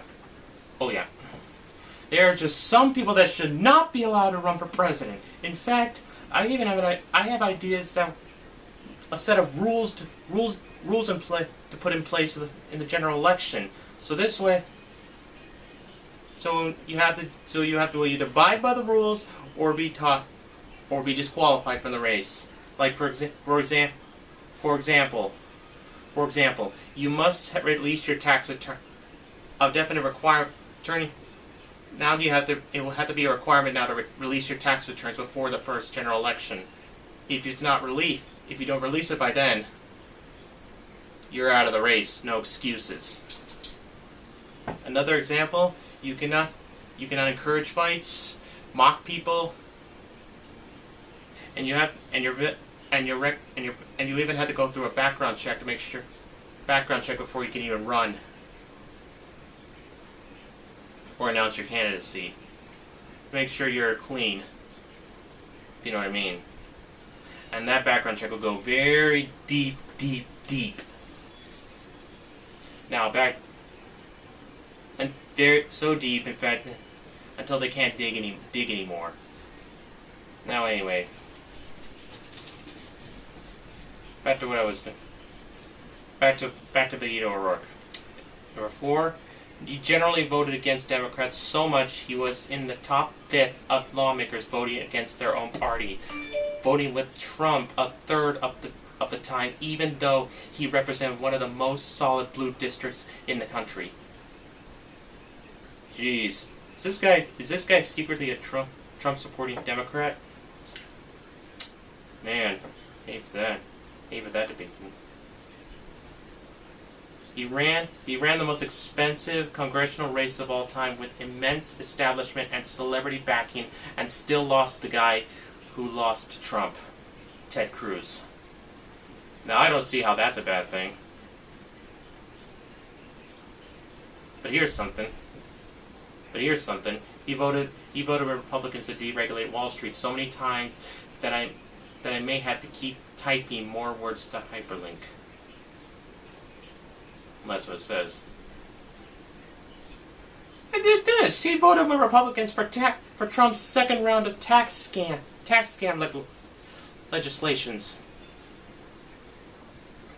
He even broke his own pledge to not accept money from fossil fuel industries, bringing in nearly $500,000 and then refused to sign another while backtracking on climate crisis legislations. He voted with Republicans to lift the 40-year oil export ban multiple times, voted to speed up the exports, and voted against Democratic legislations to ban new drilling. Now, if that doesn't turn you against Beto O'Rourke, I don't know what will. But those are the 4 people that you should not vote for. Definitely. I'll even leave a link to it. I'll even leave a link to the article somewhere in the video.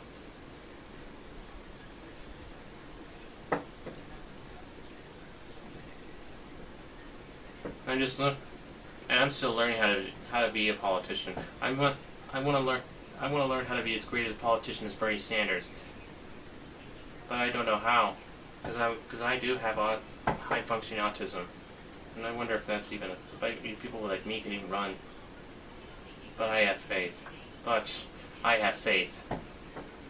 If I do manage to become president of the United States, I would vow to become a president for the people like Bernie Sanders. I would live up to his legacy and continue it.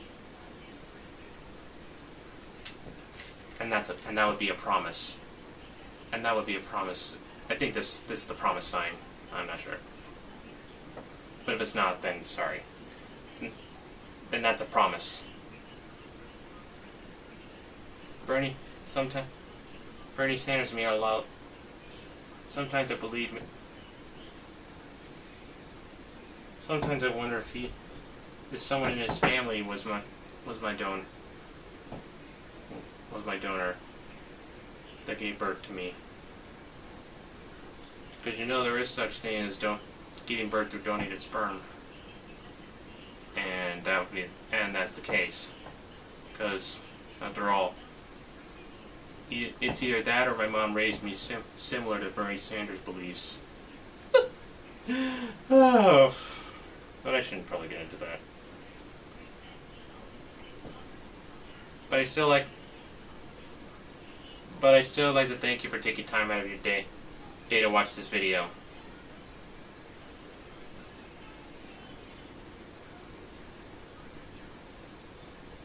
But I just hope there's something. Even if Bernie is elected, I just hope he doesn't. I'm just glad he's not showing support for. I'm just glad he's not showing support for Benjamin Netanyahu and what he's doing in Israel. I believe that, and he said it himself. As Bernie Sanders on Israel's decision to deny entrance to 2 elected U.S. officials, if Israel doesn't want members of the United States Congress to visit their country, maybe they can respectfully decline the billions of dollars that we give to Israel.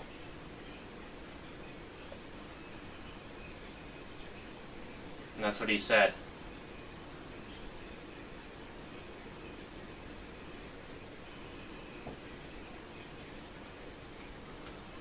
And I'm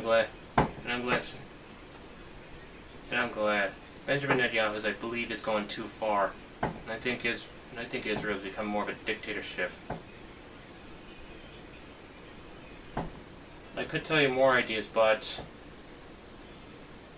I don't want to put a target on my head.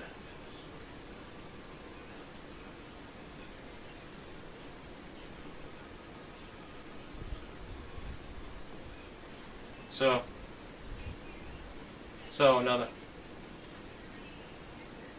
another word, which I really would like to thank.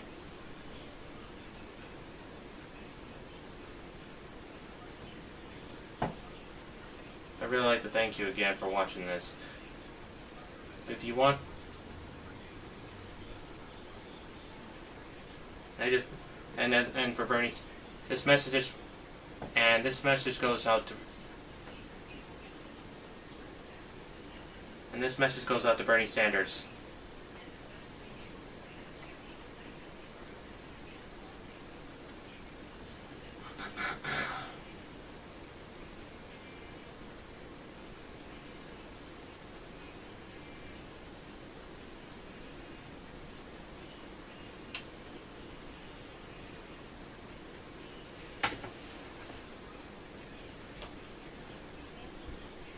And I hope one thing.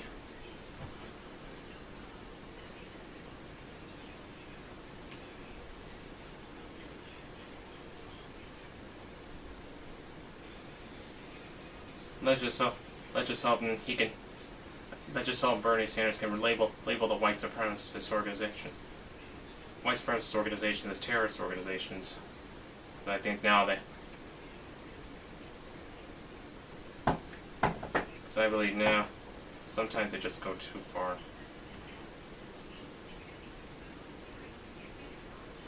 Bernie is the man. Bernie is the one. Bernie, yay, Bernie! And before I close out the video, I'd like to say this to him. If you're watching this. Merry Christmas, Bernie Sanders. Or should it be saying Happy Hanukkah? Oh, I don't know what to say, so I'm just gonna say Happy Holidays, Bernie Sanders. I hope you're watching that. But thanks for watching this video. Thank you for watching this video. Now don't forget to like. Now don't forget to like this video, comment, and share this video with as many people as you can. And if you can, help my YouTube. If you're watching this video on YouTube, then help this channel reach 1,000 subscribers, and help her, and Bernie too, and help my video reach 100+ views, and help support Bernie Sanders in any which way you can by going to the Burn app, or even making a poll about the election. But until then, this is Jerry Berto saying.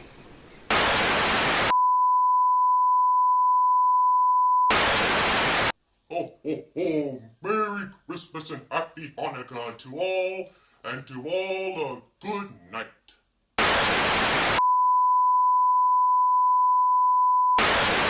Good luck, Bernie.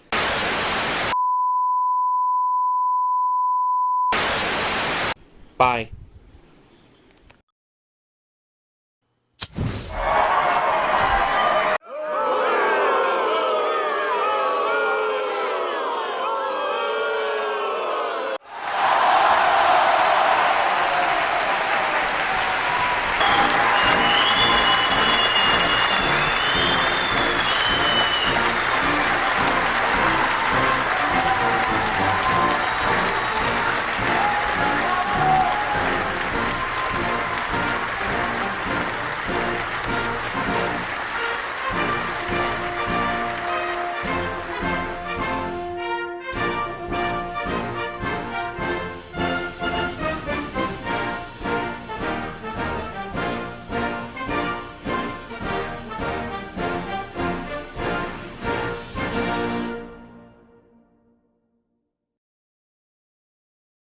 Bernie Sanders was speaking out for gay and lesbian rights decades ago. Put homos in the military, homos in the military. You ever think about what don't ask, don't tell meant? My wife Becky and I went out to dinner and a movie last night. Guess what? You just told. And now who knows what's going to happen. Was the gentleman referring to the many thousands and thousands of gay people who have put their lives on the line in countless wars defending this country? Was that the group of people that the gentleman was referring to? My wife Becky and I went out to dinner and a movie last night. Imagine not being able to talk about that sort of stuff. Bernie Sanders spoke out against the first Gulf War when my friends and I were checking out Gulf War trading cards. Yeah, back then I knew who Stormin' Norman Schwarzkopf was. I had no clue who Bernie Sanders was until he had to speak out again on the second invasion of Iraq, 2003. A unilateral American invasion of Iraq will do more harm than good. I went to school with guys that aren't alive anymore as a result of going into Iraq. We're talking about billions upon billions of dollars that I won't even say were spent, they were wasted. The president is ignoring some of the most pressing economic issues affecting the well-being of ordinary Americans. And he's funding his campaign through small dollar donations, refusing money from billionaires, major PACs and super PACs. It's like a system of legalized bribery, but most people don't seem to care.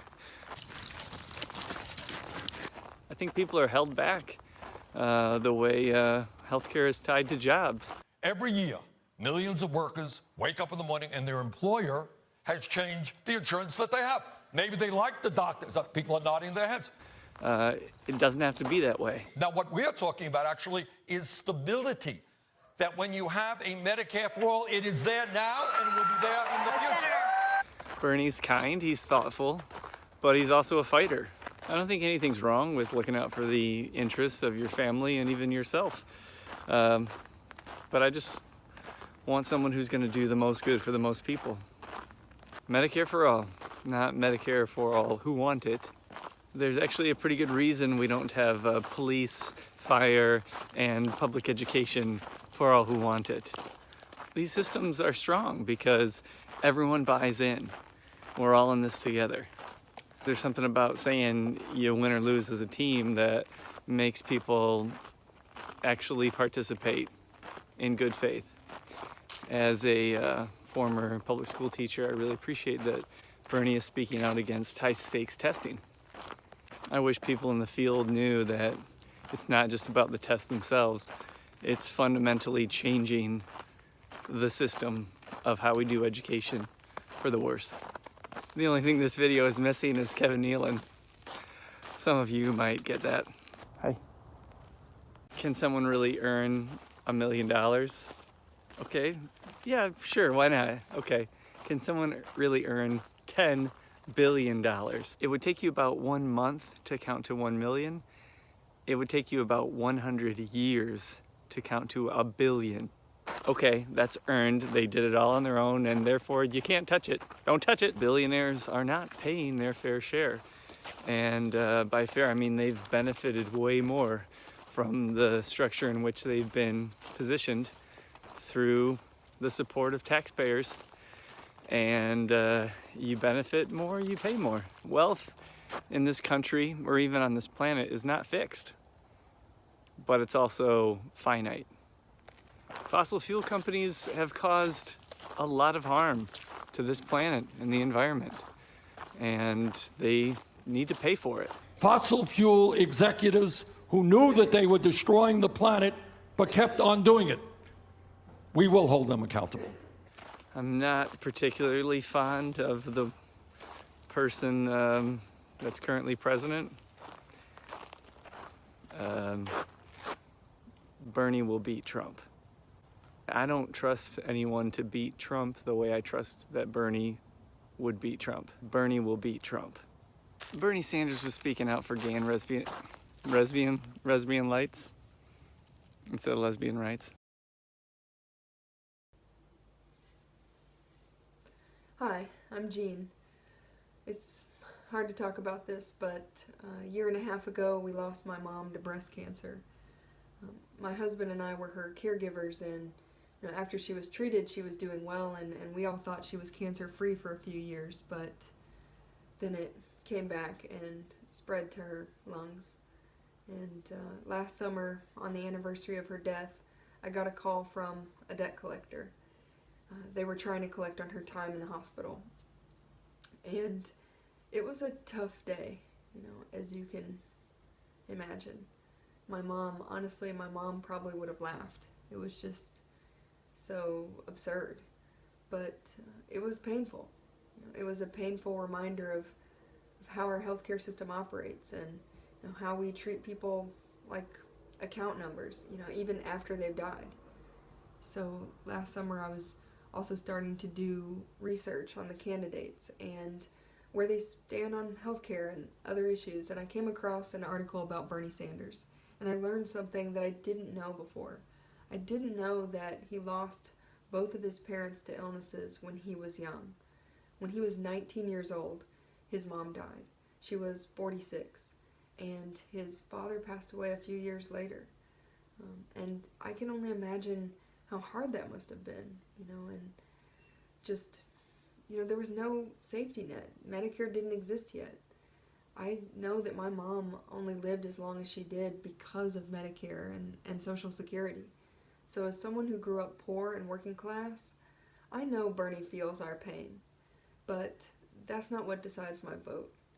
It's that every day someone gets a call like the one I got about my mom, for debts no one owes, that no one should owe. And it's that so far Bernie Sanders is the only candidate with a plan to eliminate medical debt. And it's that our healthcare system is chaotic, it's wasteful, and it's pushing people into bankruptcy. And we put some very big and very important band-aids on it, but imagine if we were to fundamentally transform how healthcare works in our country. If we were to invest as an entire country in our healthcare system because all of our lives depended on it. This election gives us an opportunity to transform how we care for each other and how we govern. And in our country, the policies that have created the most progress have always been universal. Public education, Social Security, many of our labor laws. And they've stood the test of time better that way, and the test of greed and human stupidity. So I know a lot of us know this already, and at the same time I think it's important to repeat it, and to repeat it out loud and in public. Bernie gets this, and he damn sure repeats it, but just knowing what will work is not enough. Even having a very good plan is not enough. Ultimately, why I'm voting for Bernie Sanders, and why I hope you will too, is because it's going to take a powerful mandate and a sustained movement to achieve universal health care in our country. And only one candidate can count on having both. So, Sanders supporters, you know what to do. Let's mobilize. But, if you're still on the fence, what's important to you in this election? I'd love to know, and I hope you'll share.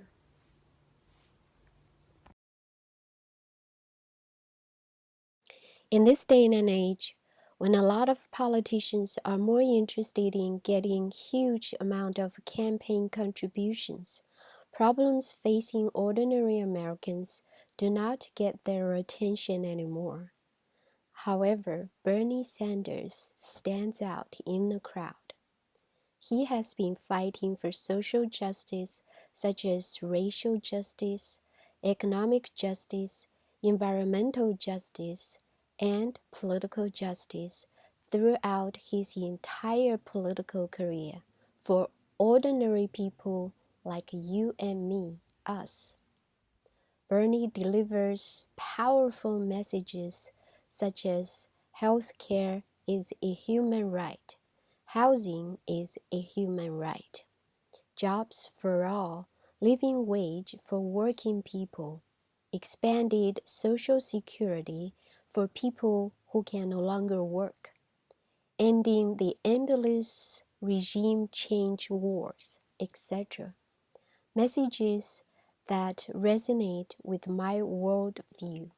Bernie does not just talk empty talks. He has feasible plans to transform America into a country that would benefit all of the people, not just the wealthy few. Bernie is an authentic, genuine, compassionate, consistent, and persistent politician that I feel I can trust. That's why I'm supporting Bernie Sanders to be our next president. I am an immigrant with a Chinese background, and this is my Bernie story.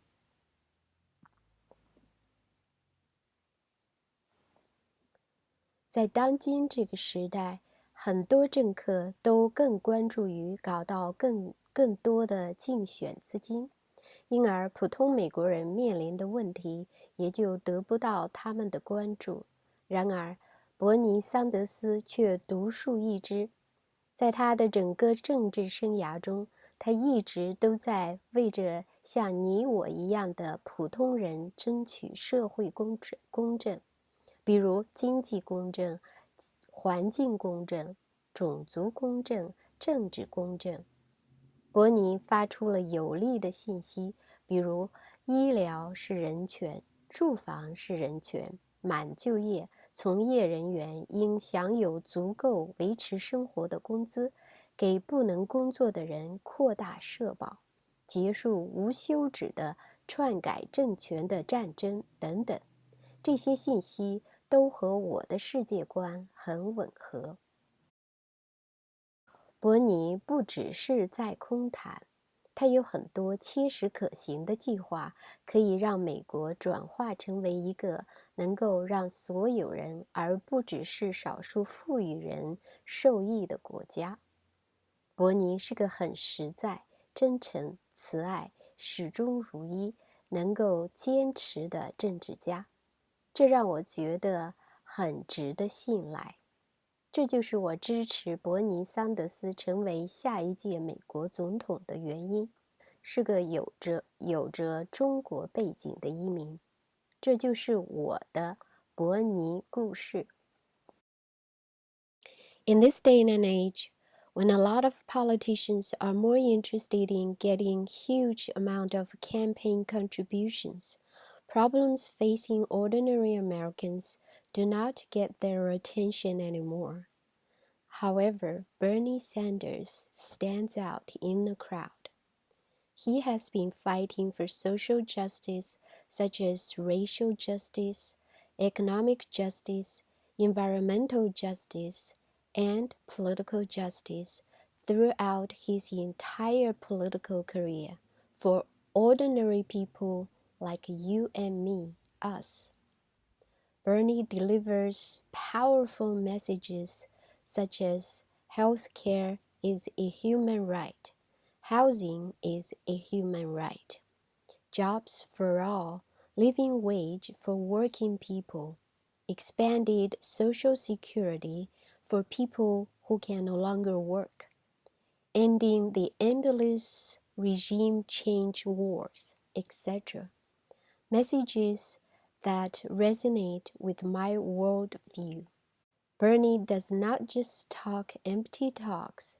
He has feasible plans to transform America into a country that would benefit all of the people, not just the wealthy few.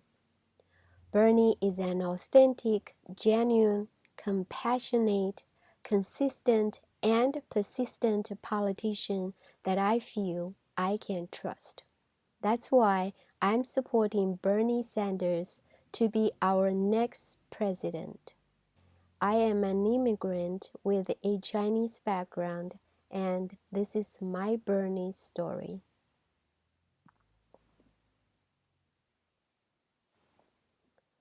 在当今这个时代，很多政客都更关注于搞到更多的竞选资金，因而普通美国人面临的问题也就得不到他们的关注。然而，伯尼·桑德斯却独树一帜，在他的整个政治生涯中，他一直都在为着像你我一样的普通人争取社会公正。比如经济公正、环境公正、种族公正、政治公正。伯尼发出了有力的信息，比如医疗是人权，住房是人权，满就业，从业人员应享有足够维持生活的工资，给不能工作的人扩大社保，结束无休止的篡改政权的战争等等。这些信息都和我的世界观很吻合。不只是在空谈，它有很多切实可行的计划，可以让美国转化成为一个能够让所有人，而不只是少数富裕人受益的国家。伯尼是个很实在、真诚、慈爱、始终如一、能够坚持的政治家，这让我觉得很值得信赖。这就是我支持伯尼·桑德斯成为下一届美国总统的原因。是个有着中国背景的移民。这就是我的伯尼故事。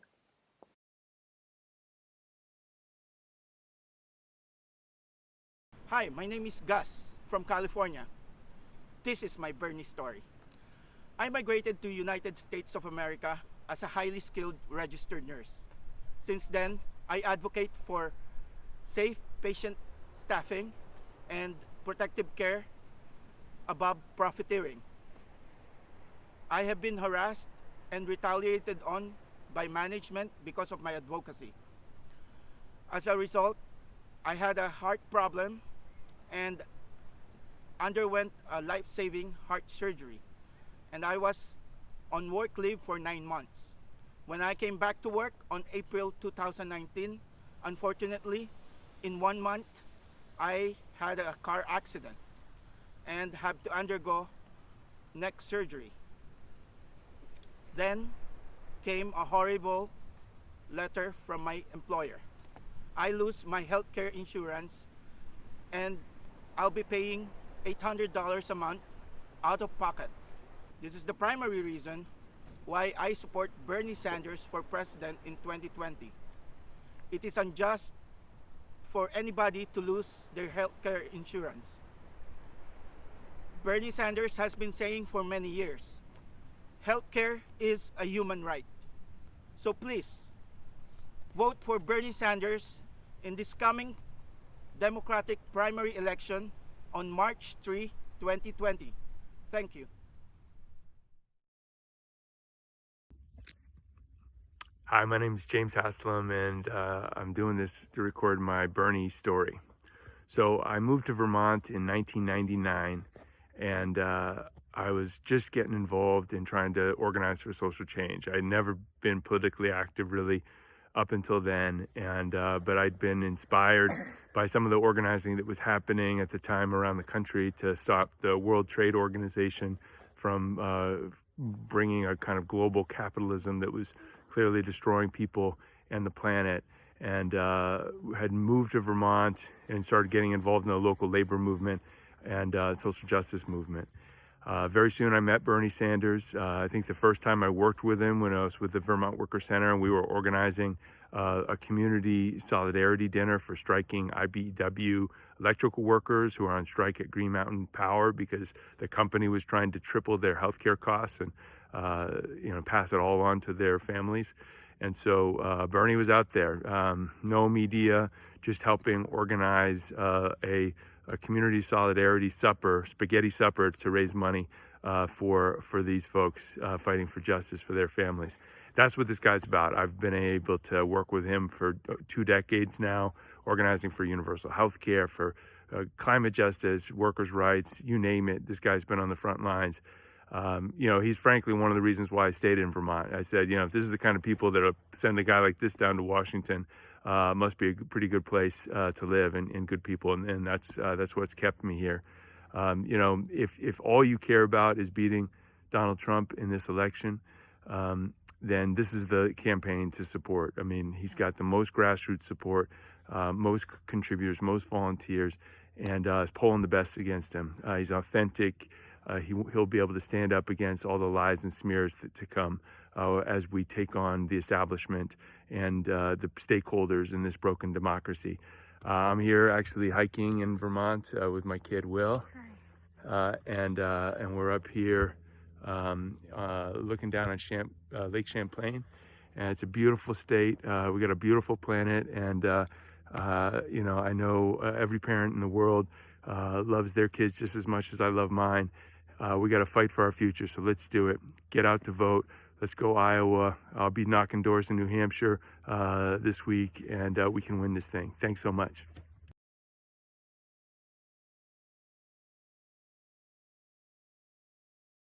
Hello, my name is Chris Ward, and this is my Bernie story.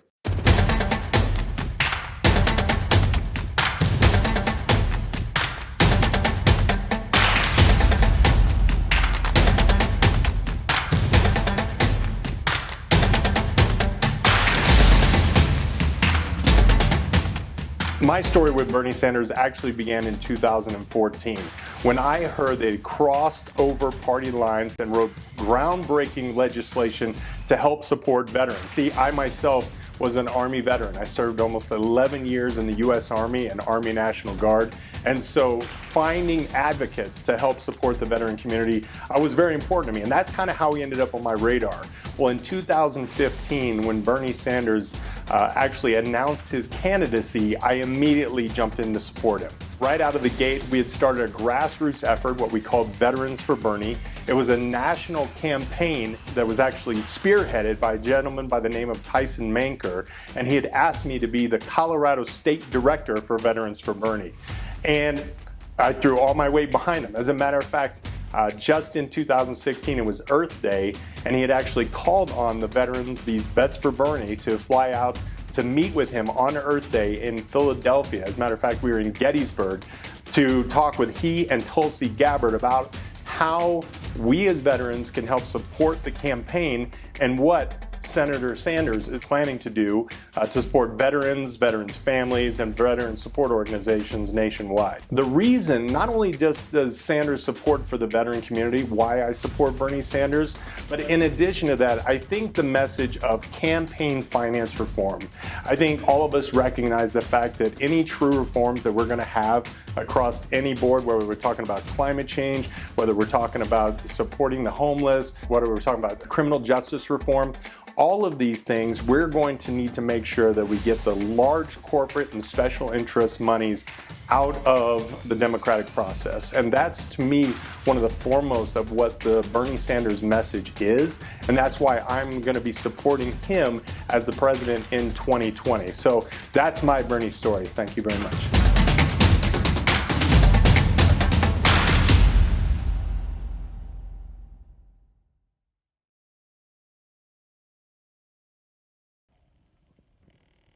Hi, my name is Ross Martin. I grew up in New York, a great melting pot. I now live in Los Angeles, another great melting pot. I love people, all people. What I love about America is, or what makes it actually great is, and beautiful, is all the different people in it. People from different countries, different cultures. I like learning something new about other people. I believe in human rights. I'm Jewish. I believe that America should be about people with different religious backgrounds, or no religion at all. I believe putting yourself in other people's shoes, people that are worse off than you, and helping people out. I believe people should be paying their fair share of taxes. I believe in affordable health care for all, for everyone. And we need to move on past all these senseless wars that are all about power and greed and oil. And so stop the senseless wars and focus that attention on renewable energy and moving forward. I believe climate change is a very real and scary thing, and I believe we need to do something about it immediately. I would like a future to believe in. I like and seek the truth. I like authenticity. I like Bernie Sanders. I voted for him in the 2016 primary, and I am going to vote for him in the 2020 primary to be the 46th President of the United States of America.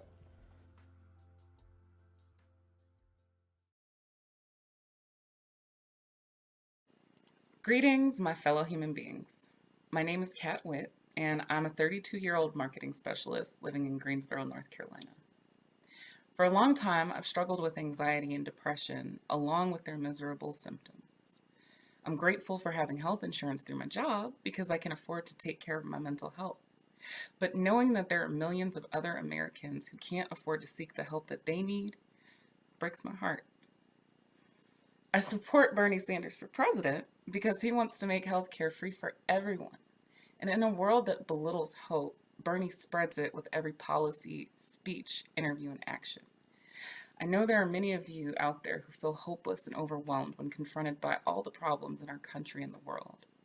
But I'm here to tell you that a vote for Bernie Sanders for president is a concrete step you can take to change things for the better. I'm happy to discuss any of his policy ideas. And please take the survey. Peace. Hi guys, just having a rough time of it, and I've been seeing a lot about my Bernie story. I mean, I have a lot of examples, but I don't know, something just kind of clicked today. It's really affecting me, hurting me. You know, real briefly, because people don't have long attention spans on social media. I've worked since I was 13 years old. I worked my way through high school, through college. went to school at college at night, and had a lot of student loans. Did everything right, got a bachelor's degree, worked in corporate America for over 2 decades. And I got an injury back in 2013, 2014 that took me out of the workforce. I have a plate and screws in my right ankle, developed RSD from it. It was a 2-year-long recovery to learn to walk again, to safely drive because it's my right foot. And after that lapse on the resume, trying to get back into the workforce as you're approaching 50 was pretty impossible. And I'm a single parent with 2 kids. I had to drop my personal health care last year because I couldn't afford the 3 of us, and I had to keep them covered. And, you know, I've been with Bernie for years now, and Medicare for All is really important. But I'm going through something right now. My daughter, my youngest, is battling an eating disorder of anorexia. It's been about a year. And last year, around late August, September, I took a job as a pet nanny with a local company, and I absolutely love it.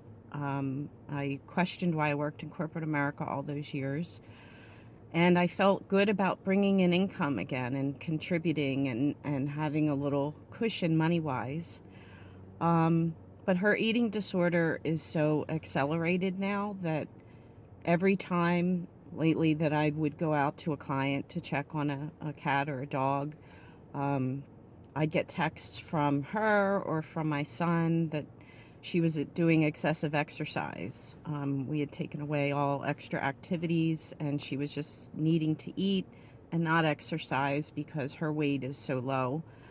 And she can be running in the garage back and forth or up and down the steps multiple times. There's a lot of OCD where she feels like she has to even out the number of times up and down the steps or in the garage. And I realized over the weekend that I was going to have to give up the pet nanny job.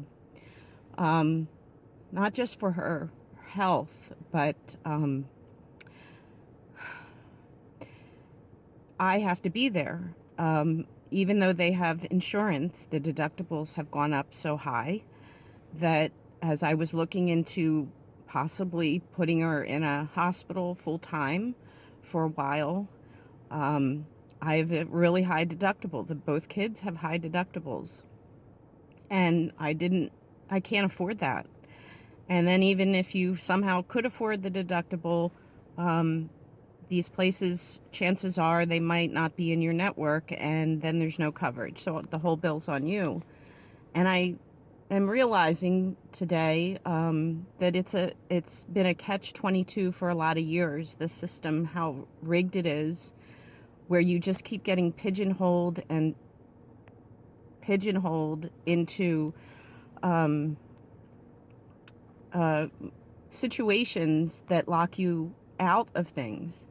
I was faced with a decision, well, if I can't afford with her insurance to put her in someplace to help her, then the only thing I have as a defense that's left is to be home to monitor the exercise and make sure it doesn't happen and that she's eating.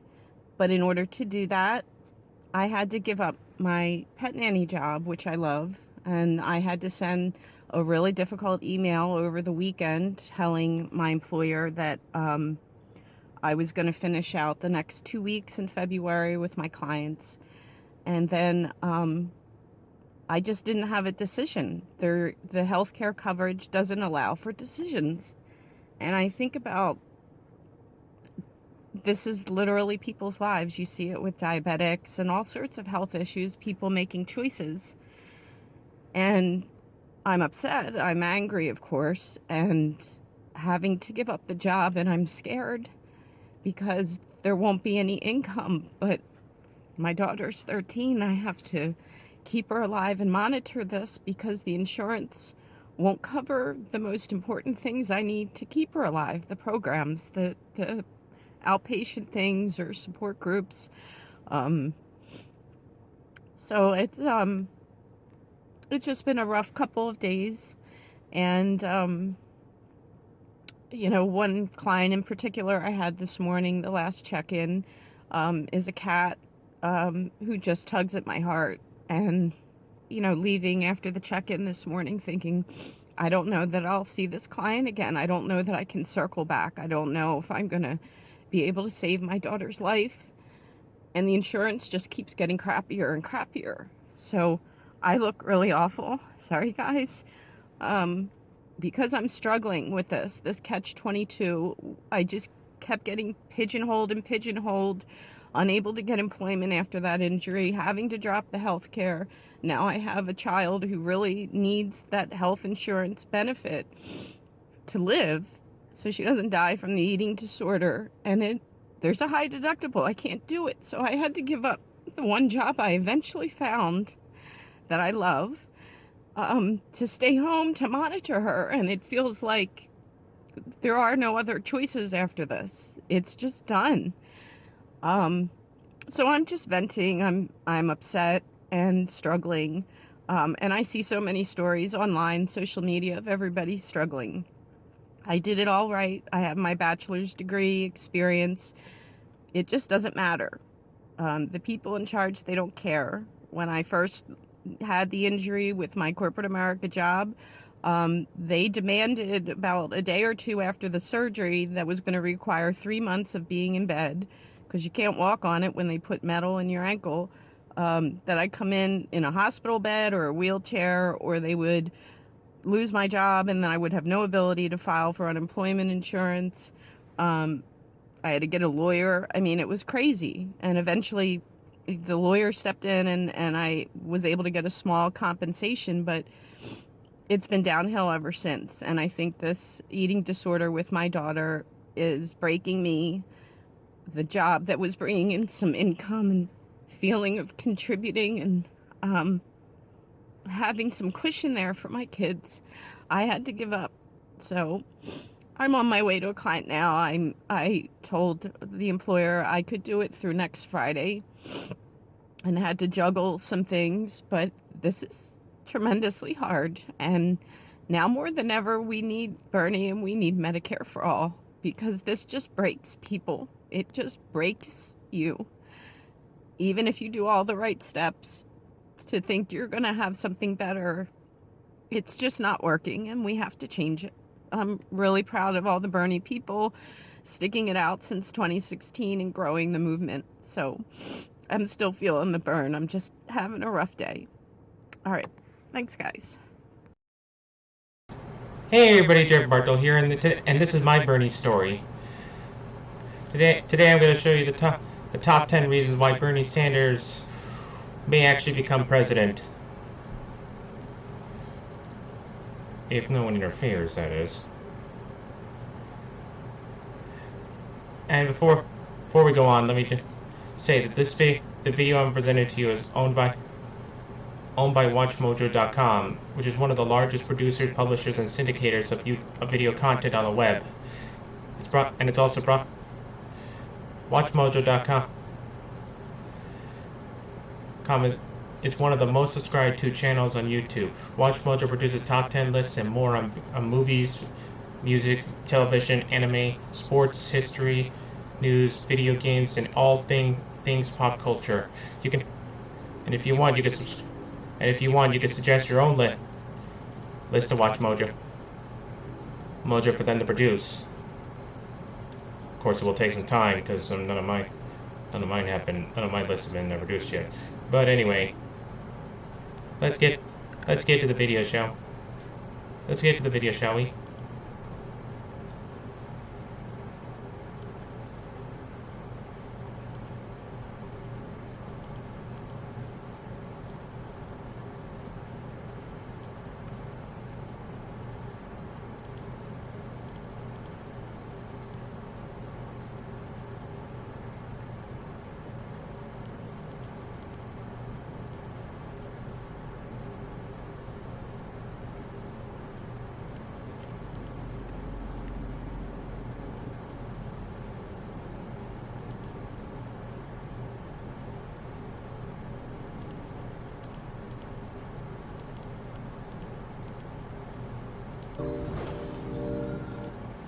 That's the one.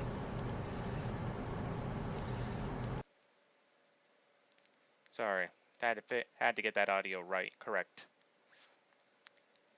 Now, let's take a look at this. Let's take a look.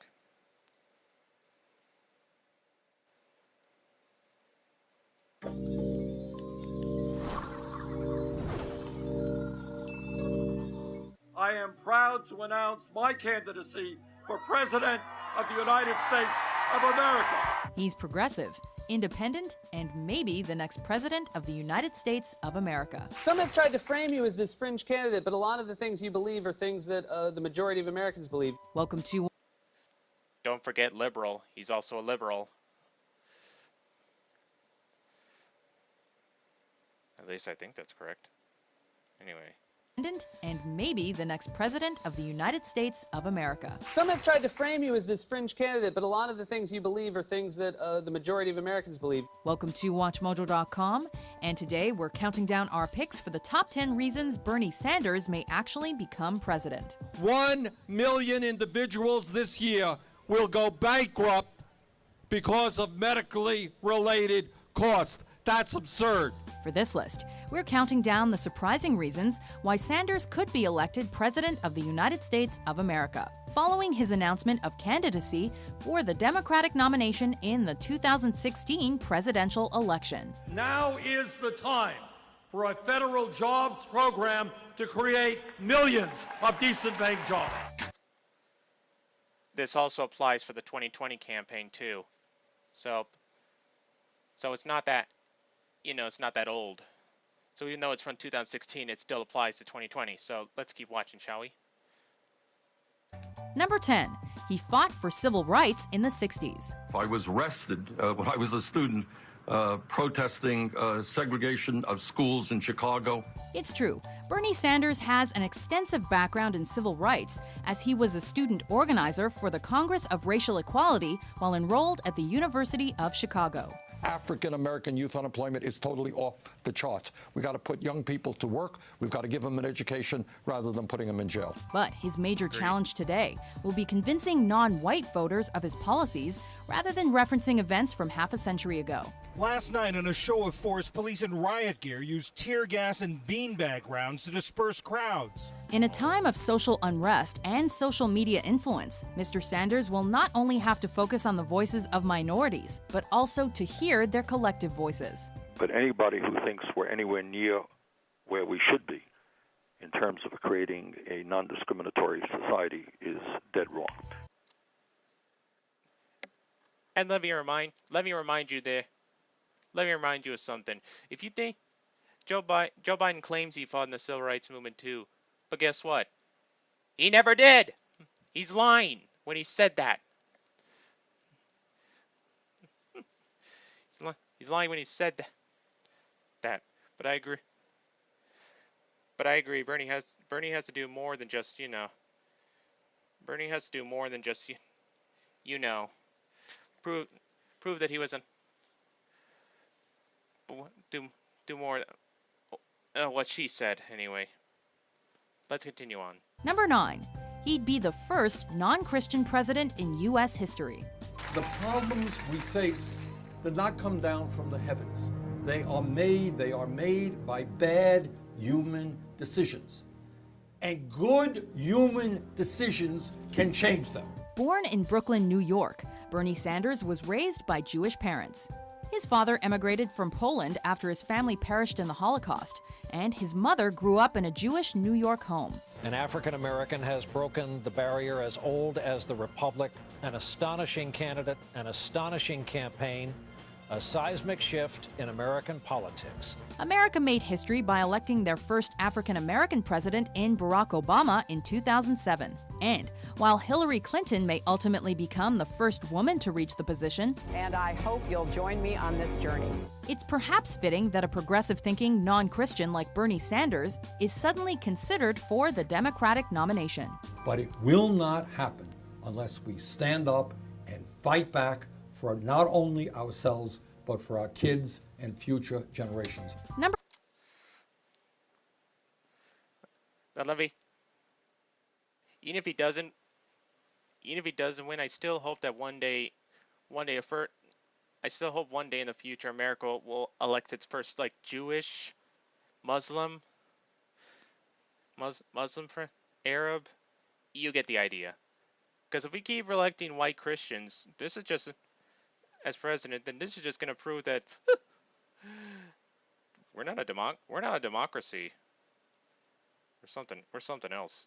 Now let's continue. Number 8. He has a consistent progressive voting record. Middle class is collapsing, poverty is up, and the rich are doing phenomenally well. What do you do? While Bernie Sanders may be a new name to some, he's long been a defender of American manufacturing, climate change awareness, and both the middle and lower classes. Do you give one whit of concern to the middle class and working families of this country? That's my question. In 2003, he dropped some forceful words on Alan Greenspan, the former chairman of the Federal Reserve. And as television commentators will inevitably shift their attention to Hillary Clinton during campaign interviews. Is Hillary Clinton committed to this cause, as are you? Wolf, you have to ask Hillary. Well, what do you think? I don't work for her. I don't know. Sanders remains steadfast about his concern for not only the next generation of Americans, but for all of those whom will inhabit the planet in a distant future. Those forced to live with any mistakes being made now. They're sick and tired of working longer hours for low wages, while at the same time 99% of all new income generated is going to the top 1%. We need more progressive liberals like Bernie Sanders in office. Oh, and for those who are wondering, I'm pausing the video so you don't miss out on this, if you know what I mean. Because I don't want to be rude. He's my idol after all. Number 7. He supports universal health care. Over 18,000 Americans die every single year because they don't have access to a doctor when they need that access. That's wrong. This is a critical aspect of Bernie Sanders' campaign, and it's something that Americans can embrace.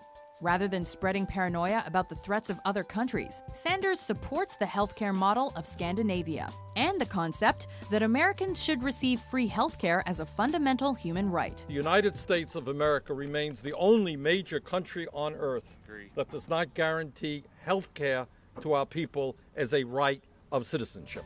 Sanders' belief that more dollars should be spent on preventing disease rather than filling the pockets of officials resonates with many.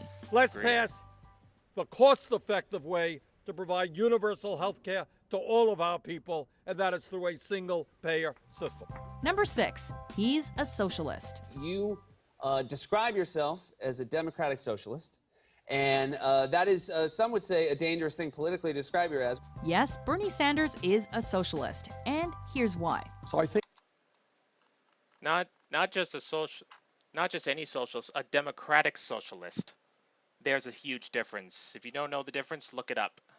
And if you believe it's like socialism isn't as different as communism, you are dead wrong.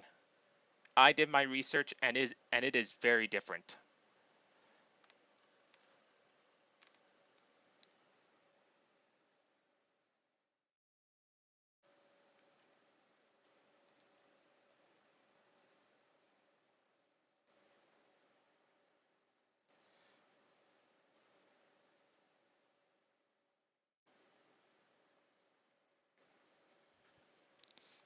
when people understand that in those countries, governments are working for the middle class rather than the billionaire class, I think we can get our message across. In essence, Mr. Sanders is a socialist in that he's focused on protecting the lower and middle classes, along with the country in general. Me, I make a lot of money. Did you know that, Senator? I kind of guessed that. Yeah, I make a lot. So what is my income tax rate under your administration? What would it be? While TV commentators and pundits tend to fear and cringe at the socialist label, his supporters view Sanders' progressive thinking as one reason why he has historically dropped his partisan hat and thought about the larger picture. The time is long overdue for these major corporations to start reinvesting in America and creating decent paying jobs right here. All right, Bernie Sanders, everybody. Keep it going, Bernie. Number 5. He has an honest demeanor and speaks his mind. We can't go around telling people we're a free country when either the government or the corporate world knows every damn thing about you. That's not really freedom. Okay, the idea of an honest politician is kind of a joke, but given Bernie Sanders' history as an independent, it seems like he may not care what people think about him when it comes to speaking the truth. He's a long shot. A long shot. I don't think he's going to be taken too credibly. Bernie Sanders is a socialist, for God's sake. After all, Sanders is a long shot to win, but his no-nonsense demeanor is far from an act. Does any of this matter to you? In fact, it just may be one reason why so many voters seem to support his potential presidential nomination. Like me. If anything, what I would like to ask of you. Sure, Bernie may verbally stumble at times, but I do have some other attributes that are better than that. And he may not drop his Brooklyn accent to adapt to regional voters. But according to supporters, that's part of his charm.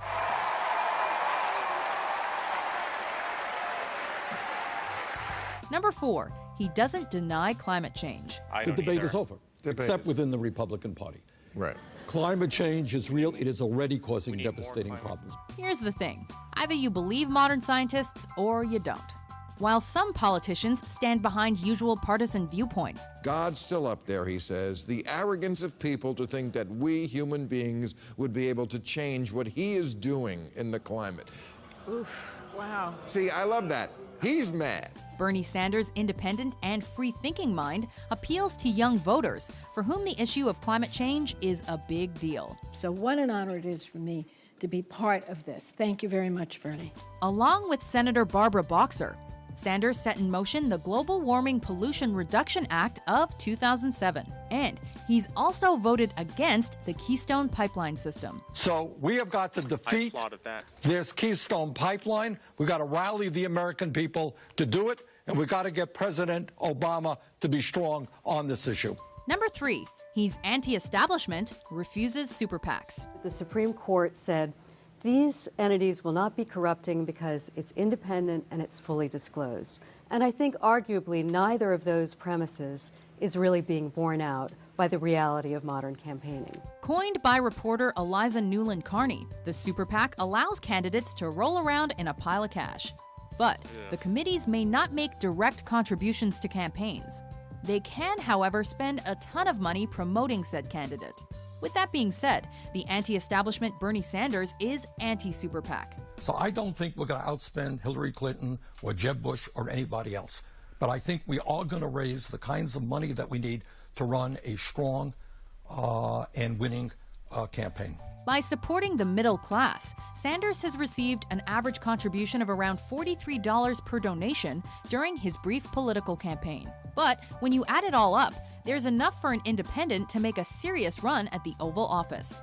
It's a lofty goal, but the method behind the madness is representative of the American dream. I don't need anybody's money. It's nice. I'm really rich. Unlike Donald Trump, Americans can relate to the ideology of Bernie Sanders. I think that we can raise a lot of small donations today. We opened up our website. We announced our candidacy, BernieSanders.com.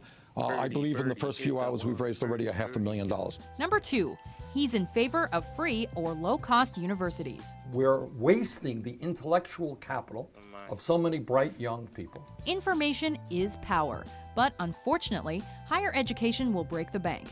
Today's college graduates find themselves in enormous debt upon entering the real world. I have around $30,000 worth of student debt. It's kind of like a dark cloud that hangs over you. And unless you come from an elite family, a good job is not always guaranteed. Bernie Sanders wants to put a Robin Hood tax on Wall Street speculation, which would ultimately create funding for free or low-cost tuition at public colleges and universities. The vision is the easy part, but young voters are leaning in. Senator Sanders' proposal is exactly what the broken system of the U.S. higher education system needs. A free education means a free society. A Bernie Sanders presidency gives America's students a shot at accessible higher education, rather than none at all, further explaining his rise. And maybe at a time when my Republican friends just decided to put another $38 billion into the military, maybe we can cut military spending a little bit and put it into education. Before we unveil our top pick, here are some honorable mentions. Senator Bernie Sanders of Vermont is the longest-serving independent in the history of Congress. He's selling himself as more Jeb than Bush, but he is borrowing one thing from his brother: compassionate conservatism. So enough of the rhetoric, enough of the speeches, enough about how everybody loves the veterans. Now is the time for action. Number 1, policies for low and middle class instead of the 1%. What they are saying is Congress seems to deal with everything except the reality facing the middle class. You don't have to believe in climate change, free education, or even universal health care. But the fact remains that 1/10 of the top 1% in America has more money than essentially everybody else. Wall Street now is doing phenomenally well while the middle class is disappearing. And you want to know why the American people are angry and disgusted and frustrated? That's why. As a staunch defender of the common man and woman, Bernie Sanders hopes to distribute America's wealth by rebuilding the country's infrastructure, creating jobs, and slowly but surely changing the way of life for Americans. I've proposed spending $1 trillion would create 13 million jobs over a 5-year period. In other words, he wants to stop the growth of wealth inequality in the country. As the Bernie Sanders buzz continues to grow, it will be interesting to see if his popularity increases or stalls. Feel the burn!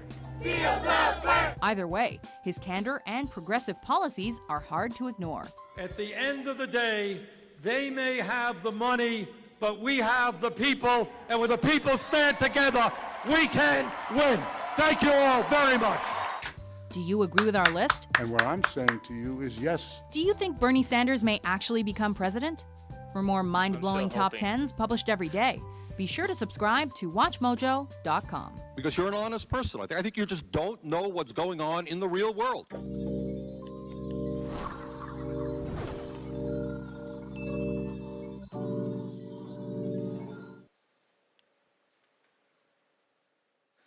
So did you like that video?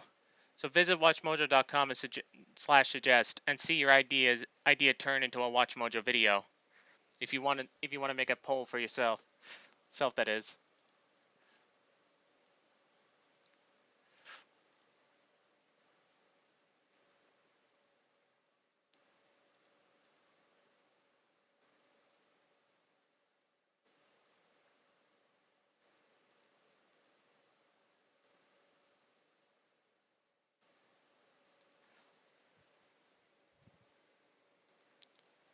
But anyway, Bernie gets elected. He'll break 4 records. First Jewish president, the oldest living president, and I can't remember what the other 2 are, but maybe that independent thing probably.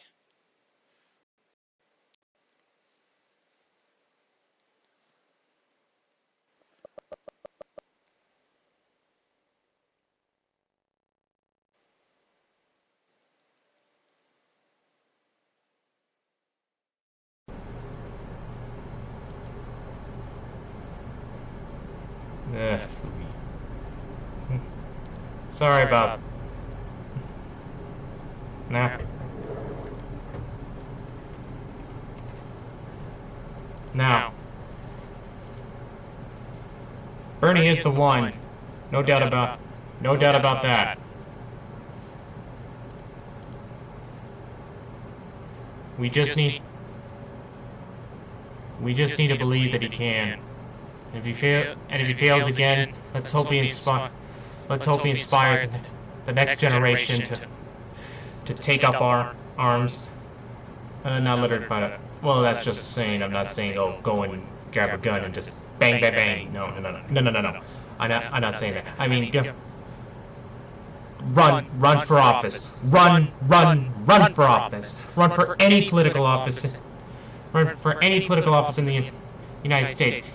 Even in the DNC committee, because that definitely needs to be fixed. That place needs to be fixed the most.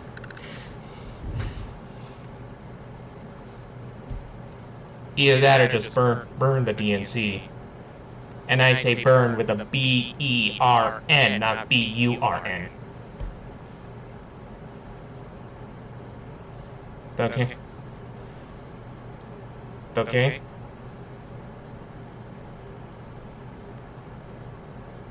Because if he loses again, I think, and after all the evidence we got of the DNC cheating, I think it's time to commit to Dem exit.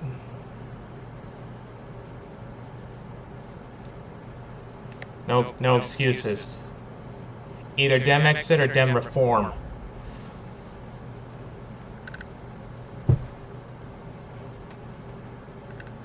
We have to do something. We can't just let we just can't let those corporations and the 1%, the selfish people who want their way, have their way in the politics. This is the people we're talking about. If we can fix the political system, we'll fix America. That'll be my campaign slogan if I ever run. Fix America, save the world.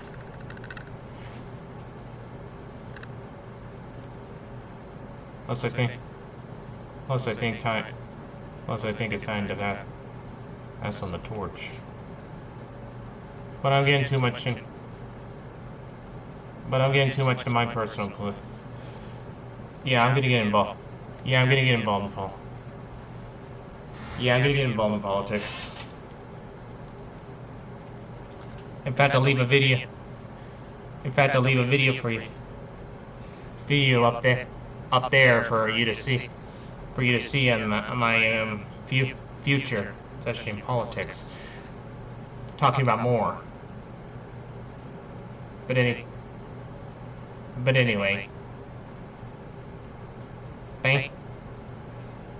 Thanks for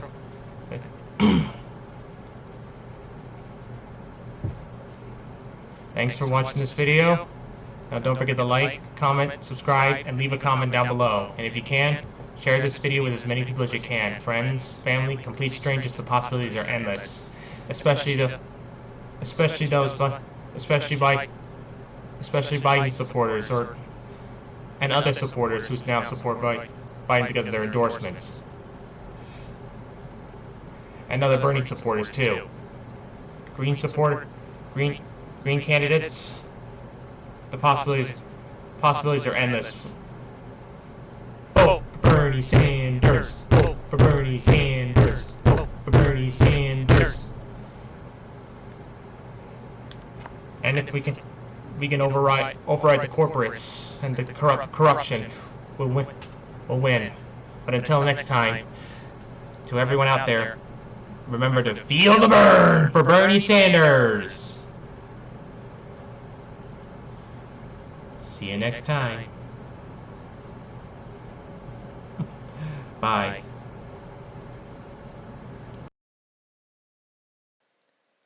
Hey everybody, Jeffrey Bartol here, and this is my Bernie story, which I'm going to show you the 20 reasons Bernie Sanders is the one to beat Trump in 2020.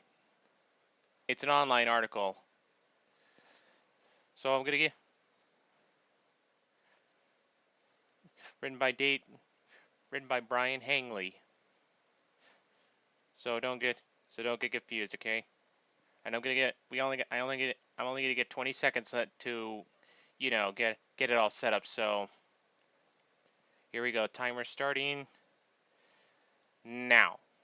20, 19, 18, 17, 16, 15, 14, 13, 12, 11, 10, 9, 8, 7, 6, 5, 4, 3, 2, 1, 0. The 20 reasons Bernie Sanders is the one to beat Trump in 2020. All the information on this online article is backed by data. Written by Brian Hanley, a political reporter covering the Bernie Sanders campaign, HuffPost, The New York Times, New York Magazine, The Wall Street Journal, Forbes, etc. Published on September 25, 2018. This online article is a 9-minute read. Number 1. He's on track to win the 2020 primaries. If New Hampshire's 2020 primary were held tomorrow, polls show Bernie Sanders edging out former Vice President Joe Biden by 7 points. But Sanders is more than the frontrunner in the first scheduled primary of 2020, he also has a higher probability of defeating Donald Trump than any other potential candidate. According to the most recent polls, Sanders commands the largest lead over Trump, followed by Joe Biden and Elizabeth Warren. Number 2. He's the most likely to win the Electoral College. Most notably, Sanders can capture the must-win battleground states that Clinton failed to. In 2016, he upset Clinton in both Michigan and Wisconsin, which in the general election she desperately needed to win, but capitulated. Sanders would have won both states, as he did in the primaries. After all, he defeated Clinton by a total of 152,337 votes in Michigan and Wisconsin. Clinton lost both to Trump by a total of 33,452 votes. Had Sanders been the nominee, Dems would have won both by a margin of 100,000. That alone would have deprived Trump of 26 electoral votes, reducing his grand total of 304 down to just 278. Remember, 270 is what's needed to win it all. Sanders, as the 2020 nominee, could nearly deny Trump the presidency by turning blue 2 states that he's already won. He also has the popularity to flip Pennsylvania and Ohio. Even Trump's personal pollster, Tony Fabrizio, concedes, "I think Sanders beats Trump." Sanders has the ability to reach a lot of the less than college-educated, low-income white voters. Number 3. He's the most popular politician in the country. While Trump broke the record for the worst favorability ratings of any nominee in history, Sanders maintains the highest favorability scores of any elected official. Sanders continues to be the most popular politician in the country by a large margin. He's the only one on either side who the majority of voters like. Even a Fox News survey found that no other politician was more well-liked, and most Republicans say that he's honest. Number 4. The kids are crazy about him. While Sanders remains admired across demographic groups, he's most competitive due to his record-shattering popularity with young people. In the Michigan primary, 81% of young Democratic voters cast their ballots for Sanders. In New Hampshire, 83% did. Sanders turned out more young people in the primaries than Obama did in 2008, receiving more votes from young people than Clinton and Trump combined. Number 5. He's a savage on social media. To beat Trump, Democrats need to run a candidate who can compete with the president's enormous social media influence. One of Sanders' secret weapons is the digital media empire he's built with the help of his media producer, Armand Aviram, formerly a politics producer at Now This. Sanders uploads thousands of originally produced videos to his social media channels, in which he and other progressives champion major issues like Medicare for All. Some of his more scripted videos feature Sanders talking directly to camera. However, it's not uncommon for Sanders and Aviram to strike viral gold completely serendipitously. For example, when Jim Carrey recently appeared on HBO's Real Time with Bill Maher, the actor described the benefits of Canada's healthcare system. Within hours, Aviram sprang into action, cutting the video into a shareable package that was distributed across the senator's platforms. Within 10 days, the video garnered over 12 million views on Facebook alone. At the top of the video was a Now-These-style title that read, "Jim Carrey Explains Universal Healthcare." Sanders' team first developed and refined this approach during the 2016 primaries. When a bird landed on Sanders' podium in Portland, his digital team converted the once-in-a-lifetime moment into viral multimedia and an online fundraising windfall.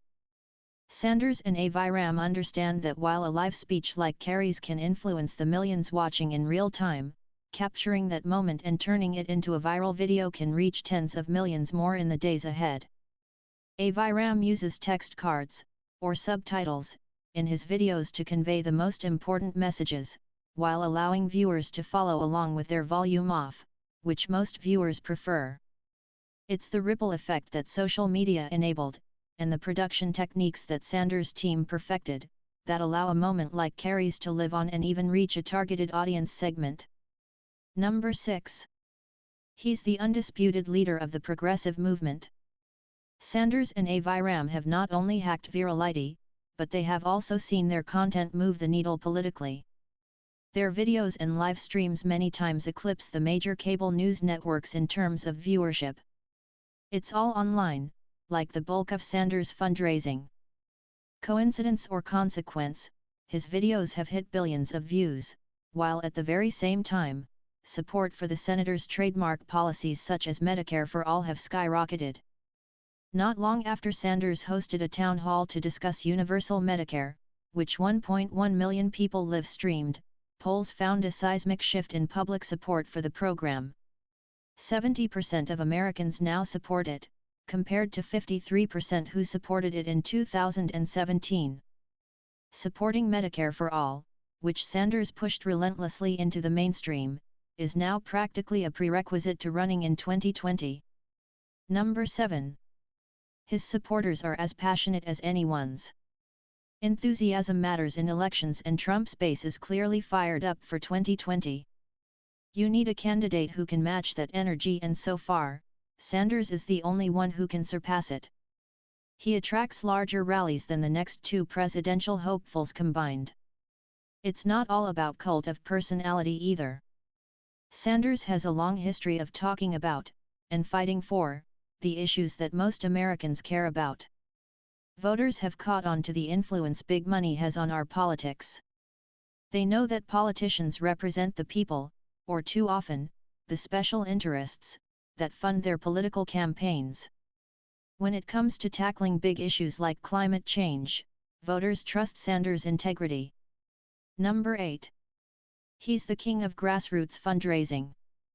At a time when 77% of Americans want to get money out of politics, Sanders has established the political purity test for progressives by not accepting a single dollar from special interests and depending instead on small individual donations. He raised more individual campaign contributions in his 2016 bid for president than any other candidate in U.S. history. No other Democratic candidate is less reliant on big money and more in command of a grassroots fundraising army. It's going to take, not only the passion of his diehard base, but also cold hard cash to stop Trump. Sanders can raise more money than any other candidate without taking a dollar from special interests. Number 9. His message resonates with Trump voters. Sanders beats Trump on grassroots fundraising, but he also beats him on messaging. Trump's whole message is that he's the only one capable of taking on the establishment. That's a much harder sell when your opponent is Bernie Sanders, the guy who can't be bought and never once took a dollar from the NRA or fossil fuel industry. Number 10. He's a leading voice on environmental justice. According to the latest polls, 91% of Democrats say they worry a great deal or fair amount about global warming. Millennials worry about it more than any other issue. Across political parties and ideologies, 70% of Americans want the government to take aggressive action on climate change. Sanders' plan to invest in clean, sustainable energy and create millions of jobs in the process, stands in stark contrast to Trump's insistence that climate change is a hoax invented by the Chinese. Number 11. He has more experience and organizational readiness than the rest of the field. Sanders has unique experience as a mayor, congressman, senator, and former presidential candidate. He's already been vetted on the national stage. He's been through most of the presidential election process, knows how to debate and knows how to secure delegates. He couldn't have a more robust grassroots infrastructure in place and ready to mobilize. He has one of the most valuable email lists in all of politics. He has everything he had at the end of his presidential bid and everything he's built since. Number 12. He has crossover appeal that his competitors lack. As Sanders' former campaign manager, Jeff Weaver, put it, if you look at the sentiment of the people, nobody wins the presidency with just the people in your own party. Sanders has an incredible strength in his unique appeal to independent voters, and even former Trump voters. It's his crossover appeal that makes Sanders so dangerous. Yeah, but he's not even a Democrat. Democrats must consider whether this is precisely why he's so popular. More Americans identify as independents than Democrats or Republicans, so why not run one, especially at a time when the Democratic Party is the least popular it's been in 25 years and Sanders offers an opportunity to change that? Number 13. He may not be a Democrat, but he's given Democrats life. Despite being an independent, Sanders remains the prominent voice in the Democratic field. He's spent the last 2 years campaigning for progressive down-ballot candidates, introducing legislation to protect American workers and holding Trump accountable. He, more than any other American, popularized issues like universal health care, marijuana legalization, and tuition-free college while simultaneously destigmatizing socialism. The fact that even most Republicans now support Medicare for all is a remarkable development. It means there's bipartisan support for one of Sanders' trademark policies. Number 14. He's stronger than ever due to the DNC's reforms. Looking ahead to the next primary, superdelegates will play a diminished role, which is game changer for Sanders. Aside from Clinton herself, superdelegates were the biggest obstacle Sanders faced in the 2016 primary. The Associated Press called the primary contest for Clinton days before California, the nation's most delegate-rich state, even had a chance to vote, basing its decision on the superdelegates' support for Clinton. In 2020, Sanders can rest assured that the superdelegates won't tip the scales in his opponent's favor. Since passing sweeping reforms in August, the Democratic Party decided superdelegates will no longer be allowed to vote on the first ballot, meaning they can no longer determine electoral outcomes, except in contested conventions. Number 15. He may be in his 70s, but so too are his main competitors. Since Sanders has few others, his biggest perceived challenge in 2020 will be his age. He'll be 79 on Inauguration Day 2021, but Biden will be 78 and Trump will be 74. Hillary Clinton will be 73 and Elizabeth Warren, 71. All the frontrunners will be in their 70s. Number 16. He may be old and white, but minorities like him. Another perceived challenge will be that he's an older white man. But 73% of registered black voters and 68% of Hispanic voters view Sanders favorably. Plus, Sanders has a proven track record of fighting racial and economic inequality. In the 1960s, he marched with Martin Luther King, Jr., and was arrested protesting segregation. Number 17. He may be a socialist, but so too are growing numbers of Americans. Bernie's a socialist. America isn't ready for that. Actually, the numbers tell a rather different story. According to Gallup, more Democrats now approve of socialism than capitalism. And millennials say they'd rather live in a socialist country than a capitalist one. Sanders has effectively destigmatized the socialist label. While all Democrats may not yet embrace democratic socialism, the vast majority do support Sanders' policies. Number 18. He's authentic. Sanders, who's known for straight talk and uncombed hair, isn't slick like traditional politicians. As Paul Farai of the Washington Post writes, Sanders is too busy conjuring big ideas to care about such trivialities as clothes and hair. In that way, he's a unique antidote to Trump. He too defies certain political norms in a way that excites the public.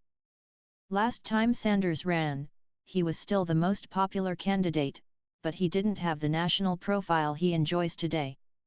The fact that he's remained as well liked as he has, while becoming as well known as he has, is a rare feat indeed considering the amount of mudslinging and divisiveness in modern American politics.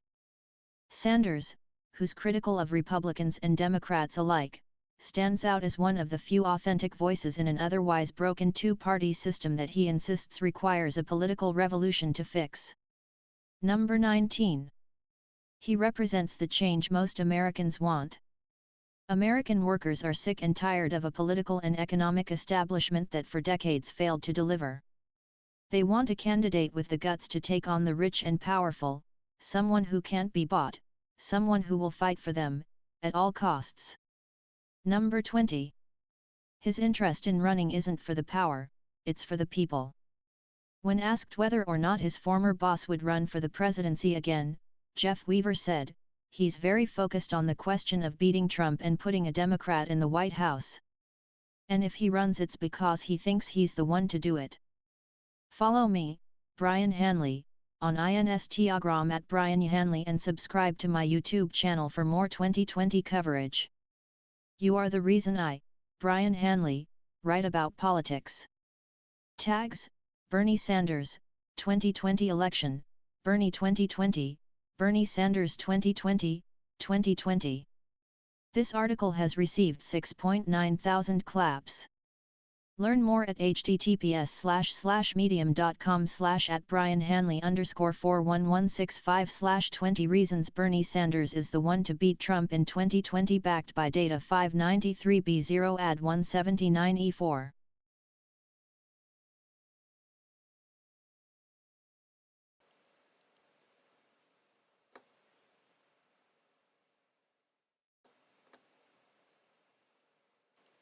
And there you have it. So even if he suspended his campaign, he's still the best choice to beat Trump, not Joe Biden. That's where all of you come in. During the remaining primaries, but request a ballot, vote in by mail. This way you don't spread the virus and get more people sick.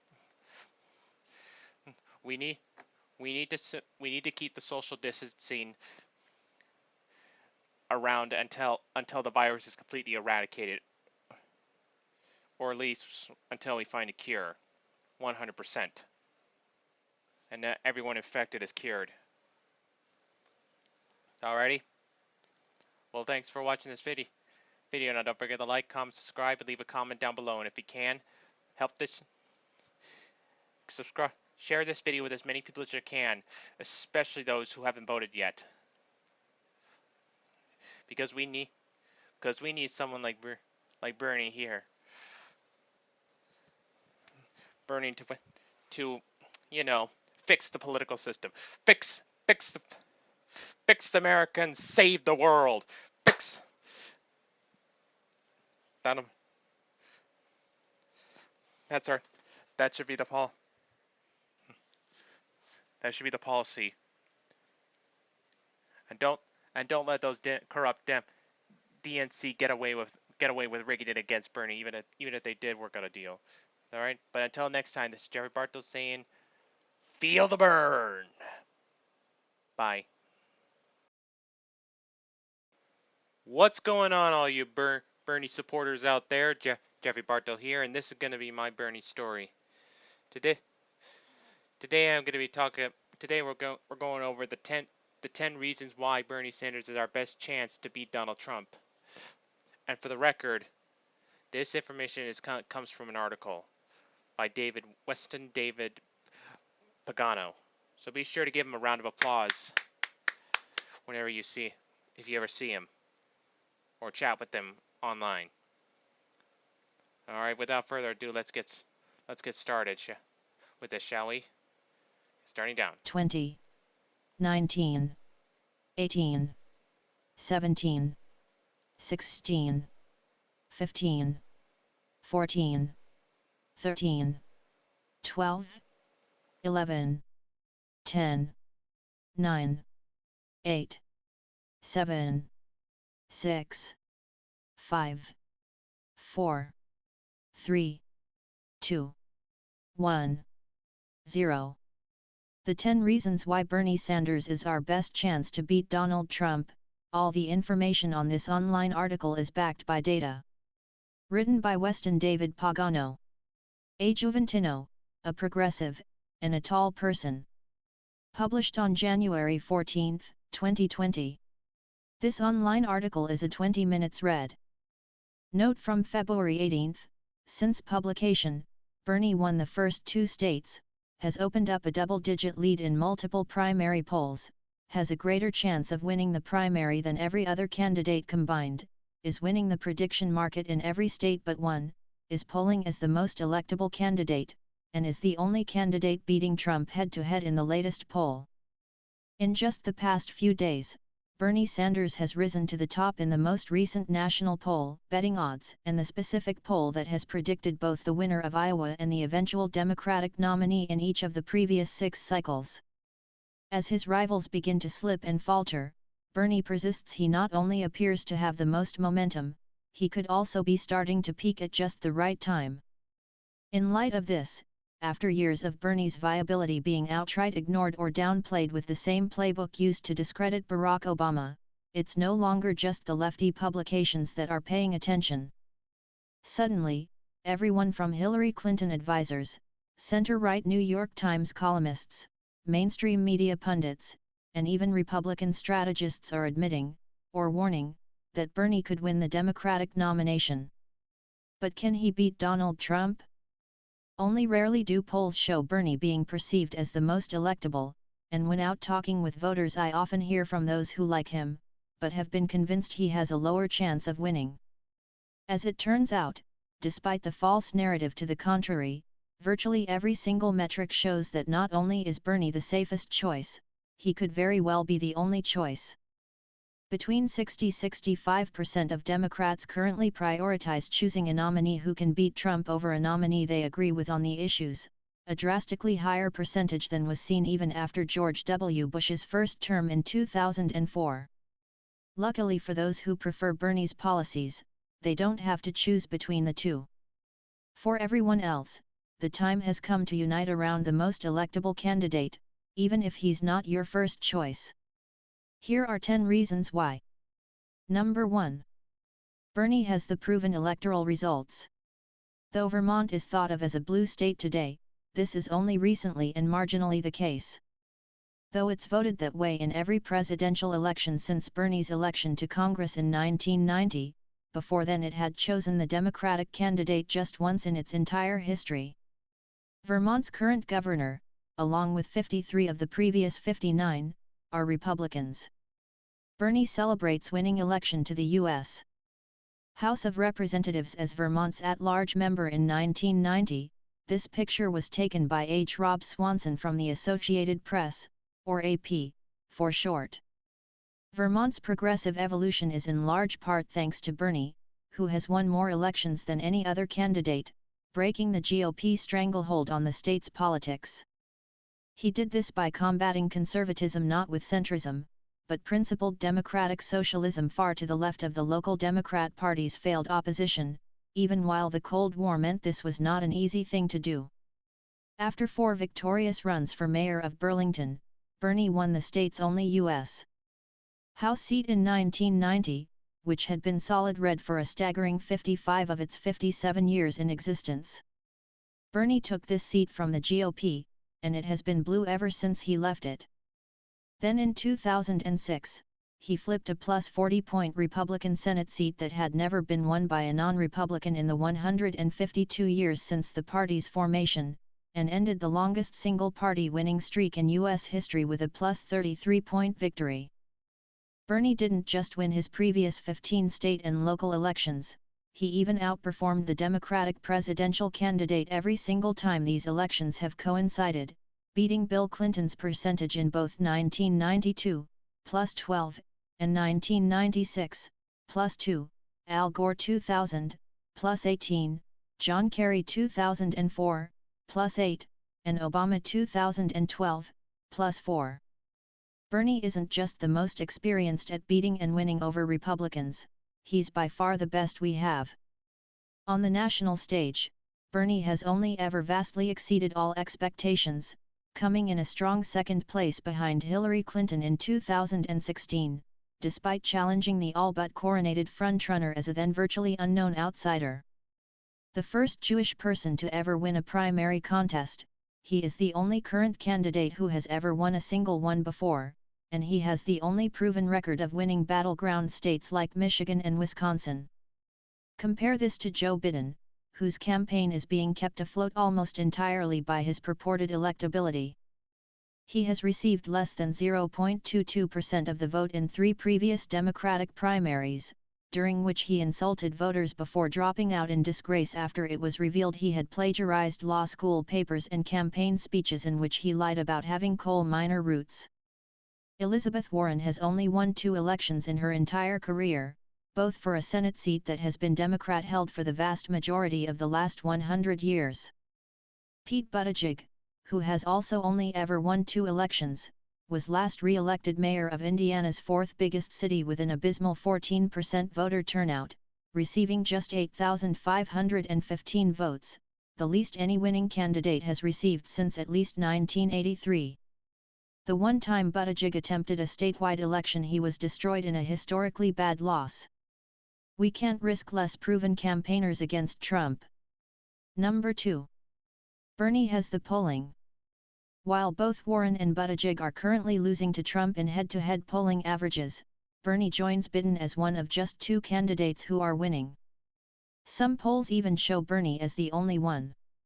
The source of this information is from Real Clear Politics. Bernie has beaten Trump in more head-to-head general election polls than any other candidate, consistently winning them by some of the largest margins since July 2015. Bernie also polled against Trump much better than Clinton throughout the 2016 election, and is currently beating Trump on average in 4 of the 6 Obama-held states that she ended up losing. This is especially impressive considering how consistently Bernie performs drastically better than polls predict. We saw this in 2016, when primary polls showed Bernie leading in just 3 states, yet he actually ended up winning 23 contests. Bernie even won the crucial battleground state of Michigan despite being given a less than 1% chance of doing so. This disconnect is due to pollsters notoriously underestimating Bernie's support by underrepresenting and underweighting the demographics he inspires to turn out uniquely well, including young people, independents, who outnumber both major parties, and those who don't usually vote because they are disillusioned with the political process. There are legitimate qualms to be had with polling accuracy this far out, but fortunately for Bernie, when they're wrong about him it's usually because they're not ranking him high enough.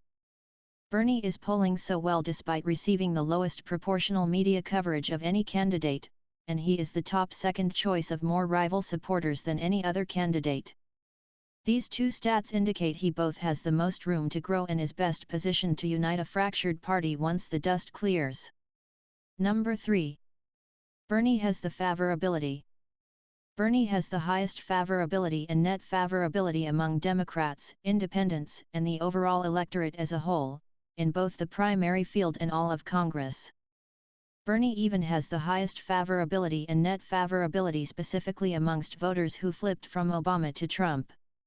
Candidate favorability, ordered by name recognition, and in the case of a tie, alphabetically by surname. The source of this information is from the Morning Consult. This is a more consequential stat than you might think, as no candidate with a net positive favorability has ever lost to a candidate with a net negative, which Trump has, in modern history. When both major candidates are positive or negative, the one with highest net rating has won every time. Perhaps more than any other indicator, people simply vote for who they like, and people like Bernie the best. With historically disliked options in 2016, nearly 3 million eligible voters did not go to the polls, and an unprecedented 1.7 million people in 33 states voted but did not select a presidential candidate on their ballots. The top reason given for not voting was a dislike for the candidates, with the percentage citing this higher than it was in the previous 2 elections combined. Clinton was viewed so unfavorably that a majority of those who preferred Trump supported him only to oppose her, not because they liked him, resulting in a drastically higher rate of negative voting than has been seen in recent history. Despite a vocal minority wishing to portray Bernie as divisive, fewer Democrats say they would never vote for him than would never vote for Biden or Warren. On top of his high favorables, Bernie is consistently viewed as the most honest and trustworthy candidate who best understands the problems of people like you. If we nominate him, Trump will lose a sizable chunk of these negative votes he relied on to win. Running another out-of-touch and unrelatable candidate like Biden would likely hand Trump millions of disaffected voters once again. Number 4. Bernie has the donors. Donor numbers are arguably more compelling than polling data, considering that the average poll is a multiple-choice question distributed by cold calling 500 random people, whereas donations are an open-ended question presented to the entire nation every single day. Who do you support enough to willfully give your hard-earned money to? Donors by location. Bernie is in blue. The source of this information is from the New York Times. Bernie is the only candidate to have more unique donors, 1.4 million as of December 31, 2019, 500,000 more than second-place Warren, individual donations, over 5 million, and total donated money than Trump.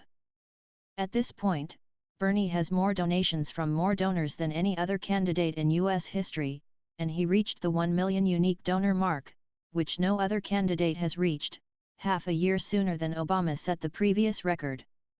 He's done all of this despite the most crowded primary field in modern history, spreading the potential donor pool far more thinly than it normally is with only 2 or 3 major candidates. Because of this, Bernie has more cash on hand than any other Democratic candidate, and he's amassed this war chest despite also being the only one not taking any money from billionaires, corporations, or bundling. In fact, when the spouse of one billionaire tried to donate to Bernie's campaign, he returned the check out of principle. These numbers, which highlight both superior spending power and popularity, show no sign of slowing down either, as other candidates have. 300,000 new people donated to Bernie in the last quarter alone, and, because their small dollar contributions averaging $18 and not one-time deposits of the maximum legal amount from ultra-wealthy mega-donors, over 99.9% of Bernie's contributors can keep giving in the future. Of course, due to the Electoral College, the geographic distribution of these financial backers will matter once the checks turn to ballots, and Bernie's is the most strategic by far. He leads in 46 50th states, all but the next 4 candidates' home states. Crucially, Bernie has received more donations than Biden, Warren, and Buttigieg combined in the 206 specific counties that decided the 2016 election by flipping to Trump after voting for Obama in both 2008 and 2012. Number 5. Bernie has the ideology. In the 21st century, the Democratic Party has lost every single presidential election in which they ran a centrist/moderate candidate, Gore, Kerry, and Clinton, and won every election in which their nominee ran as a progressive fighting for change, Obama in 2008 and 2012. Simply put, we already tried putting a neoliberal running on incrementalism up against Trump in 2016, and that campaign and its message has failed. Even the Republican moderates John McCain and Mitt Romney lost while the more extreme Trump succeeded. The middle lane has died, and it's time to pick a side. We simply must learn from these mistakes, adapt, and nominate a better and more progressive candidate in 2020 if we don't want another Trump victory. You know that tacky cliché about how insanity is defined as doing the same thing over and over but expecting different results? It is repeated so often for a reason.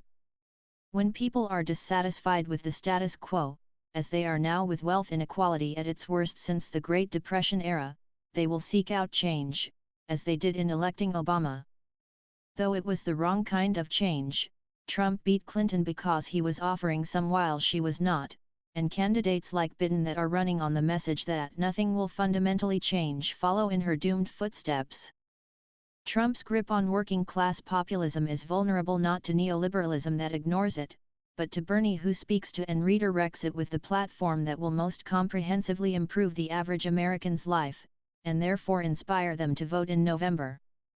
The data backs this up. The majority of Democrats now want a candidate more progressive than Obama and, though Bernie isn't even a real socialist, even views socialism more favorably than capitalism. Yes, some are still wary of the S word, but the GOP's tired penchant for indiscriminately lobbing the label at everyone, such as noted capitalist Obama, who won anyway, has essentially rendered the word meaningless and the attack toothless. Polls show Bernie actually beats Trump by more when labeled a socialist than when labeled just a Democrat, and even Trump himself has admitted running against socialism in 2020 might not be so easy. In fact, socialism itself is even polling higher than Trump. It's time to stop worrying about what the far right will be scared by and start fighting for what the rest of America wants instead. Still, detractors often point to Trump being the worst ever as a reason why we can't risk pushing for real progress and should instead revert to the safe status quo for the most important election of our lifetimes. While this self-fulfilling excuse for digressing to the mean is almost always, often knowingly, wrong, the opposite is especially true in this case with the most brazenly repulsive opponent in modern history. Even the most anti-Bernie naysayers will find it hard to justify abandoning their own number blue no matter who crusade of the past 4 years. Please note that on Twitter, Dr. Jill Stein says that vote blue no matter who is a scam for Dem elites to demand loyalty they won't return. You can read the tweet for yourself by going to https://twitter.com/drjillstein/status/1219695663233097731, s=20. In fact, if a more aesthetically civil and moderate Republican was incumbent, such as Mitt Romney, then hordes of corporatist, centrist Democrats could defect in the name of anti-extremist unity. Yes, you can argue that the stakes are now higher than ever, but that would be precisely why this is actually the best time there has ever been to diametrically oppose what is especially wrong with what is the most right. Number 6. Bernie has the policies. While those with vested interests in stopping progressive policies will tell you Bernie's platform is too extreme to win, the opposite is true. Practically every single one of Bernie's policies are supported by the majority of voters, including tuition-free public college and abolishing all student debt, the Green New Deal, legalizing cannabis and expunging past convictions, restoring voting rights to those with criminal records, and expanding employee ownership of companies, to name just a few. Republicans know this. Trump admits Bernie's platform would be a tough one to run against, and Tucker Carlson predicts it will win many thousands of Trump voters. Other Democrats are now adopting policies similar to Bernie's to capitalize on the support he has built, too. We don't need to choose between electability and popular policies when it's Bernie's policies that make him the most electable. For example, even a majority of Republicans now support Medicare for All, a flagship policy that Bernie took from fringe to litmus test issue nearly entirely on his own. Crucially, Medicare for All still polls with majority support even when it is explicitly stated that it replaces private insurance. These positions truly matter to voters, as we saw when Warren dropped dramatically in the polls following her abandonment of Medicare for All. Note from March 1, Medicare for All has received +6 to +27 net positive approval ratings in exit polls in each of the 4 states to vote thus far, proving its popularity even in red states. Because he has the most popular platform, voters consistently rank Bernie as the best candidate on healthcare, on the environment, the economy, and immigration. Top organizations feel the same way. Greenpeace and Sunrise Movement both rank Bernie as their #1 candidate to combat the climate crisis with A+ and A- ratings, respectively, and the Network for Public Education grades Bernie highest with an A on average across all areas. By putting people-focused policy over party, Bernie attracts unique crossover appeal. His ability to speak openly and honestly about his ideas to right-leaning voters, instead of pandering to or disparaging them, consistently wins them over like no other Democrat can. The candidate that will win is the candidate with a proven ability to earn raucous support for his platform whether deep in Trump country or in a Fox News town hall, and only Bernie has shown the ability to be that candidate. Number 7. Bernie has the demographics. Despite the false narrative to the contrary, Bernie has the most diverse coalition, consistently winning the most non-white, women, and LGBTQ supporters and donors out of the entire pack. He consistently ranks highest with independents and working-class voters and donors too, which will be key in winning over Trump's populist base. On the other hand, largely white, college-educated bases such as Warren's and Buttigieg's are incredibly unlikely to win on their own. Note from March 1, Though he's always led with all non-white and younger black voters, Bernie now leads with all black voters as well. Crowd at Bernie's campaign kickoff at Brooklyn College. This picture was taken by Spencer Platt for Getty Images. Despite Bernie's age, he is also far and away the most popular candidate with younger voters. Bernie is the only Democrat currently beating Trump with college students, and his student support group is the largest in history. Recent polls show a stunning majority of those under 35 currently support him, which isn't surprising considering he received more votes from those under 30 than Clinton and Trump combined in 2016. When looking at the past two Democratic nominations, this demographic has been crucial. Obama won young voters and they carried him to a general election victory, whereas Clinton's failure with youth saw her lose to Trump. Moving forward, this demographic is only becoming more important than ever, as boomers were outvoted for the first time in 2018, and those under 35 became the nation's largest voting bloc. This is not just due to a natural generational shift, either voter turnout for those under 30 even increased 79% between 2014 and 2018, the largest increase for any age group. Passing up their candidate of choice would spell disaster come November. Number 8. Bernie has the endorsements. Bernie has earned arguably the three highest profile endorsements made so far, with Alexandria Ocasio-Cortez, Ilhan Omar, and Rashida Tlaib all rallying behind him. Far from the usual jockeying for political favor, these endorsements come from the most progressive members of the U.S. House, and they're bravely sticking their necks out to do it.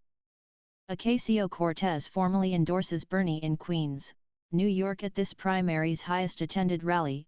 The source of this picture is from CBS News. As some of the newest members of Congress, these young women of color are the face of a rising generation, and they've co-signed Bernie's vision from a diverse range of perspectives that make up America. Aoc represents a New York district as a former bartender of Catholic and Puerto Rican heritage. Omar represents a Minnesota district as a Muslim who came to America as a Somalian refugee, and Tlaib represents a Michigan district that is third poorest in the nation as a Muslim of Palestinian heritage. As the sole candidate still fighting for true Medicare for all, Bernie has also won the endorsement of the country's largest nurses union, the 150,000 member NNU. His support for the Green New Deal won him Sunrise Movement's endorsement with more than 75% of its 10,000 member vote, and his education platform also earned him the only teachers' union endorsement thus far, when UTLA, the second largest in the nation with 35,000 members, chose Bernie with 80% of the vote. Bernie's labor plans have also earned endorsements from the nation's largest CWA local union, California's 17,000 member UPTE, and New Hampshire's 10,000 member SAU chapter. Most recently, one of the nation's largest immigrants' rights group, Make the Road Action, gave Bernie their first presidential endorsement ever. They canvassed more than 255,000 homes in the 2018 election, and they plan to knock on 600,000 more doors for Bernie in 2020. The 200,000-member American Postal Union has endorsed Bernie too. Progressive advocacy group Center for Popular Democracy Action, CPD, 600,000 mostly non-white members also voted to endorse Bernie with 75% of the vote. CPD canvassed an estimated 5 million doors last election, and is behind 65 policy victories, 25 congressional victories, and 110 state legislative victories in just the past few years alone, making them a formidable ally. Number 9. Bernie has the excitement and stamina. Bernie is best positioned to beat Trump because he is the only movement-based candidate in the race. His "not me, us" calls for a political revolution are resulting in some of the hugest grassroots, bottom-up mobilization the nation has seen in generations. Bernie meeting supporters at a rally in North Carolina. This picture was taken by Sarah D. Davis for Getty Images. This is illustrated by Bernie having the most volunteers, over 1 million as of the first week of his campaign, and the largest rallies, his biggest had 26,000 inside and thousands more outside. His campaign consistently puts in the most work. His army of passionate supporters have knocked on 500,000 doors in Iowa and made over 10 million calls nationwide in just the last month, doubling the initial goal. Bernie is getting these results because his supporters are far more committed, confident, and enthusiastic than any other candidates. Not only are they least likely to defect or drop off, but they're most likely to convert friends and family before bringing them along to the polls on election day. Bernie is also by far the most likely to inspire first-time voters to go to the polls, meaning he won't just keep the Democratic base energized, but he'll bring in badly needed fresh blood as well. No wonder the Senate Democrats made Bernie their chairman of outreach despite him technically still being an independent. Even the party establishment recognizes his unique ability in this area. This is especially important following an embarrassing loss in 2016 blamed by many on Clinton's inability to excite. Biden would be similarly unable to inspire the level of engagement needed to win a general election. A recent poll shows just 8% of respondents feel he is exciting, and he has so few volunteers he has to post job listings for canvassers. These are pretty grim signs for the party should he become the nominee. Bernie is able to excite so many voters in part because he puts in the most work. He's essentially been campaigning since 2015, and he's still packing in more events than any other candidate. Even weeks after his health scare, Bernie was back to vastly outperforming Biden, who has been skipping major party events, hiding from the press, and holding only between a quarter and half as many public events as other candidates. Bernie has the stamina to maintain such a rigorous schedule because he's still quite healthy, and he's released more medical records than his rivals to prove it. It's statistically expected that a man of his age would have some degree of coronary artery disease, and the recent procedure he had for it is one of the most common in the country and regularly reverses this condition without ever affecting job performance. Comparatively, Michael Bloomberg, Bill Clinton, Dick Cheney, and Bush all suffered the same or worse starting at younger ages. Biden has even required brain surgery after suffering multiple aneurysms, has a cardiac issue that causes mental decline and strokes, and clearly suffers from cognitive issues. He refuses to get tested. The last time a Democratic socialist pushing a New Deal ran for president, he inspired enough enthusiasm to be elected a record-breaking 4 different times. If you're worried about Bernie's routine tune-up performed with modern technology, consider how FDR's 19th-century-born, polio-ridden body won a world war and ushered in an unprecedented era of domestic prosperity, all while confined to a wheelchair. Number 10. Bernie has the best matchup vs. Trump. Though Trump is unable to intelligently debate policy, he won in large part because of his ruthless effectiveness at using scandals and personal attacks to target establishment politicians. Hillary Clinton's plentiful weaknesses lined up perfectly with his wretched strengths, and it was entirely predictable how he would hammer her with her support for the Iraq War, her emails, an FBI investigation, her husband's accusers that she helped discredit, and more. Trump mocking a disabled reporter at a rally in South Carolina. The source of this picture is from BBC. It's not hard to imagine Trump doing the same to Biden, who he'd target as an embodiment of the corrupt DC swamp equally as well.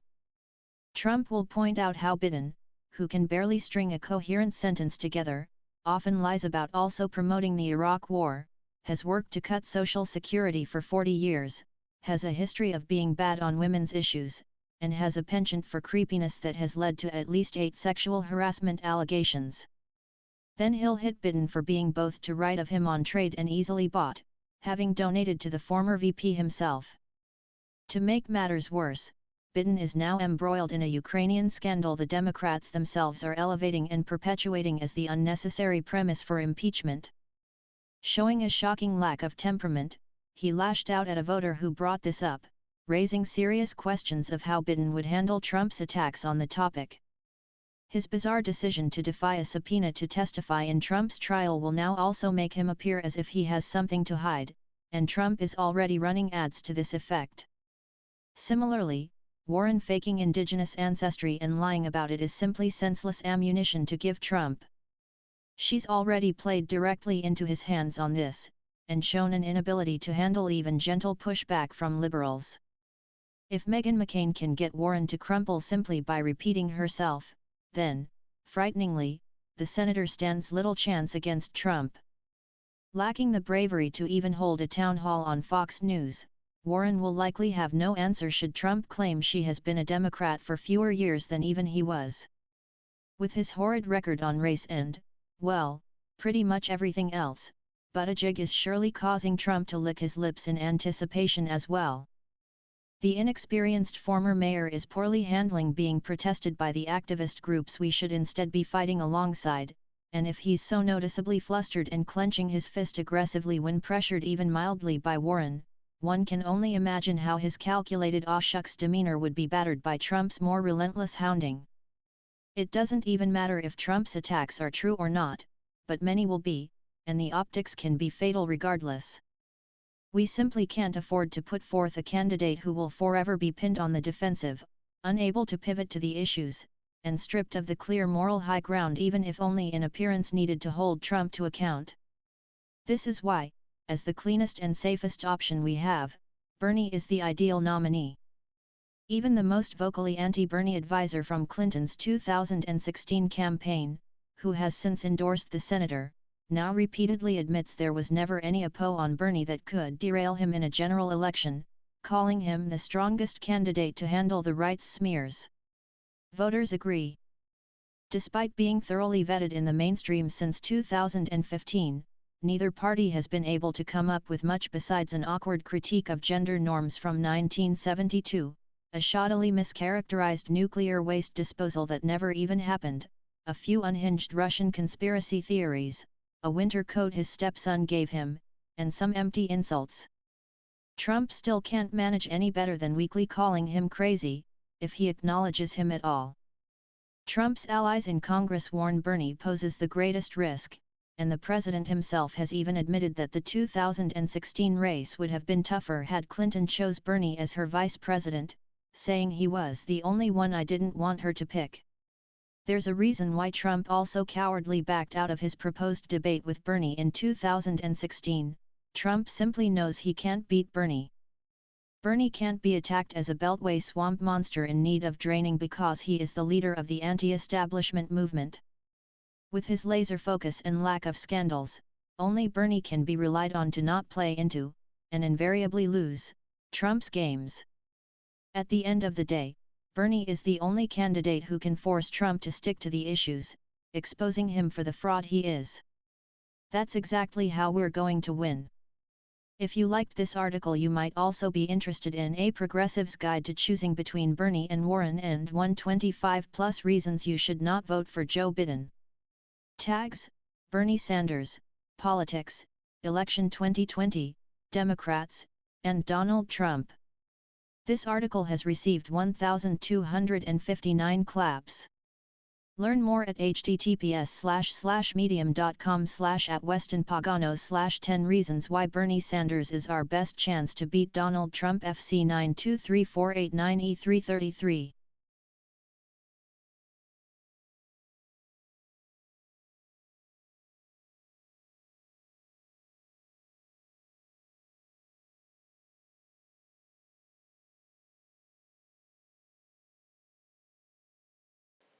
Sorry, I forgot to turn on the phone. I forgot to turn on the mic. Anyway, so there you go. Now, now you can see. Now you know why. Now you know the 10 reasons why Bernie's the best choice to beat Trump.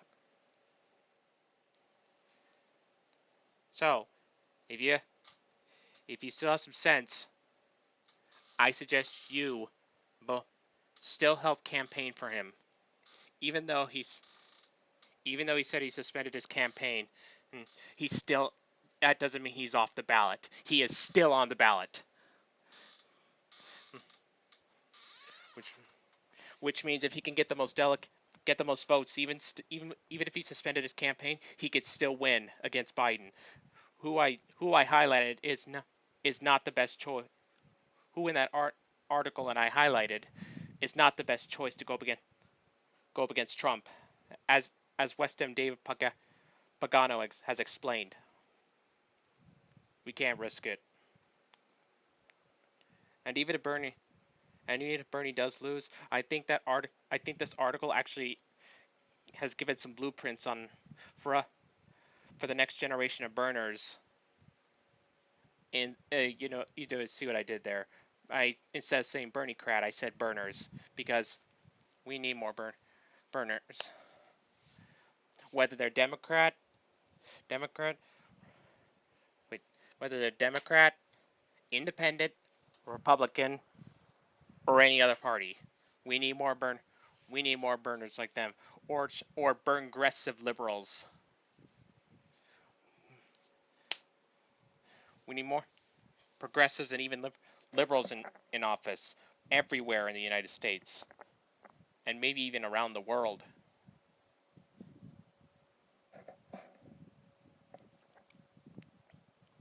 Whether the country is a dictatorship or a democracy, we need more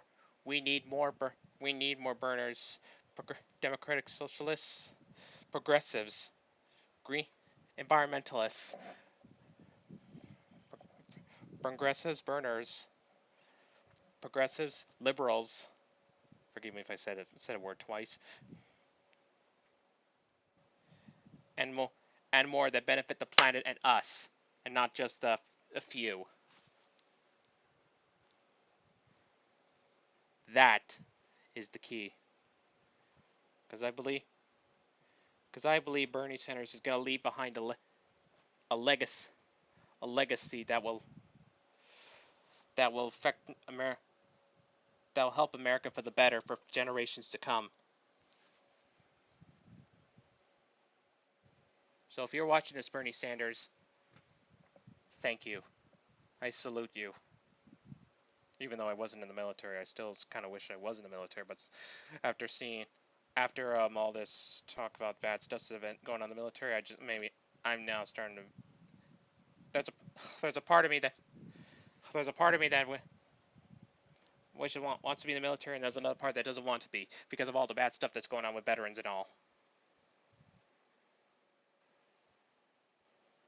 I hope you understand what I just said. But anyway.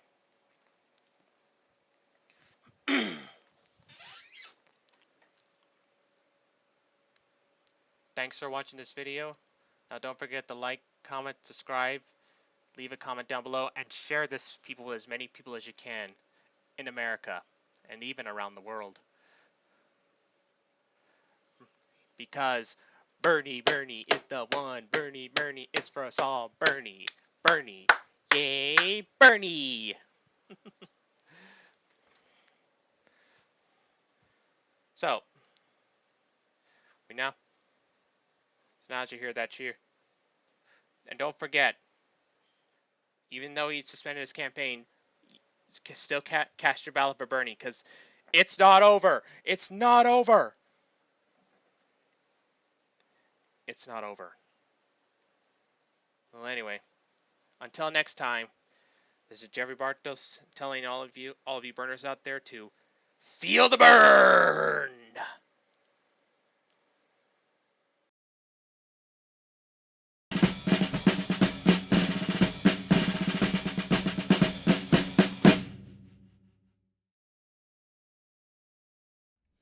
Hello, welcome to BernieBootCamp.com.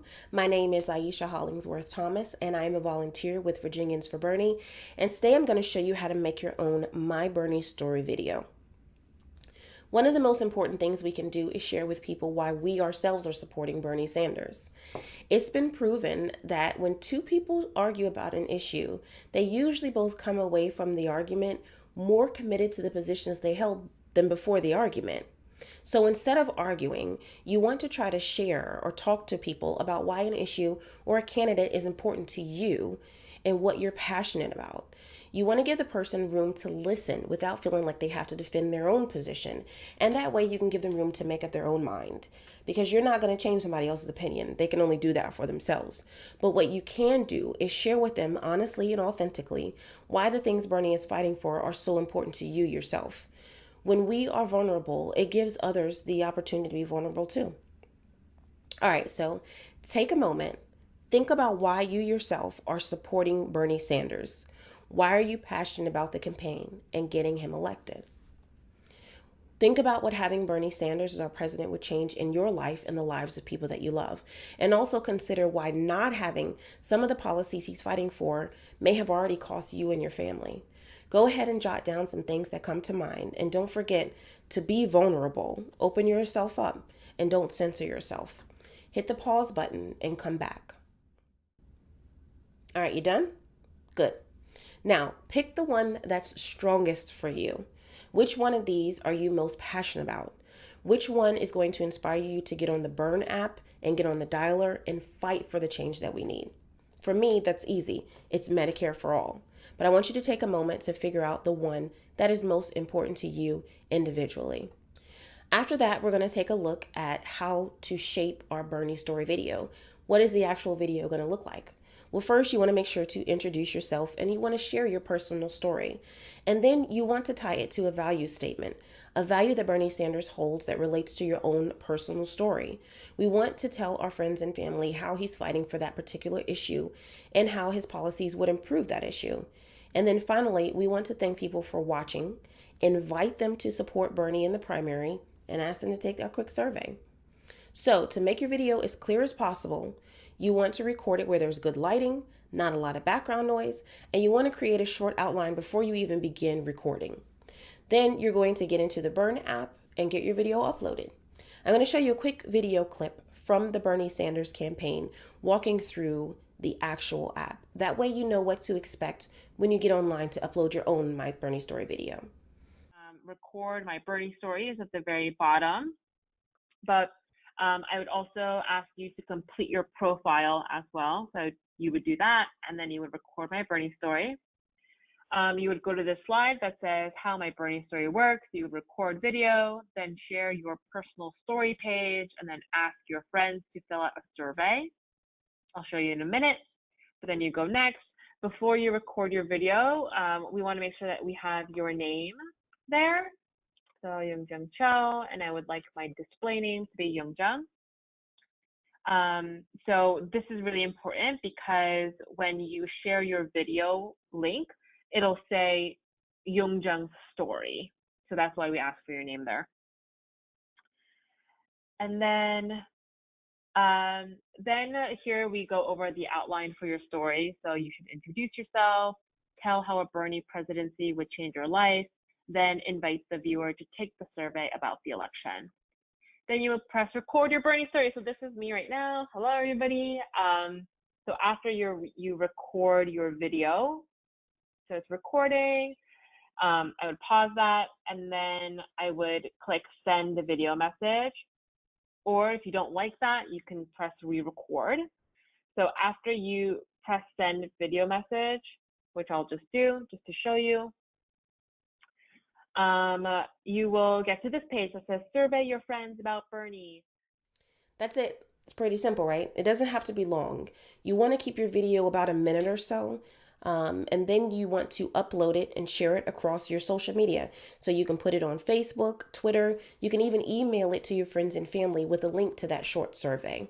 Make sure that when you're posting it, use the hashtags MyBernieStory and Virginians for Bernie, or whatever your local state is. That way you can get the word out and as many people can view your own story as possible. So that's how you make your My Bernie Story video. I'm Aisha with Virginians for Bernie, and thank you for watching.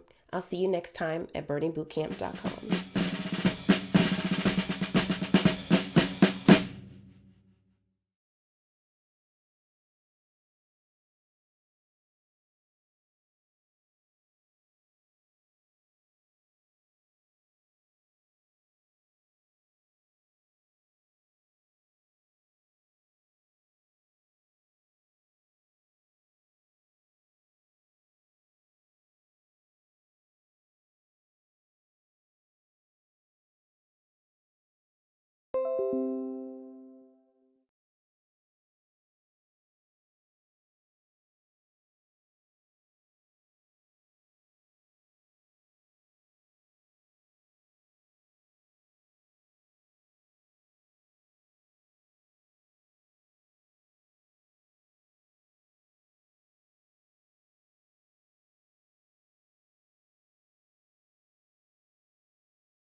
Well, what did you think?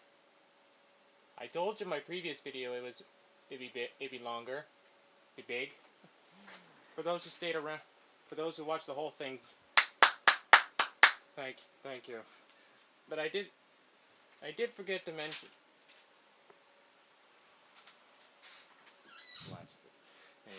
Sorry. But I did forget to mention that before the whole video started, I forgot to mention that only five are mine. Two are from Bernie. There's one how-to that you saw at the end, which leaves only 68 of my Bernie story videos from around America and maybe the world. Personally, I'm a little disappointed in myself. I was hoping to get 100 videos, but I was only able to get 76. But it's better than nothing, I guess. Anyway, did seeing all those my Bernie stories motivate you to vote for Bernie? Because he's still on the ballot, even though he suspended his campaign. Ugh. And Bernie, did this motivate you to unsuspend your campaign?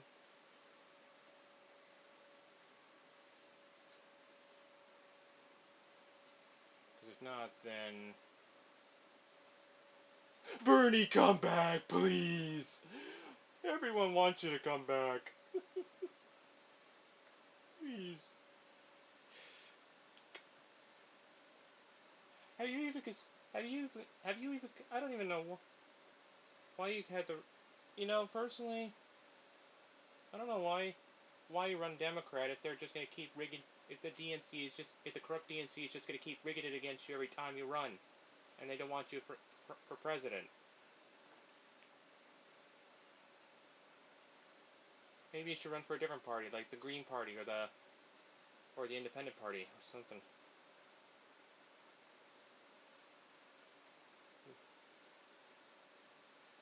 Anyway, but either way,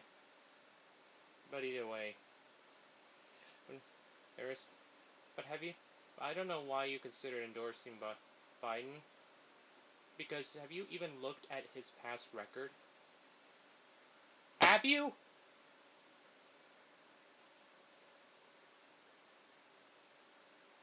Because if not, let me just get right. Let me just get right to it. He's the complete opposite of what you are, Bernie. Of what you are, Bernie.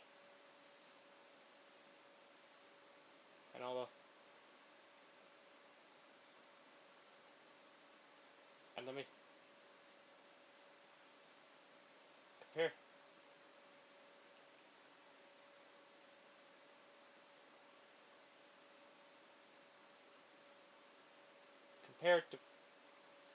Compared to Bernie,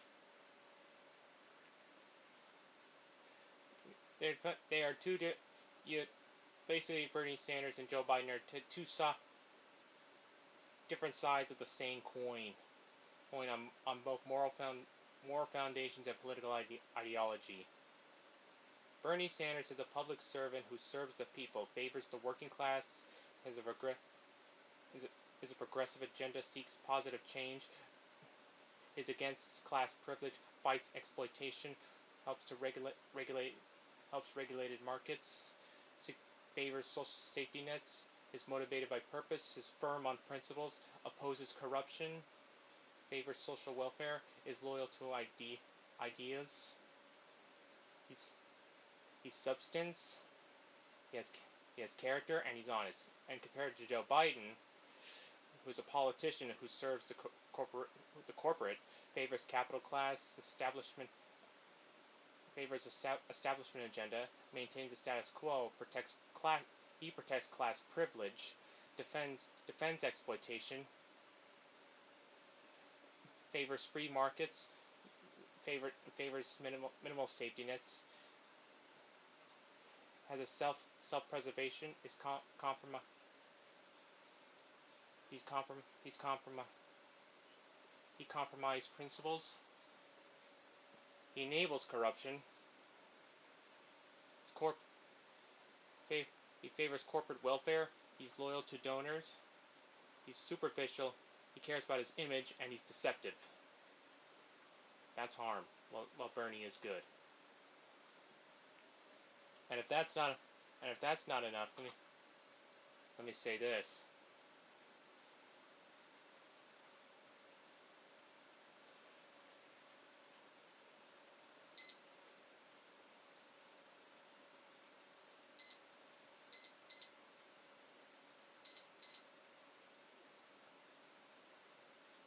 Hold up.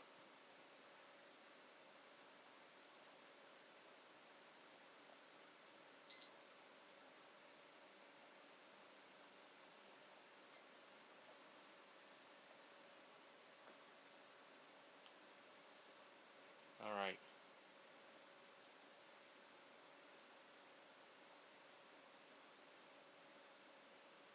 Because remember, Joe Biden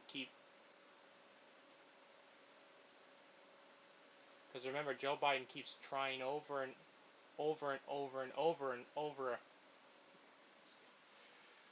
Excuse me. Over to cut Social Security and Medicare, raise the retirement age, and gut welfare, all while lying about it and absurdly claim any video evidence of this as doctored.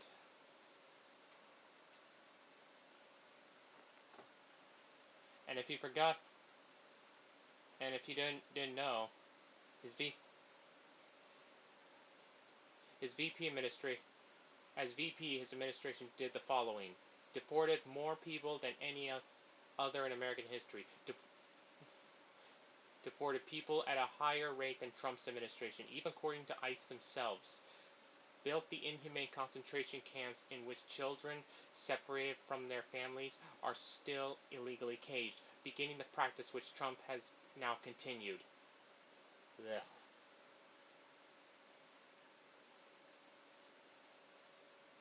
And his administration's inhumane treatment of detained migrants led to the ongoing lawsuit claiming that ICE is violating the Floors Agreement by not providing basics like toothpaste and soap. And as VP, he expanded the anti-immigration system Trump now uses by 3,600%. And just like Trump, he voted to build border walls and supported sending military to the border long before Trump. Did you even know that? He voted to ban immigrants with HIV, locking up Haitian refugees in Guantanamo Bay. And if you don't know, Guantanamo Bay is where it's not exactly a nice place, not exactly a nice prison. That's where a lot of people.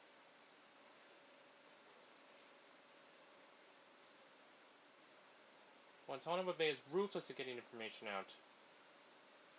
Guantanamo Bay detention camp in Cuba. It's a United States military prison located within Guantanamo Bay Naval Base, also referred to indefinite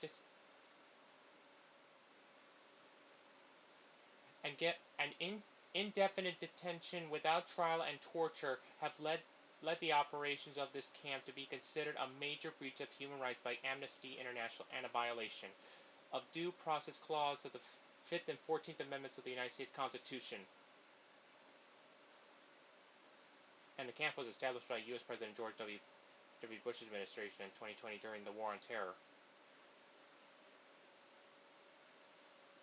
And his successor, President Barack Obama, promised that he would close it, but met strong bipartisan opposition from the U.S. Congress, which passed laws to prohibit detainees from Guantanamo being imprisoned in the U.S. during Obama's administration. The number of inmates was reduced from 245 to 400.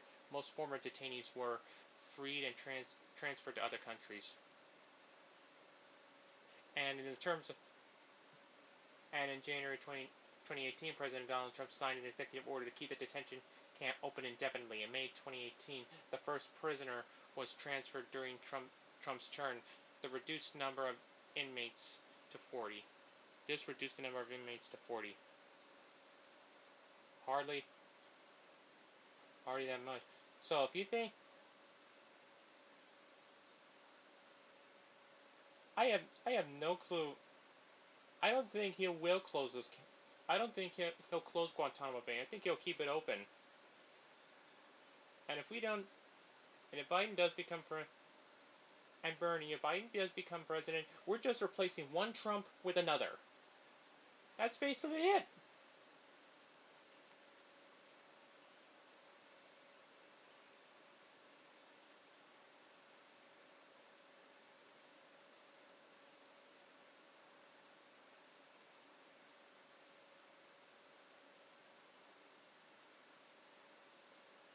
And he did, and yes, he did vote for the disastrous war in Iraq.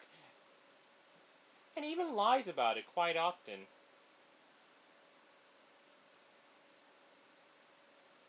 And he even lied about getting shot down in Iraq and experiences in Afghanistan.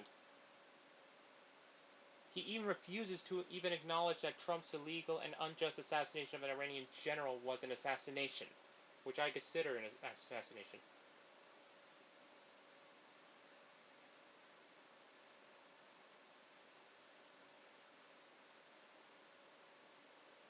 He even supports Israel's right-wing regime and apartheid in Palestine, purely to protect U.S. interests. A self-described Zionist, he blamed. I think that.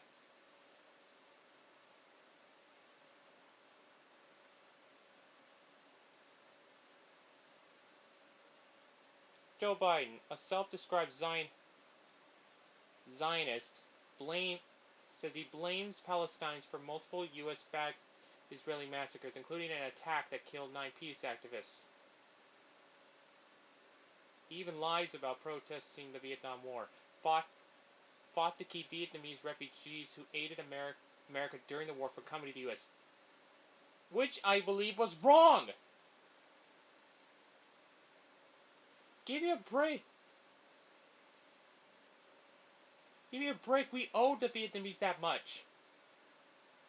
What would you rather, Joe Biden? What would you rather have them brainwashed by the communists? Subject to torture? Well, that's what would happen. But it's not like that today. I don't view Vietnam, today's version of Vietnam as an enemy. Maybe back then, if I was around then. But I don't today. Which I'm glad I wasn't born around that time. I'm glad I was born right as the Cold War was coming to an end.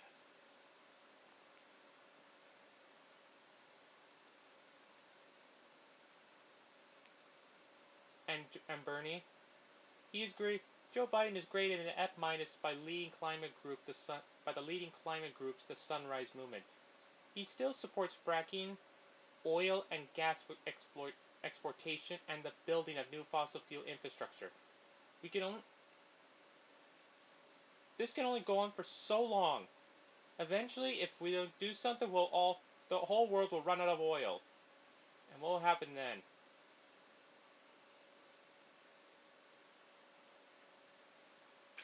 Chaos.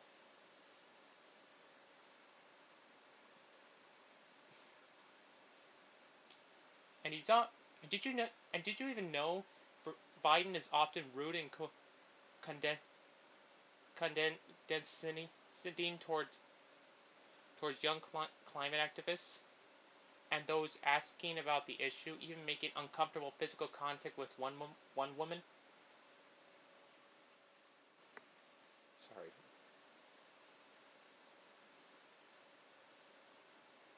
And now there's a sexual scandal going on by Biden that just came out.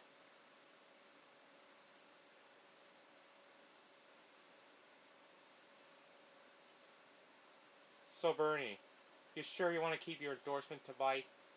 Because I feel he's a He's like the Democrat. He's like the blue Trump, Democrat version of Trump. They are right about him. And the worst thing is, the worst part, he's still not sorry for any of this. But he hasn't. Sounds like he hasn't even changed his ways. But he does want a black man to apologize to him.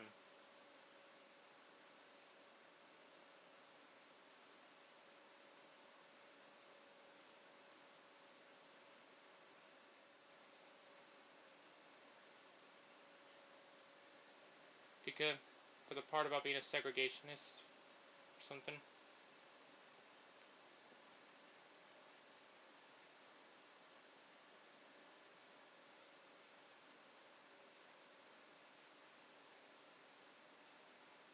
Because of something. For the part about him being a from Cory Booker. The part about him, about Joe Biden being a segregationist, which was true. Heck, I probably wouldn't even hesitate to call him that myself.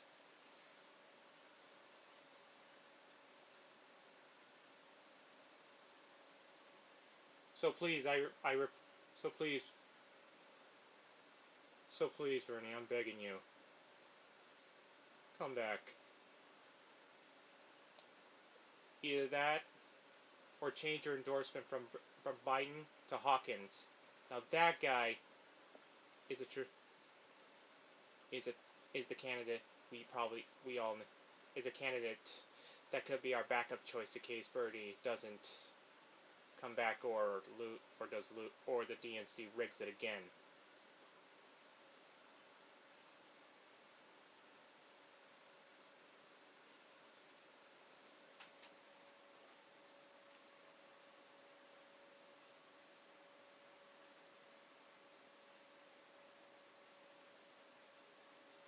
So, as for the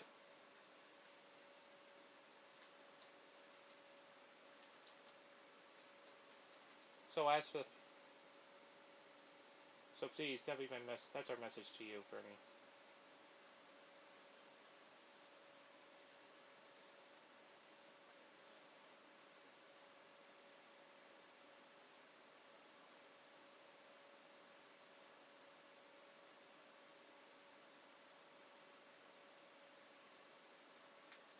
So as for the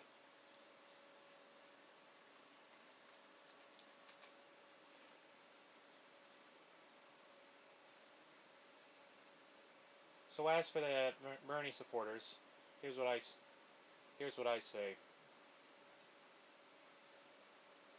So here's what I say. It's either Bernie or burn the DNC. And as you can see this time, I did spell it out. Use that hashtag if you have to. So please remember.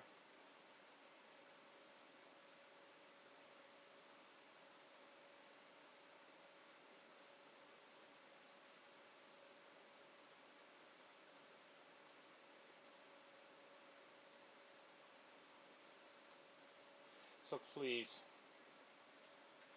keep fighting and don't give up. Keep voting for Bernie because he's still on the ballot. Because he is still on the ballot. And Bernie, please unsuspend your campaign and come back. You're the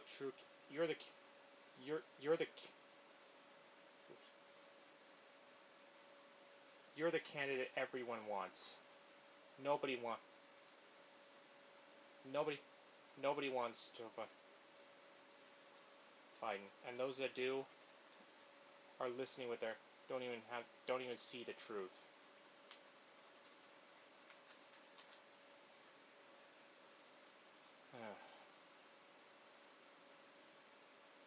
But it's a long way to get where I'm going.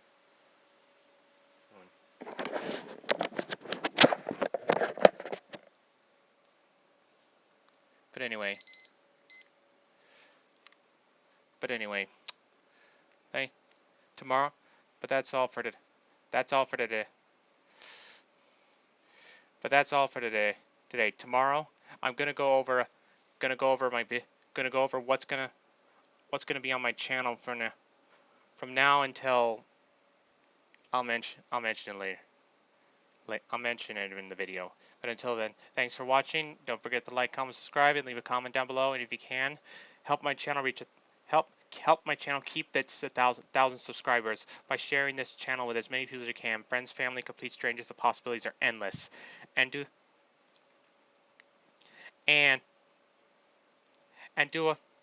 share this video with as many people as you can. Friends, family, complete strangers. The possibilities are endless. Because